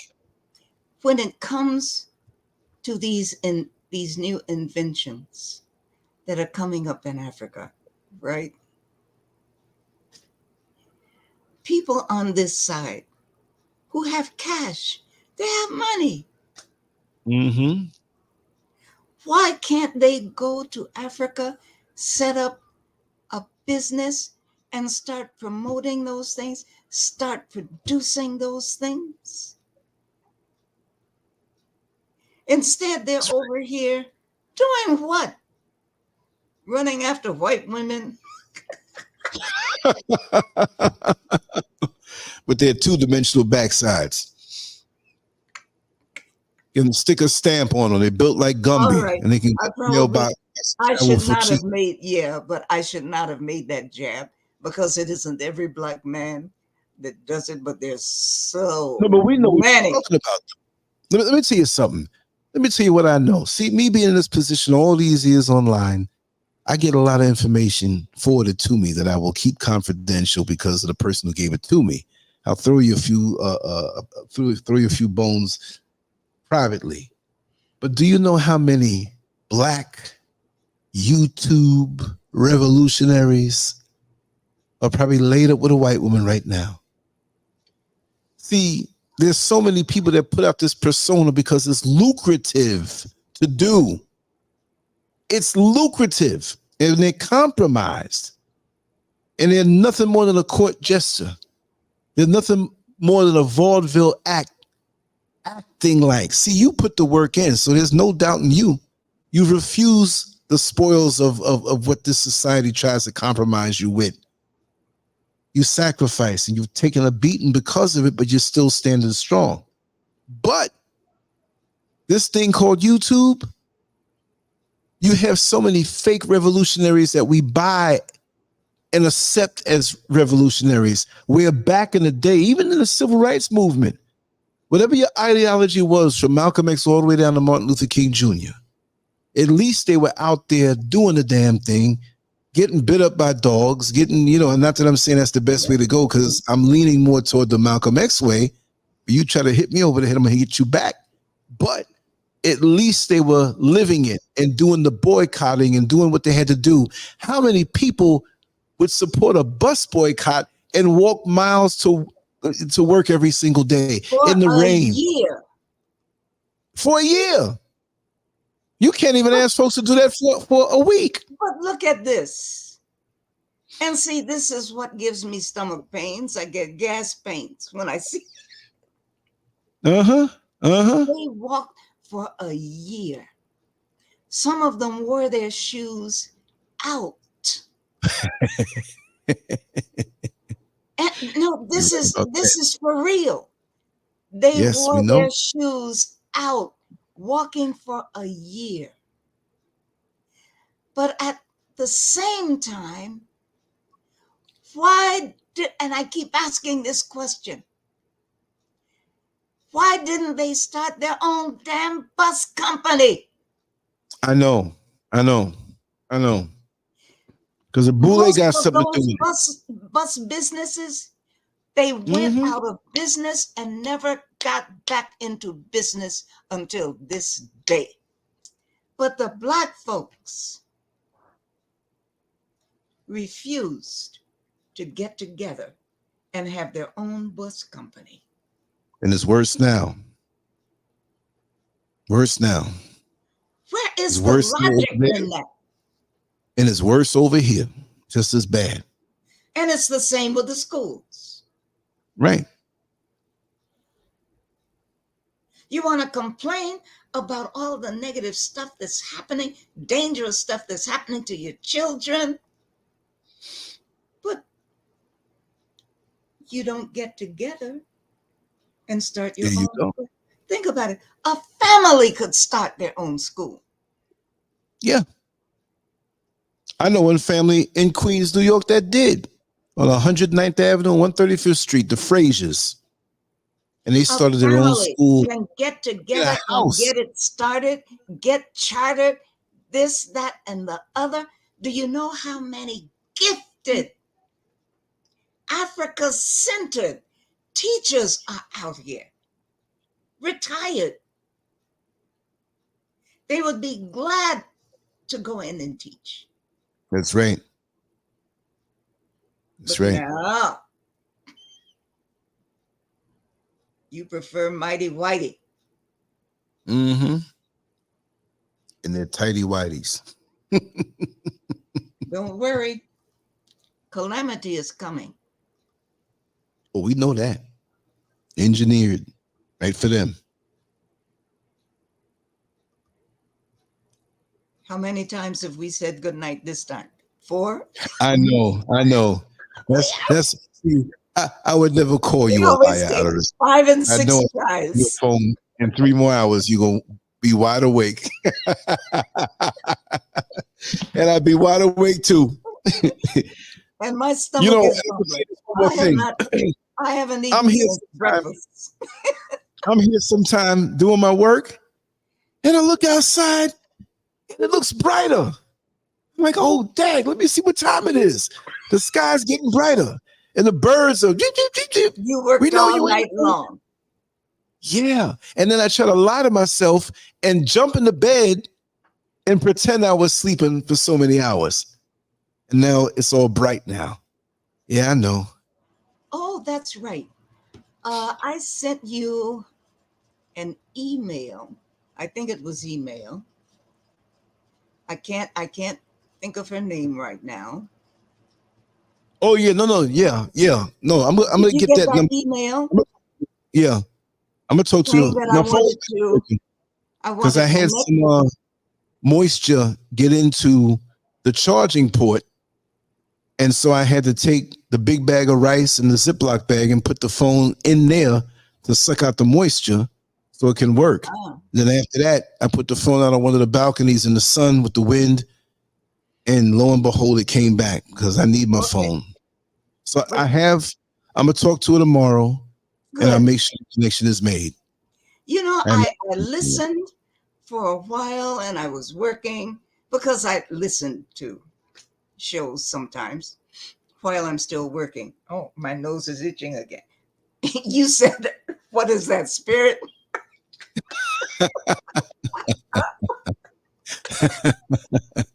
And I mean, it really itches. But anyway, I thought she was just an ordinary person, you know, talking smack.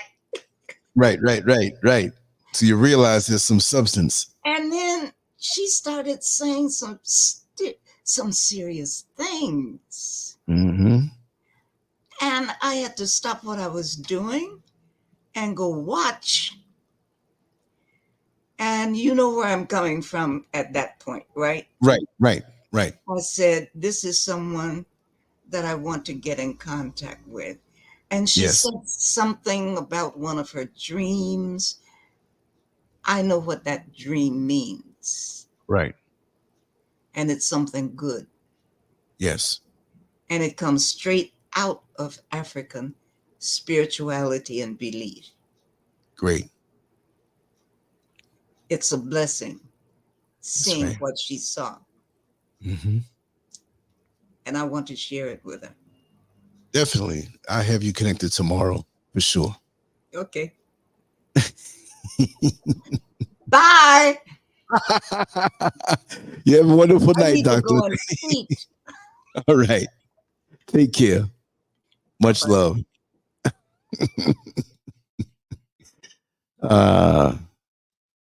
We'll be back tomorrow early, y'all. And we're gonna run this 7 days a week.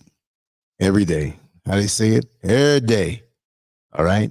So I'm gonna get some rest myself and play around on the phone and see what I can come up with for tomorrow morning and keep it going. All right. So much love to you all. And we'll see you tomorrow. And hopefully this is enough to feast on to hold you over until tomorrow. But when tomorrow comes, I guarantee you, I'm going to come out swinging. So have a good night. Peace.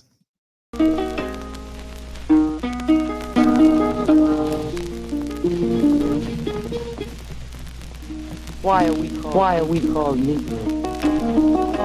Why are we deaf, dumb and blind?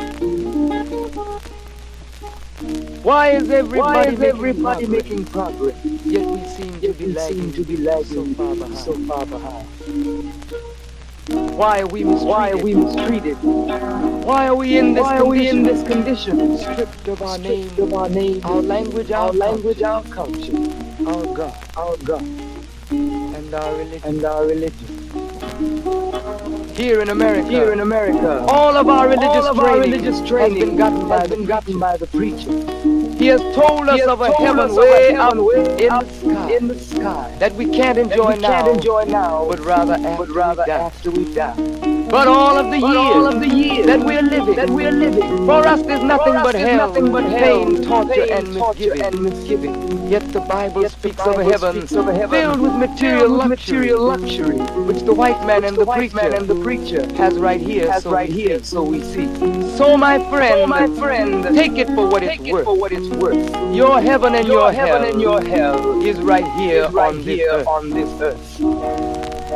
So let's check back into history, which rewards all research and tells us plainly that before the white man gained entry to the East, he was living in the caves of Europe, a ravenous, eating juniper root and eating flesh raw, till God sent Moses to civilize him and teach him the law.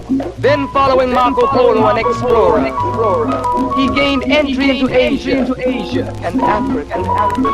From China, he took silk and gunpowder. From India he took Jew, manganese, and rubber. He raped Africa of her diamonds and her gold. From the Mideast, he took barrels of oil untold, raping, robbing, and murdering everything in his path. The whole black world has tasted of the white man's wrath. So my friend, it's not hard to tell. A white man's heaven is a black man's hell.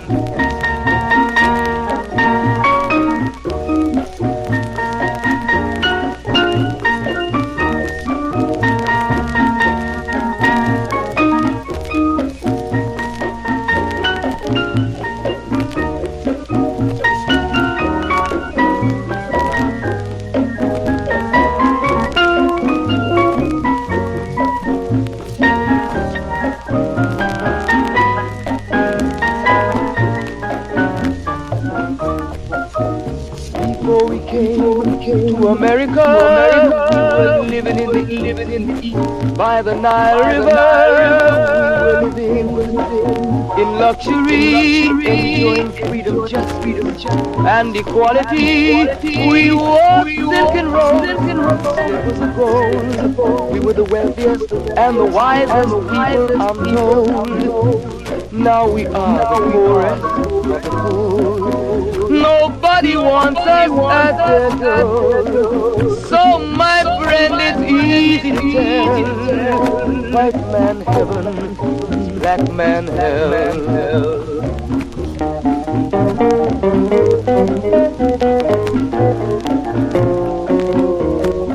When the white man came to America, he told the Indian, I am your white brother. He said, red man, I'll treat you the best. Yet and still he pushed the Indian further west with his white woman and fire water. Tricks and lies, he stole America. The original of this nation is cooped up on a reservation. So my friend, it's easy to tell. White man heaven, black man hell.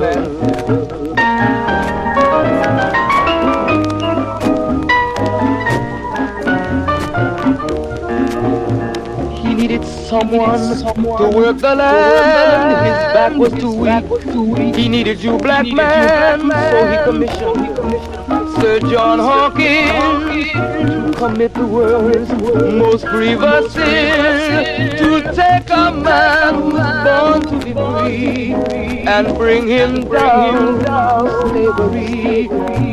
Sell a man as merchandise, on his body put a price. Oh my friend, it's easy to tell. White man heaven is a black man hell.